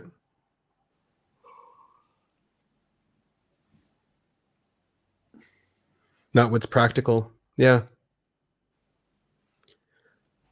I think, like part of the Annie's thing. Sorry, Annie, to talk about you when you're not here, but like her massage is very meaningful, right? But it's not like in this world, the way that things are structured, it's not a very practical thing to go for, right? But it's very meaningful for her. You mean for monetary value? Monetary, or for practicality. Yeah. But practically, it's oh yeah, it has a practical value. Yeah, for sure. You're right. Yeah, she's got the balance between it, because she's also savior. She's blast, not last. ST blast. It's still NF lead. Yeah, it's still NF lead. Cringe awareness is like, yeah, I have a friend who's, I think, SIFI, and I'm, FISI obviously, and I'm pretty sure like when we talk, we talk about the past, it's just like, it's like it's just everything feels really cringy, and then I keep trying to like tell my friend that like I'll experiment and be like, I'll bring this up, like, did you find that cringy? You know, and he'll actually like visibly cringe, and I'll tell him that it wasn't, and he won't believe me, or he'll kind of be like, really? Like it's like a he has to find a way to accept it into his worldview. Yeah, a lot of that is also someone who's doing something similar to you that you hate about yourself and that you're repressing. Okay. And then Yeah. when you Right. s- Right. Yeah. Right. Yeah, when you see them doing that, you're Yeah. just like, ah, that's cringe. Yeah. I see like the implicit side of it with the cringe. The like the implicit, at least for me, like people would make like I would make a lot of like facial expressions, and people would be like, they'd like ask for the what, like what was it, or like what's funny? Why are you laughing? I'm like, I don't know the explicit. I just there's something there.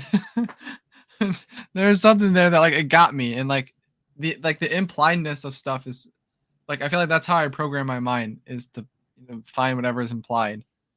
But yeah, it's You're internalizing the implicit as well with the any. Yeah. that. Yeah. Any is internalizing the implicit. Yeah. Man, yeah, I know. My type twins, they understand me, right, guys? Yeah. None of them are watching, by the way. But yeah, that like with my dad, like it's just so funny watching him use the word explaining. So my daughter's in ESFP, so he goes to her. He's like, "Oh, you want to know how this works? Let me explain it to you." And he Like loses her. Like because how would he explain the game? Like Sorry to interrupt. Like that one game you talked about. So he would analyze it out loud, the way Jordan Peterson does too. He's like, "Oh, this is an interesting concept. Let's analyze it." Like he's analyzing it. He's not I'm doing explaining that. it. To I anybody. feel like I'm doing that. Yeah, too. exactly. Whereas like the gammas, they've got an explanation for everything. You know, like they can just explain. Yeah, they'll just explain. God. Yeah, I can explain life to you. it doesn't mean it's right. It doesn't mean it's right. Usually, it doesn't mean it's right if you can explain it. But they can explain it, and they can get you to understand it, even if it's wrong. Yeah, I feel like the explaining definitely comes from the NI. It comes from that place of like I NI, understand yeah. this thing through and throughout. You know. So a good friend of mine is a nurse, and she was, you know, as a nurse, you have to explain what's going on in your ward to the new people that come in, and sometimes they have students that walk through and that like spend a day with them, learning with them. So, but like she's in Delta Quadra, and she's explaining all day in a way that they just love. Like it's just heaven for the students. Yeah, it's just the TE is really good at explaining, even though it's not using any NI. Okay, that's also true. That's also true. Yeah. I can see it that way as well. Yeah. Also, like, what if like I'm using, you know, my consume with my blast, or like kind of that situation, like I can cater I'm analyzing it, but like I'm trying to like tell you how to analyze it in my catering, or like I'm So the different levels of people. Right. So consume is here. This isn't actually consume. Consume is here. So consume is the mixture between extroverted, right, associating and exacting. Right. That's It's what I'm doing all balancing day, I these guess. two by internalizing. Yeah. Oh, that's better. Yeah. I do feel like I throw out some random association. I'm like, is that right? Probably, Yeah, probably not. It's There easier you to go. see here. The consume, yeah. It's internalizing, but it's balancing the introverted and extroverted as it's internalizing. Right. Yeah, I like I like the approaches. You get the approaches, and why did you talk about the beauty between NT and SF? I forgot why. Like, why did you bring that up? Okay. Like you brought it up when you were looking at those bubbles down there. Right. Okay. No. You brought up the beauty in the thing. Yeah, because I But thought it was such here- a good point. I had to bring it up again. Yeah. Okay. So here, these are the mannerisms. Okay. So like these are the second order stuff. So the first order stuff is just these dimensions. And these worked out to be like all of a distance of 2 from each other. Each dimension is a distance of 2 from each other. All 7 of these dimensions. And there's no other, like, these are the dimensions. It's mathematically worked out really nice. So this is the second order one. So when you have 2 of these dimensions, so the needs we've got like, you know, DE, DI, these are the human needs. You got the capabilities, which is like intuition, feeling, sensing, and thinking, right? You get the structures, right, which we saw, the framework, the comprehensive, Framework, the yep. systematic. Yeah. And then the last one is the mannerisms. And that's what you saw down below. But then you get the third order ones. So the third order ones is like the animals, the temperaments. But then you have two predictions, these worldviews and these transmutations. It's two predictions of what's going on in these third order, because now that we have all these fleshed out, we can flesh out these. So it's all the same math to create them, but the mannerisms end up being huge because they're combinations of the transmutations are huge because they're combinations of these mannerisms in every which way. So I started making tables trying to combine these mannerisms in a different way. I was like, okay, what happens if here, do I have all my older tables here? I really do appreciate all the work you've done, especially with the colors. The colors are the best part about it. But the I got another topic I got to ask you about. Yeah. It doesn't really pertain so much to this. Yeah, okay, we'll close this. Thank you for what? For whatever it is, letting that happen. Letting that happen. Yeah, I mean, you're that guy, Ben. Ain't that right? I'm that guy. All right. Okay. I want to ask a little bit about TI and not being good at respecting kind of the social hierarchy, respecting your teachers, respecting your mentors, people above you. And I've had some run-ins with this problem. Yeah. Usually I'm pretty good. Usually I'm more on the kissing ass of the teachers type. But I've seen other TIs and other people asking this question as well. And we're having a hard time kind of resolving, just like here's a question. Why do TIs have problems with authority figures? That's what I want to ask. Right. So there's a few different angles. One of them is, let's say you have a TEFI expert on something. Okay. And then you go there with your TI and you try to figure out what he knows. Trying to think, okay, does he have a TI here? Here, let's poke at his TI. Oh shit, he doesn't. He's an idiot. Oops. So like that can provoke people, right? Yeah, like before he's already an idiot. Like, why do they think he's an idiot? Is because he doesn't have a TI? Is it's just projection? Exactly. Yeah, that's what you think. Yeah, because he's probably really smart. He's still an He's still... Exactly. Yeah. But like when you actually, so it's not only okay. It's one thing for you to feel that, but you don't tell them that. You don't think But they They also get insecure. They feel that. Yeah. Once you start poking holes in all their stuff and asking them questions, at some point they just start spitting out answers that are wrong. It's like it just happens. Like it's like farting. It just comes out. And so get an analogy. And so then the TI is going to catch them on that and start arguing. Like, don't argue with me. What are you arguing with me? I'm an expert. You should respect me. There you go. That's how it works. And see, that reminds me of military a lot. Maybe. It's that last thing that you said, not everything else. No, yeah, but that's like how it comes out. That's how like you're not respecting the authority. And so even if they don't say it, they'll feel it and they'll, punch back at you in some way. Okay. So that's how it happens. And I see that. How do we what is there? Why does that happen? And it happens because the TI thinks they're smarter than the guy, or they have a different framework. Well, ultimately it doesn't happen. Ultimately, it doesn't happen because of like the TI is the external cause, right? That they're pointing at, but they're creating that cause. Because there's no actual external cause to them feeling that way. It's always an internal cause, and they're just pointing externally at you in order to avoid their own guilt or blame or responsibility. So it's like I want to figure out this TI question, and then I ask you, and then if it's like not good enough for me, then I'm like, yeah, like because I'm creating the cause or to have the question, and so then I don't know. It's right there. I don't. It's a locked box. I can't open it. And so then there's two sides of this question. So like that's probably the actual cause. It's in them. But how do you not be an external cause? Because you are also an external cause causing an internal cause, right? Right. How do we work on this? How do we work on our FE and catering, right, to their FI? Yeah.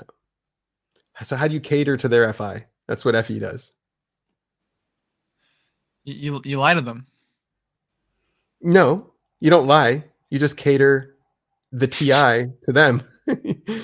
Yeah. It's lying. I think it's lying. It's not lying. You have to get to a place where it's genuine, where you're happy doing it. It's not lying. Like where you actually where it actually becomes a genuine part of who you are. Because you care about them and their emotions, you're genuinely protecting them. I feel that way when someone is, because there's like a good and bad kind of way of being like that.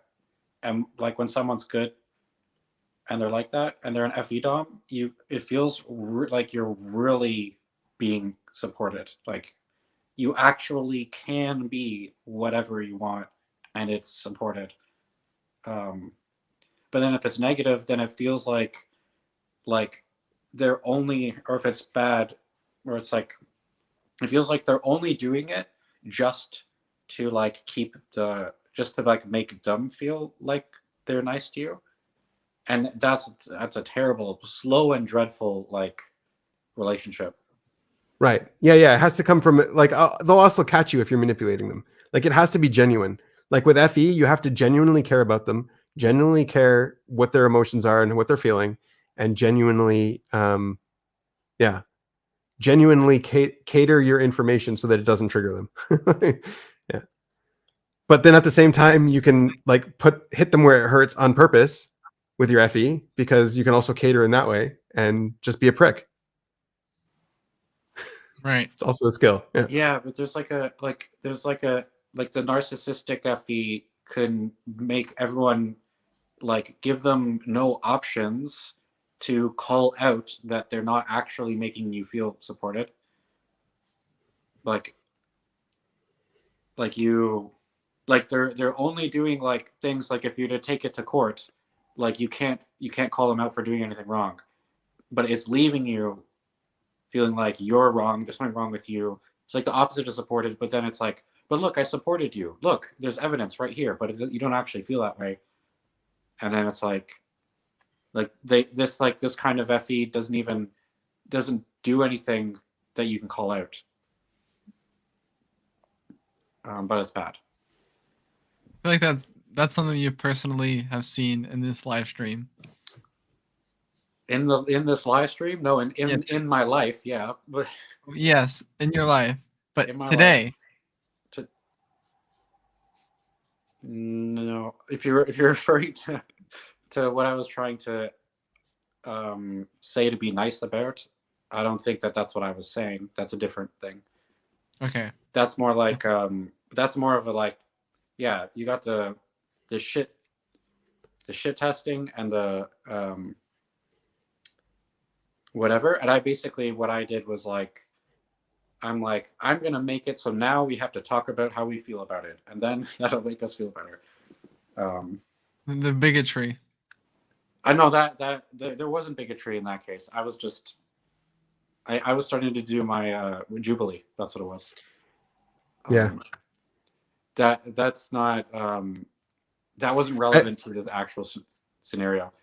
I'm trying to point, yeah, but in my like life, there's like I've seen that, and then I've also seen, like I was trying to point out, like someone who's like really pure-hearted FE dom, and like they will make you feel so supported without any evidence that they're doing it. It's like the opposite.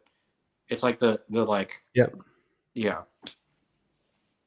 Yeah, you can take them for granted. You don't even see what they're doing. Yeah, it's a lot of energy.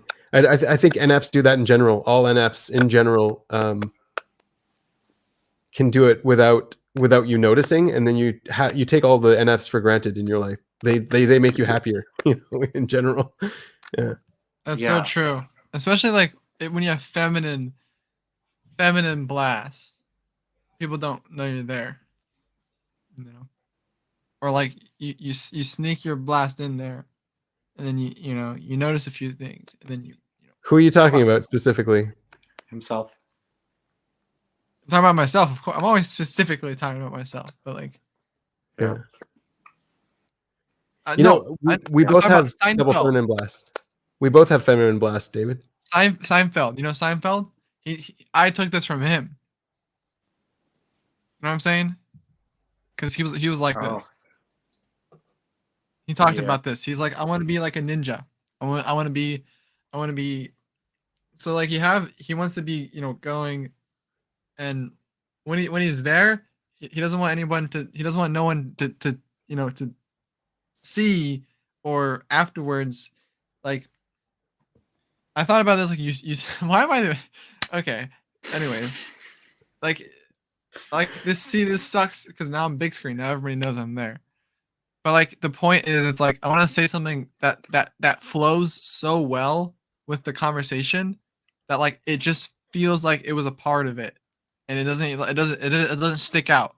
It moves right along with that. It doesn't, it's feminine blast. It flows with the blast. That's the easiest way I could put it. Right. So you think you need feminine blast to do ASMR rambling? Yes. See, I would be the feminine blasters the best at and lagging. Apparently, they're good at lagging, but also We lost him. Bye, David. Rest in peace. Oh, he's back. I'm back. Nope. Okay, I'm good. No, if I see Claire moving, I'm good. That's how I see it. Yeah.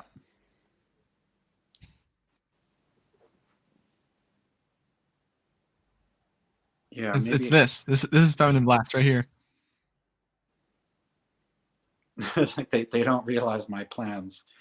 I like that you were seeing your own processes well enough to give feedback on the diagram earlier, Claire. Oh yeah. Yeah. Yeah, you recognized all of your own processes there very quickly. Yeah. All I'm doing is like trying to understand my own like self-knowledge or whatever, I don't know. And then like I don't know how to explain it because and then I find like and then there by showing me like that, it gave me a framework, I guess. Yeah. I was like, oh, and then I understand how to fit my self-knowledge into this framework, and then I can explain it. And also because of the framework, there's also a because of the context, I also know how it's being implemented. So that also helps me explain it. Yeah. Okay, we need to go back to the very beginning because what you said. Is That was there all good. inherent value? Like, okay, I know I'm connecting a lot of things, but like we're talking about like how us as humans build this like fake delusion, or like tools, or mental shortcuts, right? And like I want to ask both of you, but also want to know more Claire's opinion on this. Do you see that we have? Is there anything inherently valuable or inherently wrong with doing that, or if you're going to consciously do it, or if it's just part of human life and we can't do anything about it? You said distortion and delusion. Yeah, like how we need a justification for everything, pretty much.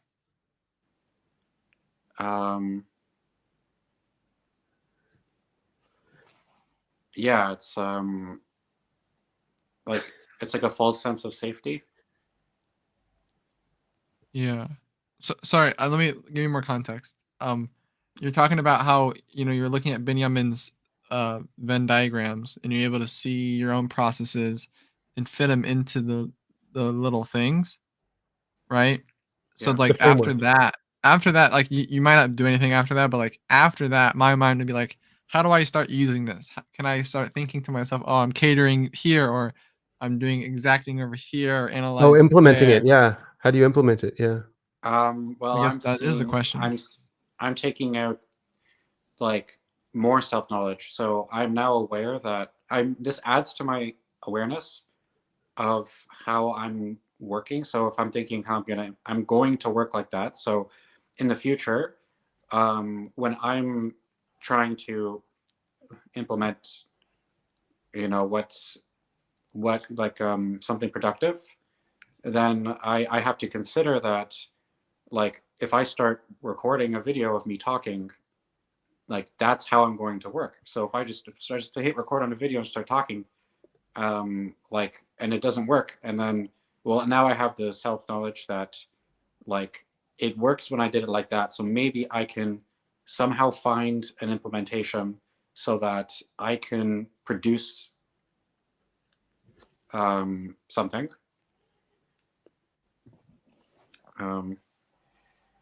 So that I'm not just like running in circles, basically.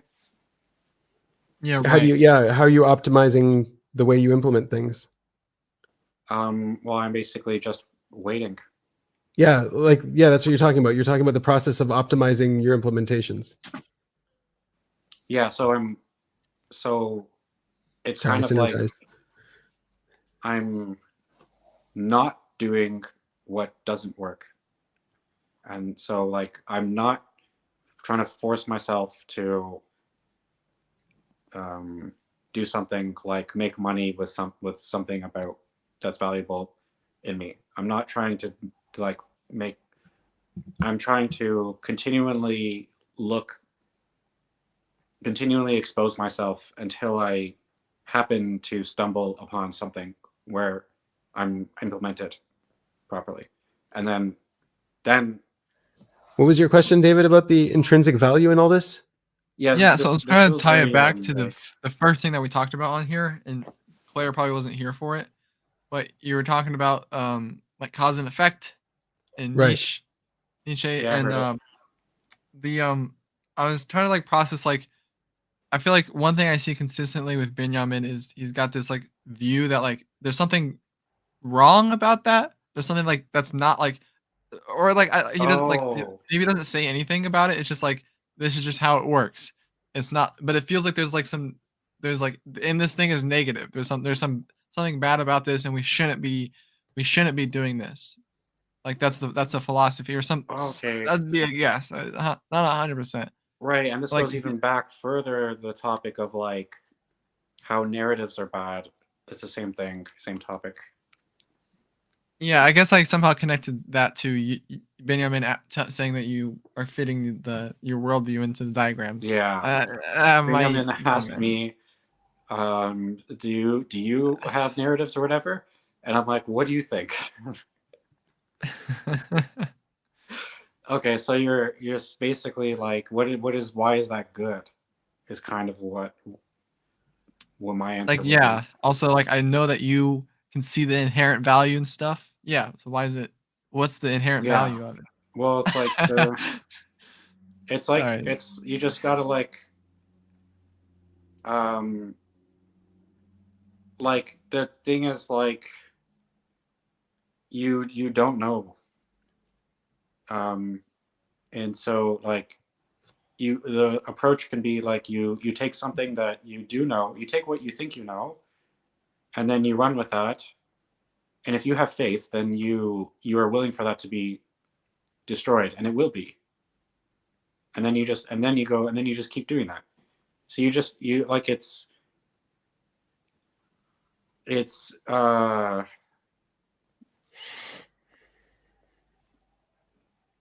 see, you're asking me to come up with a framework.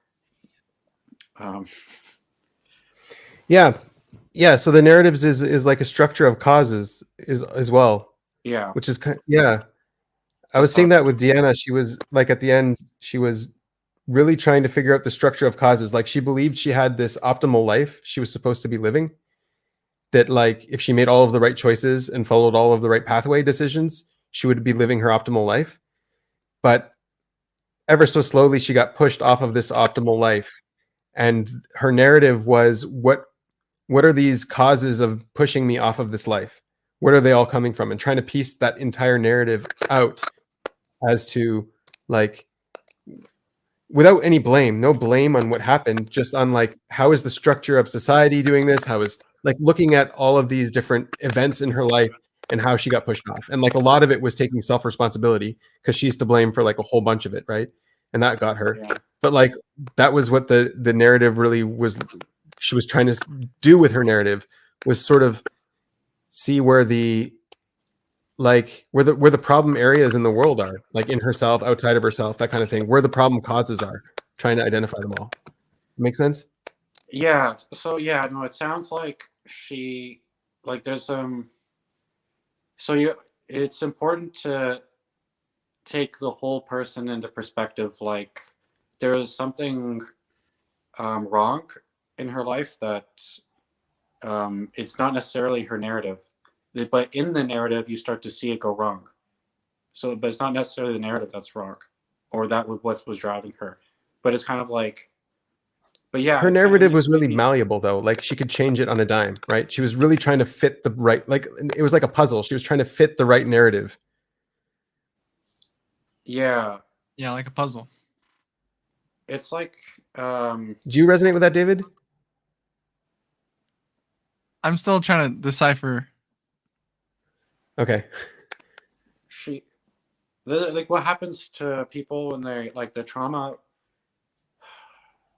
can get really bad and you can lose autonomy over your life and yourself, and then like in that place it's really tough. Like you don't want, like maybe someone doesn't want to be in their body, they don't want to be in their like life situation, they don't like nothing feels like it's theirs or they have any control, they're just waiting for someone to tell them what to do.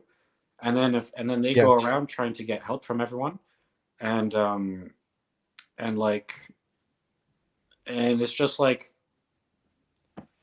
it's a self-fulfilling prophecy probably gets created, that's really defeatist or really self-destructive, and yeah, it's difficult to be in that place. But I don't think like it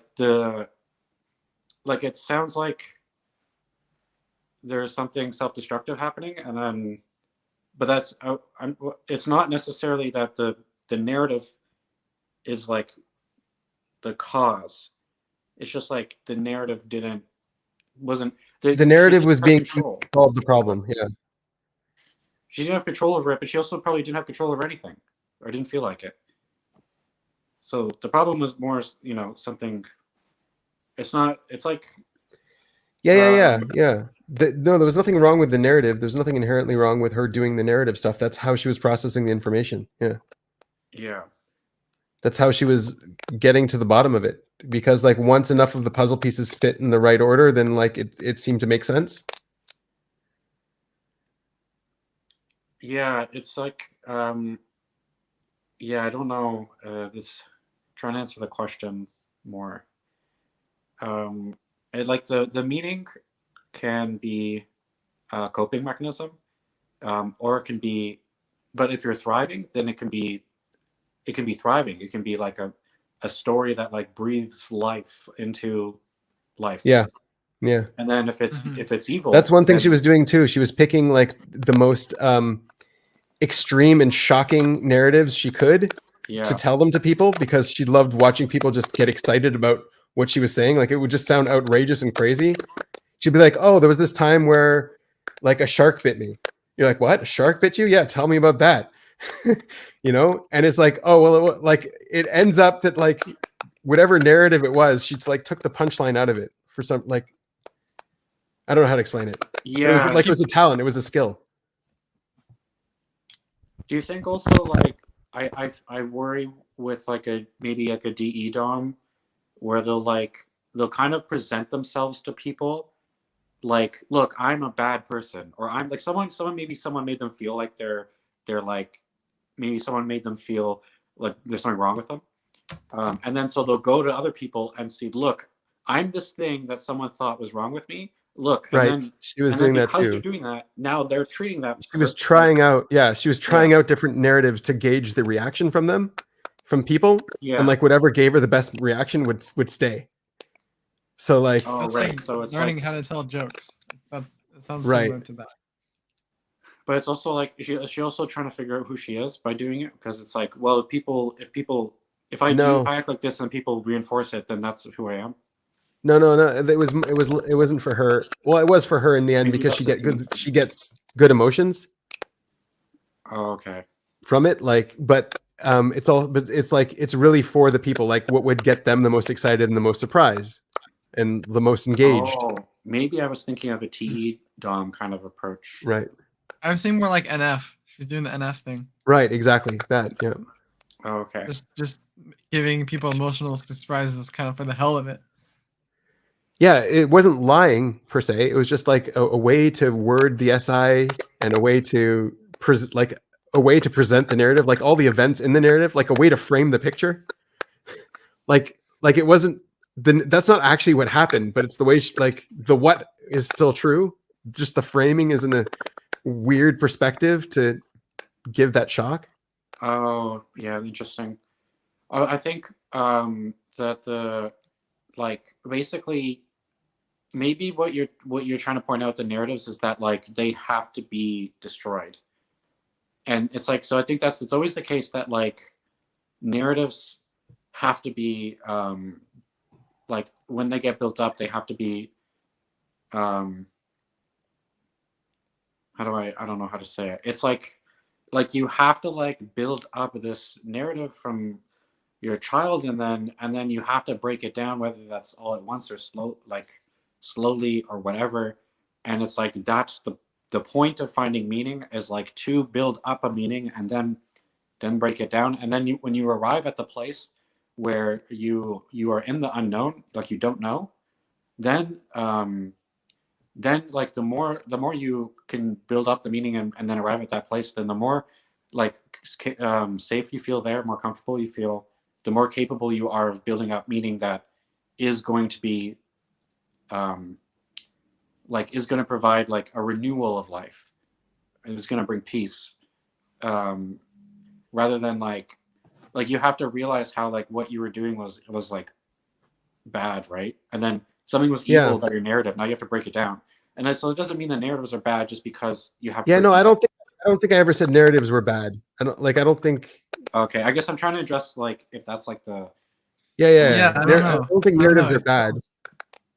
Feels like you have a lot of like attack on the narratives. You're attacking them. Well, yeah, I guess I'm saying the same thing too. Like they should be attacked in a way. They should be. Well, we should all attack our own narratives, I guess, if we have them. Yeah. The thing is, like what you were saying, what you're touching on, is a good narrative is also happiness. Am I clicking when I'm talking, or is somebody spinning a pen or something? I'm not spinning a pen. My yeah, let's see. Thing, I'm gonna come. Yeah, no, it's good now. No, it's not. I hear crackling coming out of my phone. I assumed it was just me though. Yeah. Okay, it's your phone. I just have a pen on my head. That's where my pen is. All right. Yeah, it's probably your phone crackles. No worries. But I'm gonna come back. Yeah. Your point about the narratives is like if you're an actor in a wait for him to come back. Bum, bum, bum, bum, bum, bum, bum. Are you resonating with any of this, David? The narrative stuff? Me? Yeah, or anything I'm talking about, Deanna, from your quadra? I still need time to decipher. I mean, we should talk about that, but I don't know if you want to talk about it on a stream. Yeah, probably not. Yeah. You think we can do it after stream? Sure. Claire's back. Yeah. Sorry. You're good. Benjamin had something to say. He wanted you here. Yeah. No, what you're talking about the narratives is like, okay, like a good narrative. If it's like, are you acting in a romance movie, right? Or are you acting in a tragedy, right? And so like, what is the narrative? What is the story you're in? Can give you happiness, right? If you're acting in like this tragic story, then you're not going to be a very happy person, and you can reframe it to make it a like something else, a different kind of story, still with the same events, just like make it a musical, right? And then like that's what the narrative does. It'll make it a musical for you, and then you have this innate happiness around it. Right. Yeah. And then Does that work? Is it It a works, yeah. delusion? It'll make you A happy. It's a delusion? delusional, yeah. Can I this think it's do the? delusional, but it's I not think that this is where wrong. I'm trying to get to. Is like kind of with my sleep last. Is like I know I'm doing some sort of delusion and it's working, and then like I kind of like sleep last, like realize it, and then I'm like, oh, I shouldn't do that anymore, and then like, oh, how do it works 95, 99% of the time, except when I have those sleep crashes, then that guy, he just loses. I mean, yeah, he's more serious, but sorry, it's not important. I wrote Okay, this yeah. down. Hypnosis is the acceptance of being an actor in a specific narrative. Hypnosis is the acceptance of being an actor in a different narrative, In a specific narrative. specific narrative. Yeah, that's where like hypnotherapy is like where a lot of therapy came from. I see the ones doing this a lot, where they're trying to recruit other people into their story and give them an acting position in their story. And then people who want to join their story will accept that narrative and accept that role in that narrative. And they will just be playing this number one story. Yeah. They'll be lying to the number ones. Right. If they're conscious of it. Right. And so the number one will just be stuck in their delusion, and the people who are in like accepting that role are either just pretending to go along or are actually hypnotized. I'm part of that. I'm definitely both, but I'm definitely part of the second one. Right. Well, that's First why one. your Just number the 4 first people one, are yeah. pretending to be friends with you. You think they're friends with you. Well, they're not pretending to be friends with you. They are friends with you. They're just pretending to go along with your delusional narrative. Yeah, I guess. I feel like Maybe I'm just for worried the sometimes ones to be people are- delusional, like the fours are able to troll the ones because they're able to see. The ones see test them. you too, though. They're like they do the kiss my ring thing. Like the yeah. the bad ones at least, they'll test you. They'll be like, "Can you go pick up my dry cleaning?" "Oh, I thought you said this was I thought you agreed to this narrative." You That's didn't? the worst feeling when someone Right? like completely All disrespects in. you and gets upset about it. In order to prove to themselves that their narrative is real. Yeah. Right. And I you're don't know, number 4, you have to realize how to stand up for yourself and realize it's Right. not good for them. It's not good for them. No, it's a disservice to them. Like you saying no is good for them in a way if you do it right. If you do it Yeah. in a kind way, because they have to realize what they really are, not just Right. And you see certain gurus that like they've got all of the yes men around them. Like probably Trump, he fires everyone who's not a yes man around him, and it helps them stay in their little delusional bubble because everyone's accepting their role in their narrative, and the people who don't accept the role in that narrative are out of the narrative. They're out of the play. That's true. That's true. I don't know if it's just number ones, but number ones will tend towards doing that. I feel like everybody does that a little bit to some degree. And maybe more if you're like SINE, maybe you ignore some sensory details and you stay in your SI bubble. Maybe that's just me, but like there's different ranges of how much. I feel like there's you're always in a bubble. You're never seeing total objective reality. You can't watch every single YouTube video or know everything. You can never know. Right? You never know the sure. the only truth is there is no truth. That thing. Yeah. So like you have to find some sort of bubble, right? Now, if you're number one, I feel like they're trying to bring more people into that bubble. I feel like they're trying to like, make people, they got like a bigger bubble, I guess. They got a bigger bubble. Yeah, but it's still a bubble. It's still an island. Like as soon as they interact with bubble, yeah, but as soon as you interact with someone who's outside of your bubble and who's in their own bubble, you know what I mean? Then you have to be faced with reality. Both sides have to be faced with reality. So it's like I've got my little cult here in OPS, and we're all in the same bubble. Yeah, we're all in the same bubble. We're all interacting. We're all playing in the same narrative, right? What's that? I just feel like I know this is why I like to do the. I just need to bring in examples, and we got it. The reason is to get the different perspectives. I like it when we have a bunch of people on here that aren't always on here. I guess I like the Right. play. I guess it's like I like when Yeah, there's yeah. like more random people and it's not just the same people. Because then Yeah, it was nice. We had Rose come out, and a lot of people like the same people, by the way, who are watching. They like to I'm see sure that's like the same true. people get. I'm sure Yeah. that's true. I like them too, Yep. but I am also liking variety. I just happen to be OE. I like variety. Yeah. Okay. But also, well, I you do can get reach out to variety in my specific life. Just people too.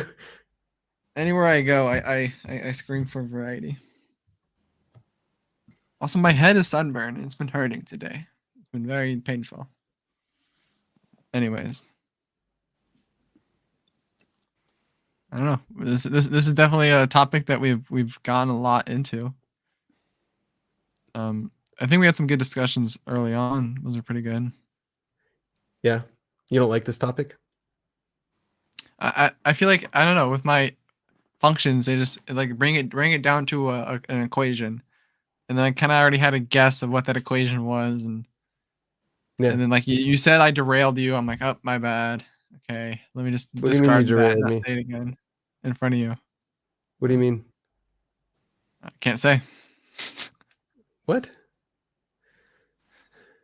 I I'm just missing I something. just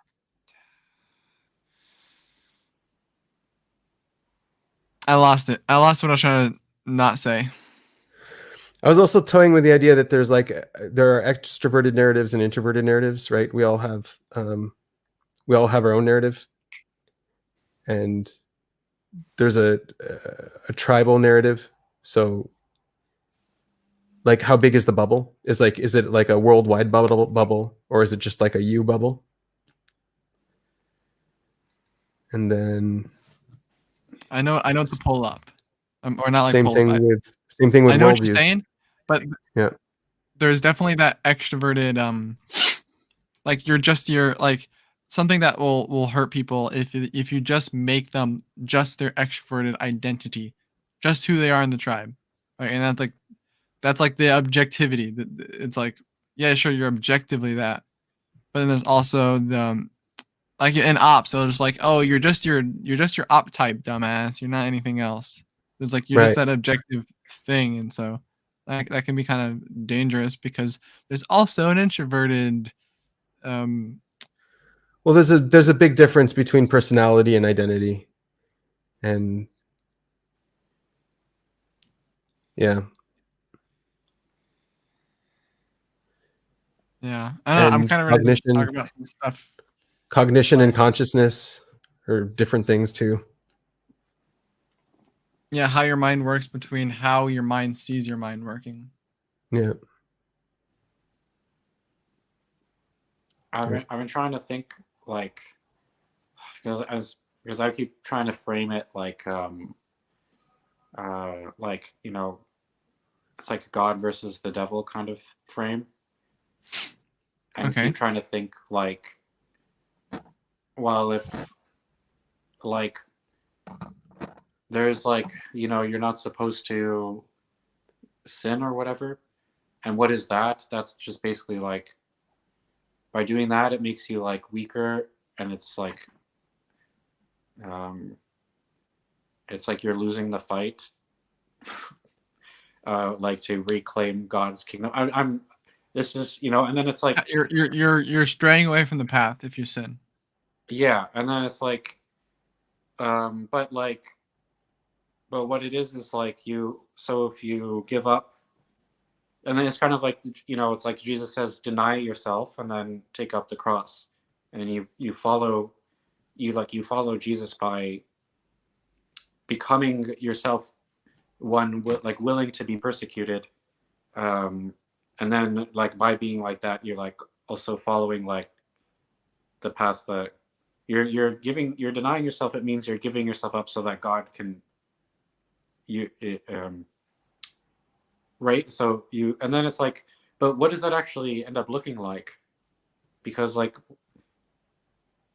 it could be like, what if there's like just all kinds of people who like are truly, or do you have to like do you have to deny, you have to be like Jesus where you've like or is that just the religion's way of like sucking everyone in? Like you have to be like Jesus. It's like, well, maybe God just wants you to have this level of like, you know. Oh, right. The extroverted identity versus your own identity, right? It's just, it gets weird because it's like when you start talking about what God wants, it's like, well, why isn't everything already that way? Like, isn't this the way that it's? Yeah, maybe And like a it's little like just the other person's perspective. Like, what about mine? I guess I should just get rid of it. Like, what do I do with it? It's still there. I can't get rid of it. You know. And people are some people are prepared for that. Yeah, I don't know. I don't think anybody should want to be like anyone else. You should be the best version of yourself that you can be. Yeah. Like Deanna was talking about the optimal path. Like you should live your optimal path, not anyone else's path. Yeah, because it's like if you look at like why do you have to be? I think the point is like a saint or someone like Jesus is someone who can be who's imitatable. You could be like that person. You could actually imitate them, and it would be good. But then, so there's an old midrash when basically the question is, what is the name of the Messiah? Right, is the question, and you have all of these old rabbis at the time all sitting around, and they all give their own name, like out loud. They all give their own name as the name of the Messiah, and that's exactly answering this question. It's like we all have this subjective perspective on what salvation is. We all have a subjective perspective on what redemption is, on our optimal path, and whatever Messiah is going to bring my name to redemption, my name to my optimal path. And so there's like, yeah, it's not being anyone else but the best version of you. yeah, but it's like it seems like people think the best version of you can't include a lot of things. Like, yeah, but like you have a cognition, you have a type, right? You're not going to all of a sudden go and be a comedian and stand up. I mean, you could, but like it's not your optimal path. You know what I mean? It's not what Claire has to do in life. But there are people who should be comedians. Like that's their gift, that's their talent. That's how they have an optimal path in comedy. yeah, but it's like those comedians shouldn't be sexual hedonists. Sure. So they're not following their optimal path for them. Like there is an optimal path for them. And if they're being sexual hedonists or whatever you deem as unfit for them, then like that's not their optimal path, right? Mm-hmm. So like that's the practical aspect of it. Right, but I'm just thinking it's like I just find the whole like I guess this might be like a FI versus TE thing because I'm looking at like the TE thing and I guess I don't fully understand it and I'm kind of going like, well, why can't isn't there the type of person who like sexual hedonism for them is different than for someone else, you know? And then it's like I wouldn't know, man. Sorry? I said I wouldn't know. Yeah, but I guess this is maybe I'm looking too, but it's kind of like if you like, I feel like that's like it's like someone who, I don't know, you got like the typical like person, their sexuality is just like extremely promiscuous. And then like for them to be, but then like basically there's nothing they can do about it. They're going to be sinners because like. I don't believe that. I don't believe that at all. But then there's someone who's like who's like practically asexual. And then. So we all have different challenges. We all have different things that are harder for us and different things that are easier for us. you know, I'm glad I don't have specific challenges that, you know, other people are struggling with. Like I don't have an addictive personality. I'm not addicted to alcohol, to cigarettes, to anything. Like I don't have any addictions, right? Yeah. In terms of like substances at least. But so like I'm glad that I don't have to deal with that. That's not my struggle. You know what I mean? But I still have a struggle somewhere. Right. Yeah, I'm addicted to video. I was addicted to video games. I haven't played any in the past few months though. Right. But it's just like what if there's a path that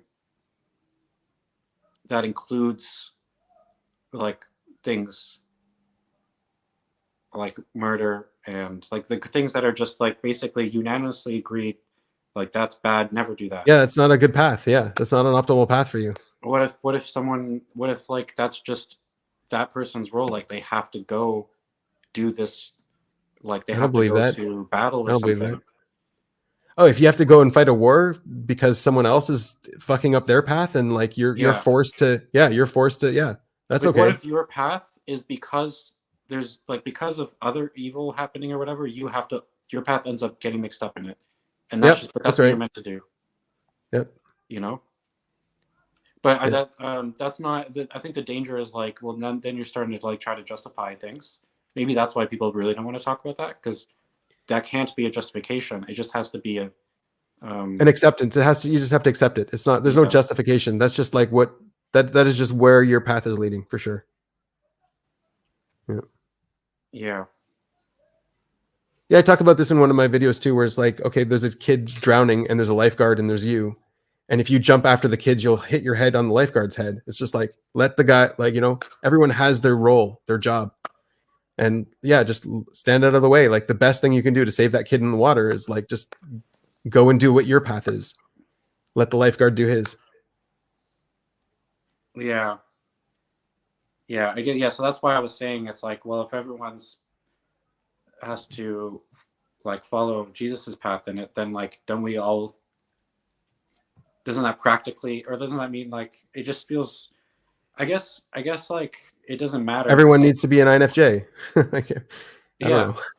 But I guess it's like if you're going to war and you're following, like you're bringing your cross with you, then like of course like murder is involved, but it's like it's still, you know. You mean suffering? Like everyone's carrying their suffering on their back. Well, it's like the cross means, or their fate. They're carrying their fate on their back. You are willing to be falsely accused and tortured and stuff so that you can do your sacrifice. Yeah. Okay. Your personal sacrifice. Like, see, like I see that you're carrying a lot of things. I don't think just your personal sacrifice isn't something you carry. You carry your baggage, you carry your trauma, you carry your narratives, you carry your identity, you carry all of these things that, yeah, some of them you don't want to let go of. And like the person, like self-sacrifice is something you're carrying that like is very easy to let go of. And sometimes you have to just hold on to the self-sacrifice. Yeah, so it's the person being like feeling like they're being called on like in a higher sense to go to war. They have to do it. It's like that's hope leads them to it. Okay, let's say you're in the Middle Ages, right? You're in the Middle Ages. Yeah. You're in a small village, you have your family there. You've been there for 3 generations or whatever, how many generations? And then some barbarians come to attack. It's like, okay, are you going to pick up a spear and defend your family? Fuck yeah. Fuck right. yeah. You can't just walk out without a weapon and be like, and bring peace, and then they stop. No, not going to happen. Your wife's going to get raped. Your daughter's going to get taken to slavery. Yeah. No. Like you pick up that weapon and you fight your ass off because like you make sure your kids do too. You don't want them to get caught and captured. Yeah. So it's like, maybe it's like a selfish thing, or not selfish, a guilt thing to think that like you're supposed to be guilt-free, like free of whatever your whole life, but your life involves you doing that, and then like that's not I don't know, I guess it's just like I guess I'm trying to wrestle with the whole like the to me there's like a TE pressure that like I'm that's being applied to people that I'm trying to understand.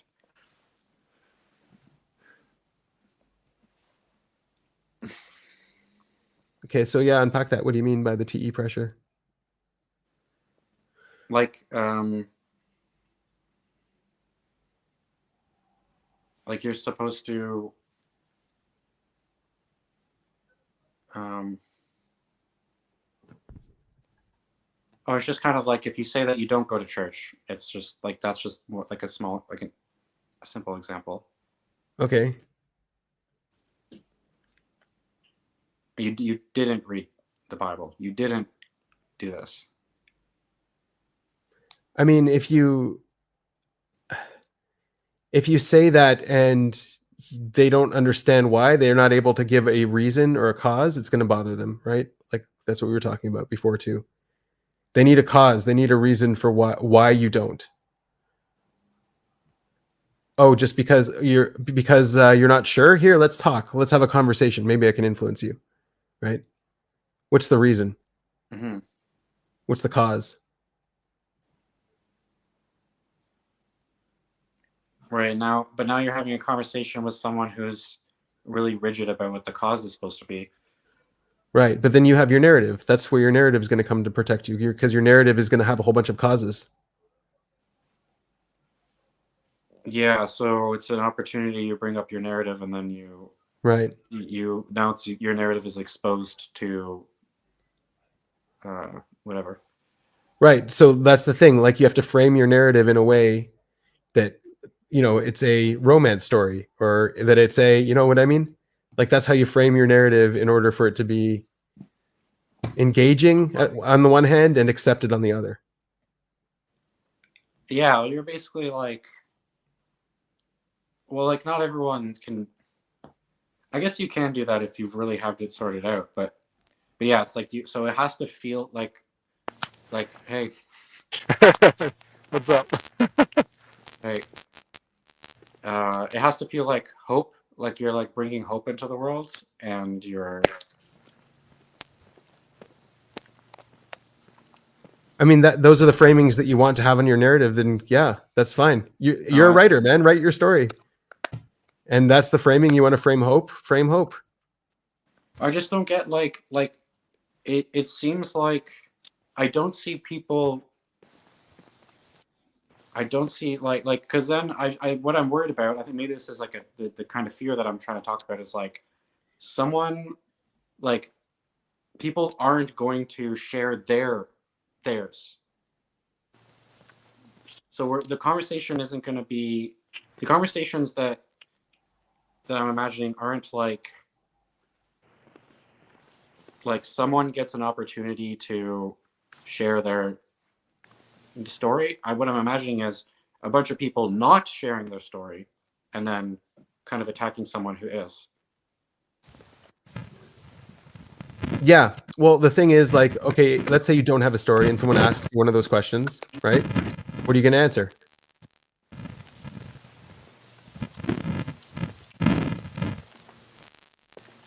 So, like, that's how we started this whole thing, right? You were saying, okay, you don't go to church, and when you have someone comes at you and asks you if you go to church, you don't have a way to tell them that you don't in a way that satisfies them. Yeah. Right. And so you need to give them a narrative that'll satisfy them in that moment. So like short is great. If you can do something short, that's probably the best. The other one is if you wanted hope in there, you throw hope into your narrative. Yeah, use your J functions to support your narrative. Right? Yeah. Like, yeah. So what I mean by that is like support the narrative with an axiom or support the narrative with some more causal relationship. People will accept it more readily. The causal relationship, yeah. Yeah.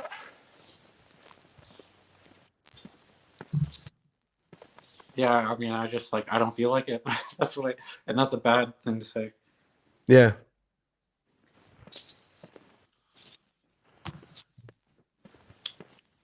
It's like I won't really decide to do something unless I really feel like it's being combined with I'm like it's like there's something pushing me to do it. Like and for me, like, you know, like a TE thing isn't maybe because, you know, for me it's like so repressed. I have a hard time to go do something based on that. So like if I didn't have TE so repressed, then I would do these things, a bunch of things.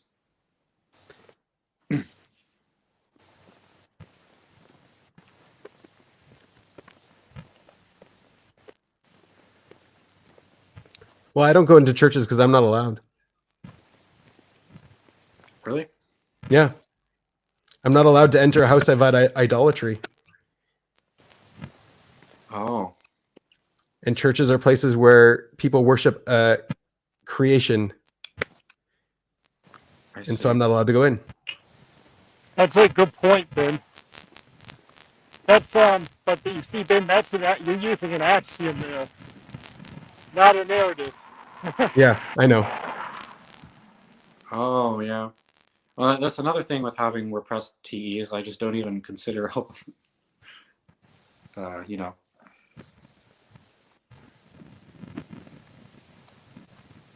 So, yeah.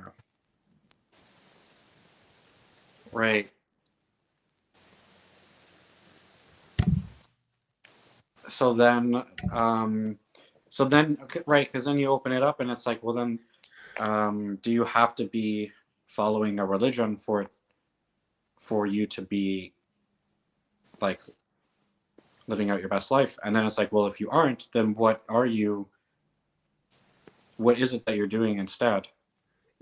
So here's the thing. If a religion isn't helping you live out your best life, or a way of being, or a philosophy, or you know, whatever, if it's not helping you live out your best life, then toss it. That's not like... Right. 100% agree with you, Ben. Yes, then it's not the right one for you. So... Or it might not even be the right one for anyone. Right. Well, that's true too. It could be. Yeah. You're right. It could just be untrue. Yeah. Yeah. Right. So it's like how much of it actually does influence and tell you how to live your life? Like, not very much.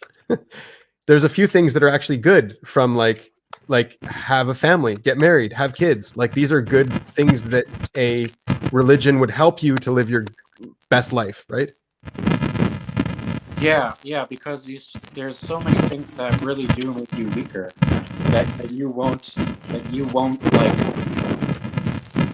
you're going to sort of like feel like you're supposed to be doing it, that it's self-gratifying, that it's because it's you know, but then it really does make you weaker. And then like you don't, like, not getting married, like there might be someone who doesn't want to get married, but then it actually really helps them, because like, and I think this is what I'm trying to take away from what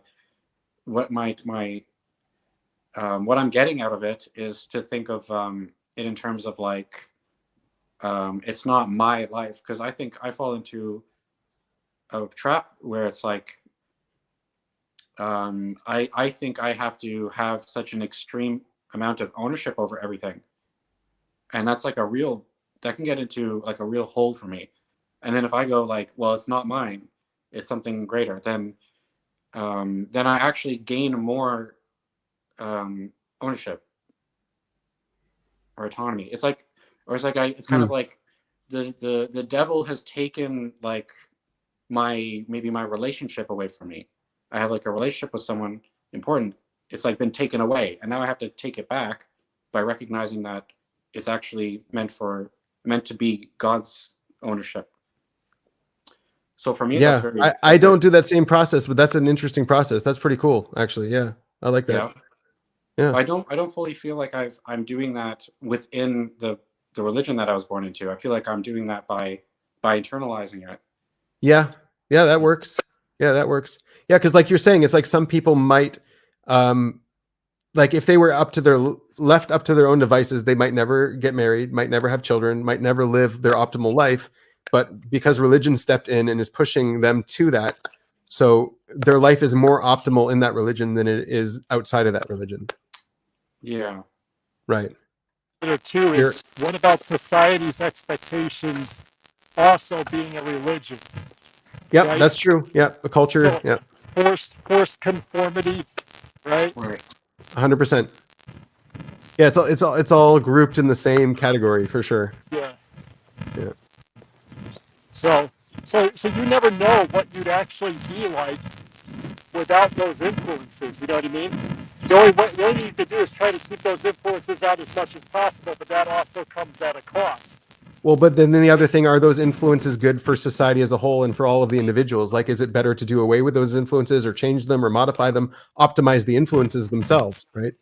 And that's like what I was processing with Deanna, is like all of these influences themselves can be optimized, because she was getting a million cuts from all of these influences. Right. And it's like, if the influences were different, she would have had a much different life.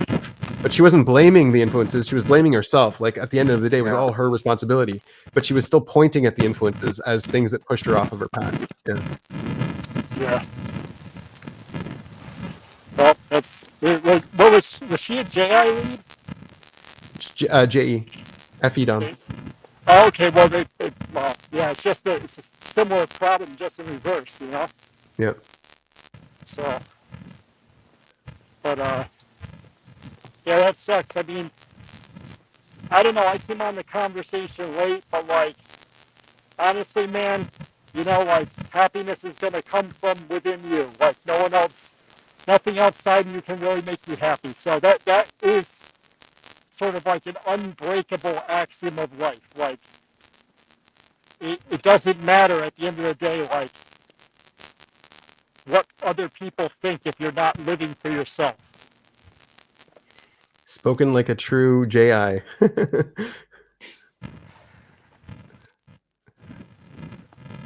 Yeah. I mean, Claire, one thing to look at too is, you know, people when they're on their deathbed, like what their regrets are. And a lot of those things are these questions that are being brought up, like today.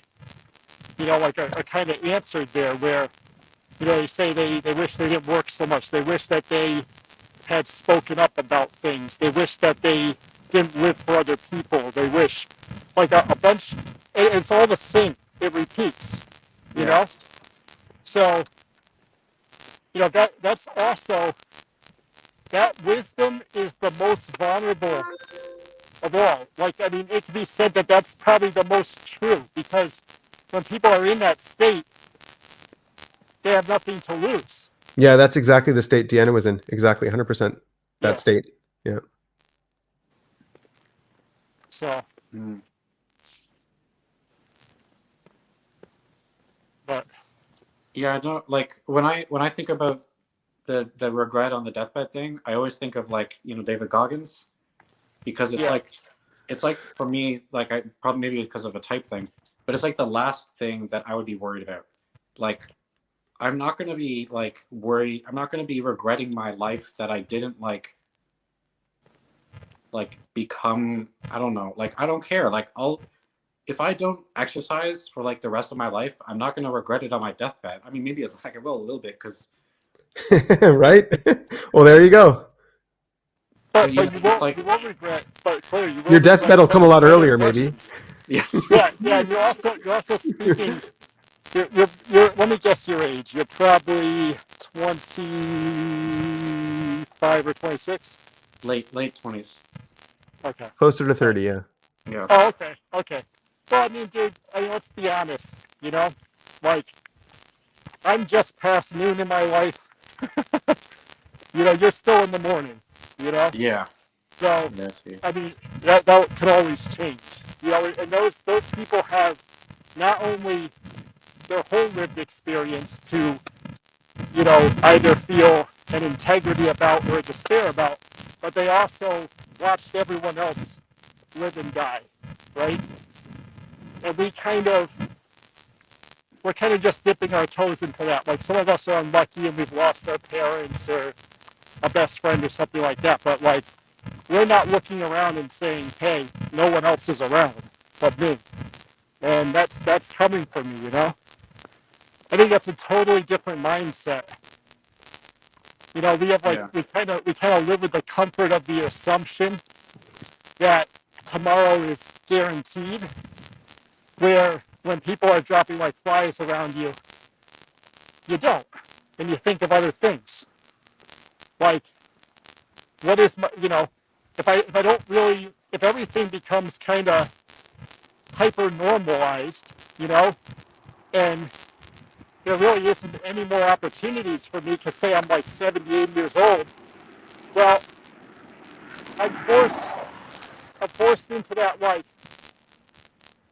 you know, reflective state, you know, where I'm not reviewing my life. I might even be reliving aspects of it, you know, and that could be either good or bad depending on the life you lived. And it's the truth of the life you lived too, because if you did live a good life, you're able to accept it more.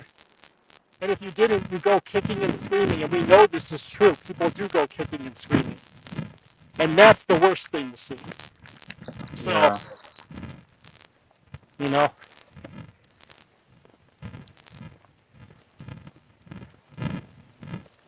Sorry for making this so dark.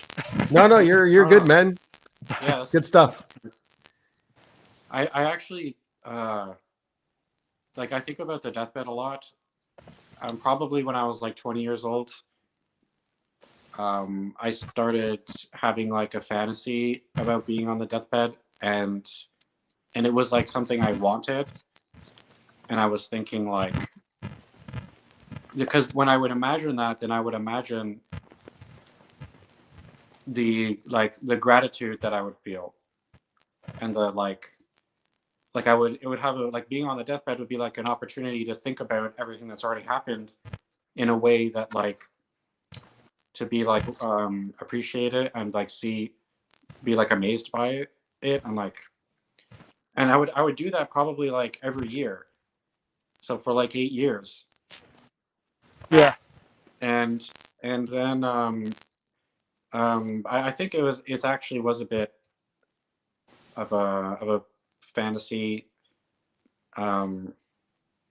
because more recently I like really did like I did like a ton of therapy recently, and now I feel much better. And so like now when I try to imagine it, now I have the actual deathbed experience where I'm like, oh no, I want to keep living, you know, like right. Like before I was a little like, you know, not really like,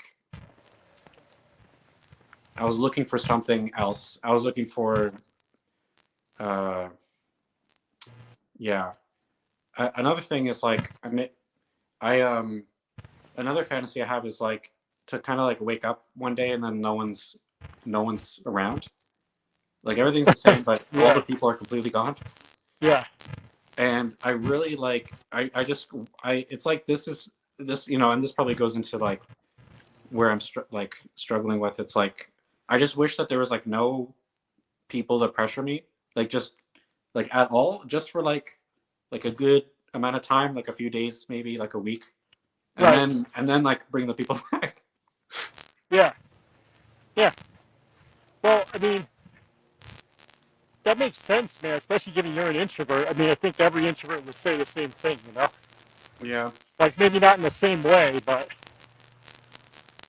you know, it'd be similar. You know, I mean, I think it's constantly figuring out or adjusting to how you're adapting to things as they unfold, but also sprinkling in things that are going to give you meaning, you know, in your life. You know, so like, if you look at the stages we progress through in life, they're kind of outlined to us as to like what the challenges we need to overcome, you know? Like, it's just true. Like, for example, I don't know if you guys have heard of like Erickson's developmental theory, but you know, it's kind of hard to list. There's a bunch of them, but we're in intimacy versus, well, you are in intimacy versus isolation. And you can kind of hear that in your rhetoric, right? You know? Where you're trying to decide, you know? Oh yeah. Where, like, I'm in generativity versus stagnation, right? So it's like, so I mean, that's another thing too, is to like look at these outlines that were given to us as well. Is kind of some, I don't know, template, right? Because like we're all going to fit into that in some way or another. You can see it with children, especially as they progress through their development. That yeah, that is that stage, right? But you know, ultimately, like your decisions in this stage. This is my point of saying this: is that if you choose to isolate, right, then you don't generate, you stagnate, right? So there's a consequence for not overcoming these challenges and developing because we're dynamic. Human beings are dynamic. We need to progress. When we stagnate, we die. Or something in us dies. And that's the worst thing, when something in us begins to die. You know? Because then you're like faced with a thing where you're like, you're not living for anything anymore. Not yourself, not anyone else. You know? And that's where I think those are like the points of desperation that we see. The people who get to a really bad place where, well, everything's stopped. Like it's completely halted. So it's true with everything around us too. You know, things reach a point where once they stop progressing or stop offering something, they die. You know, and then the cycle continues with something else. So, you know, That reminds me of a book called Narcissist and Goldman. Narcissus and Goldman. Yeah. You know that book? No. It's by Herman Hesse. That sounds familiar. Herman Hesse sounds familiar. Go ahead. Herman Hesse wrote Siddhartha, Demian, Wolf. Wait, I forget what. Steppenwolf. That sounds familiar too. Yeah, there's a Steppenwolf was really influential for me.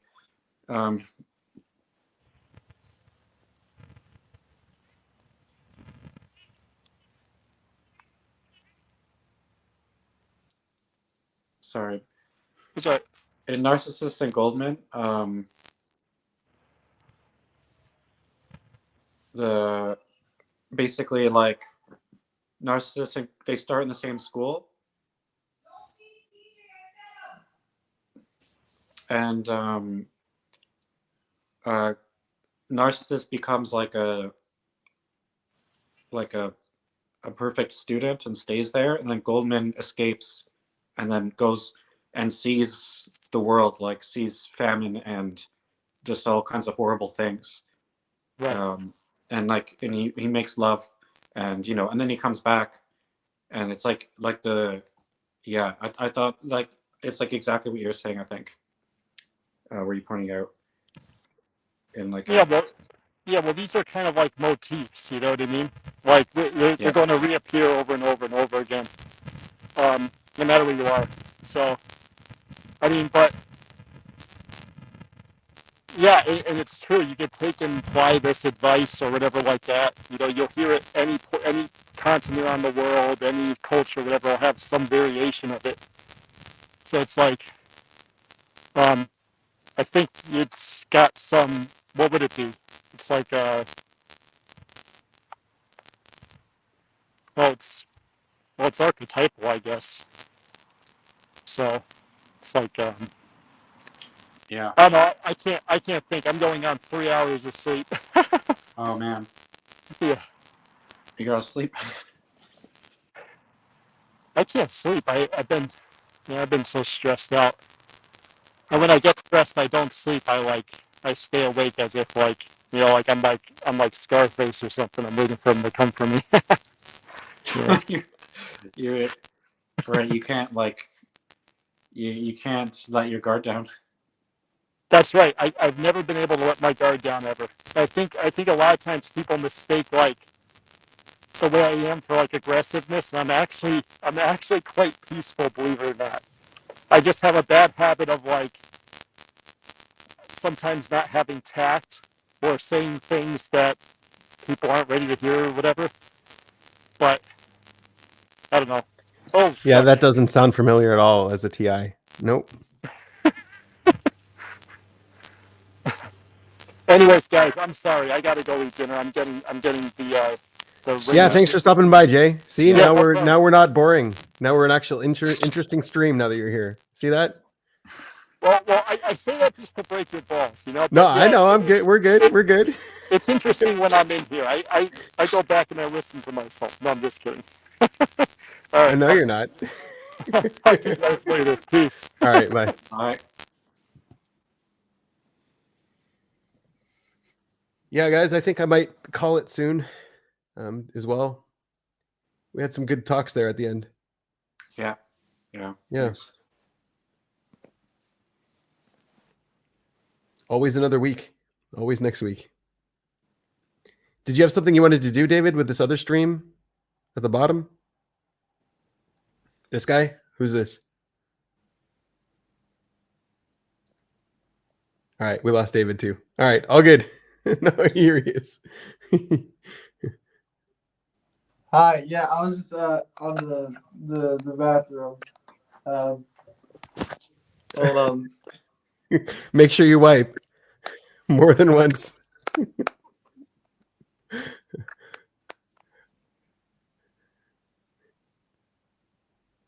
Oh, right.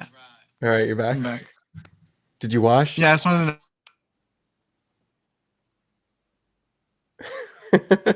What's that silence?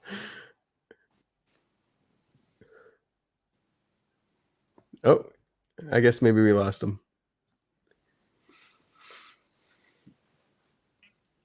Yeah. Yeah, I'm glad you were able to join the end of the stream, Claire. Yeah. It's always nice having you around. Yeah. And thank you for your what's it called? Your corrections. You gave me some corrections. I was being a dick to Nico. Yeah, it's like from my perspective, it's like there's like a process happening, and it feels like no one can see that it's happening, but I see it, and then so I want to point it out, and then Yeah, because even Nico's like, and yeah, and I feel kind of weird, like I don't want to talk for someone. I'm also talking for you in a way. Thing. Oh yeah, Mass Yes. MDE, stand up for the tribe. yeah. Right. No, I think a lot of it might not be from Nico per se. It might be from you. Yeah. Yeah. Like you're right. He does have a process. Nico has a process. He is processing something. He's taking a little bit longer than usual to get to the end of it. And yeah, it needs patience. You need a lot more patience. And yeah. I just the thing for me is like I would have patience with him on like a one-to-one sort of thing, but on a group call and on YouTube where I don't know if my audience how my audience feels about it, I'm kind of thinking to like, jump around a little bit because yeah. Right. He can process himself on his own time. Like the process looks like to me like the response is like you're going down. Like you're going like he's got like all this momentum. He's going to talk for a long time, and then you stop it by going like down, like by okay. Whereas like I'm trying to stop it as well, but going up. It's like oh, all right. Well, maybe you can teach me how to do that. How do I stop it by going up? But probably not in one session in 5 minutes, right? Yeah. But eventually, over time, you help me out. Yeah. So yeah, no, I'm sorry to be like, because I did, because that's how I get.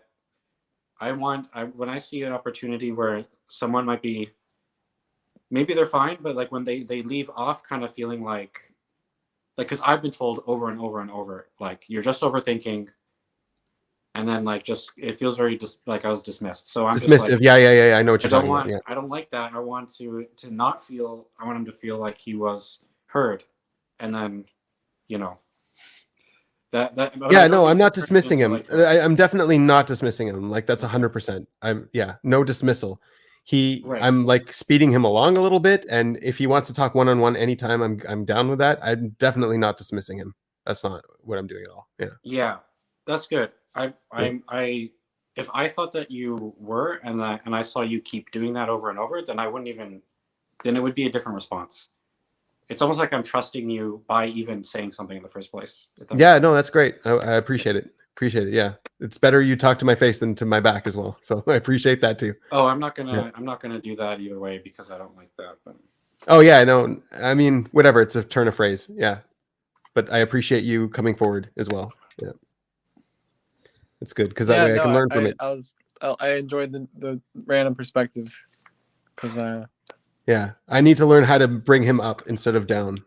That's good. But 100%, I don't dismiss. I try, like, if I dismiss somebody, it's like by accident, and I would kick myself in the groin 11 times if I figured out that I was doing that. So I would do it 12 times. Oh, all right. Well, is that a proposition? When we meet? I'll send you the video. All right. No, I think from my perspective is kind of what Benjamin was saying. It's like, at least with the extrovert energy, and like, I feel like I got to move things along, and I kind of already see what he's talking about and where it's going, and I'm trying to like jump to that and then give him the answer for that. And I see myself, I do it too quickly, and I just kind of want to move things along. No, a lot of it too is my infodom bias, where I know it's a problem, but like I don't have much patience for people sharing self, like especially on like in a one-on-one, no problem. Like, and I'm not dismissing him. Yeah, but if it's like in this setting, yeah, and over and over and over and over again. Yeah, and it's to help him too, because the guy has problems as well, and he needs to also learn how to, not do that in a public setting with friends and stuff. Like, not impose himself in that way. Like, it's just going to help him in the long run, I think. But I have no problem processing him on a one-on-one or session sort of thing. And like to some extent, like we always let him talk at the beginning a little bit. He, even if he was still here, we would. Oh, he's gone. Yeah, I mean, like even if he was still here, we would talk to him in that. But just trying to help him, I think he would appreciate it too. Is like finding that happy medium between oversharing sleep versus allowing other, like that's what he's looking for. Like right. So I don't know. It's a balance between all of those factors, I guess. I learned from it too because, well, I guess the way I worded it was like I said, be nicer, and then I said that you're doing something wrong. But now that I think back and I'm understanding, that's just obviously coming from me because there isn't actually a situation that really like requires like a. I'm still like, what is it? You're right, though. There's a better way to do it, and that I want to learn. Yeah, so going up instead of going down. If that's actually a thing, I want to know how to do that. That's important. Yeah. So for me, it's like I'm seeing. I'm not seeing like yeah. Okay, there's like an ethical thing that I get emotional, whatever, because I've been treated this way, and I know anyway. Right, it's personal bit too. Yeah. Seeing a process that I don't think other people I don't think and that I have to offer, and then I'm trying to offer it. So yeah. Yeah, and then we're doing the same thing with him. We're like, here's a process I don't think you could see, and we're trying to offer him that. Yeah. Yeah, but yeah, you gotta go.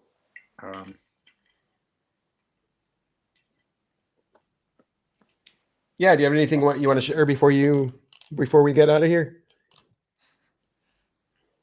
Me or I mean, I just want to process. Yeah. I just want to process a little bit about what you sent me. I feel like I needed. Yeah, more. We'll do that off stream. Yeah, we'll do it. Okay, cool. I won't take too much of your time. I have to eat too. Yeah, it's all good. I just want to share that this was a great live shit. This is a great stream. Live shit. Live. I was gonna Is say that what live you were doing in the bathroom?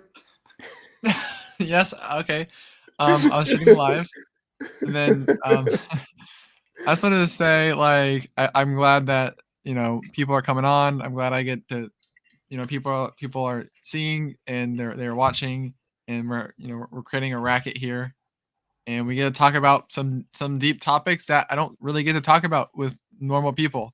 No. In a group setting, which is Yeah. great. Yeah, we're not normal. Yeah, I also just wanted to complain about therapy for a second, where I think it's great. I really do. I think it's really, really helpful. I just don't like that it costs money. I just like I don't want Yeah. it. It feels like it's like you're making my life have to be fixed by You need money. a friend. You need a friend or a partner, a life partner. Yeah. That's So David's on the market. Any of you 5 people watching? We're taking auction bids because of the money. If you like sunburned bald guys that dress moderately handsome, You keep drawing attention to it, man. Just own it. It's natural. Vin well, Diesel, no, it's that shit. I'm drawing attention because it's sunburned today. It All hurts. Okay. It's like Poor when I have an baby. SF problem, I just cannot stop thinking about it. It's so Yeah, yeah. annoying. Anyways, that's about it. Thanks for coming, guys. Really appreciate it. Claire, you have something you want to wrap up with? Thanks. Some final thought? Yeah. Thanks, guys. Appreciate it. Okay. No.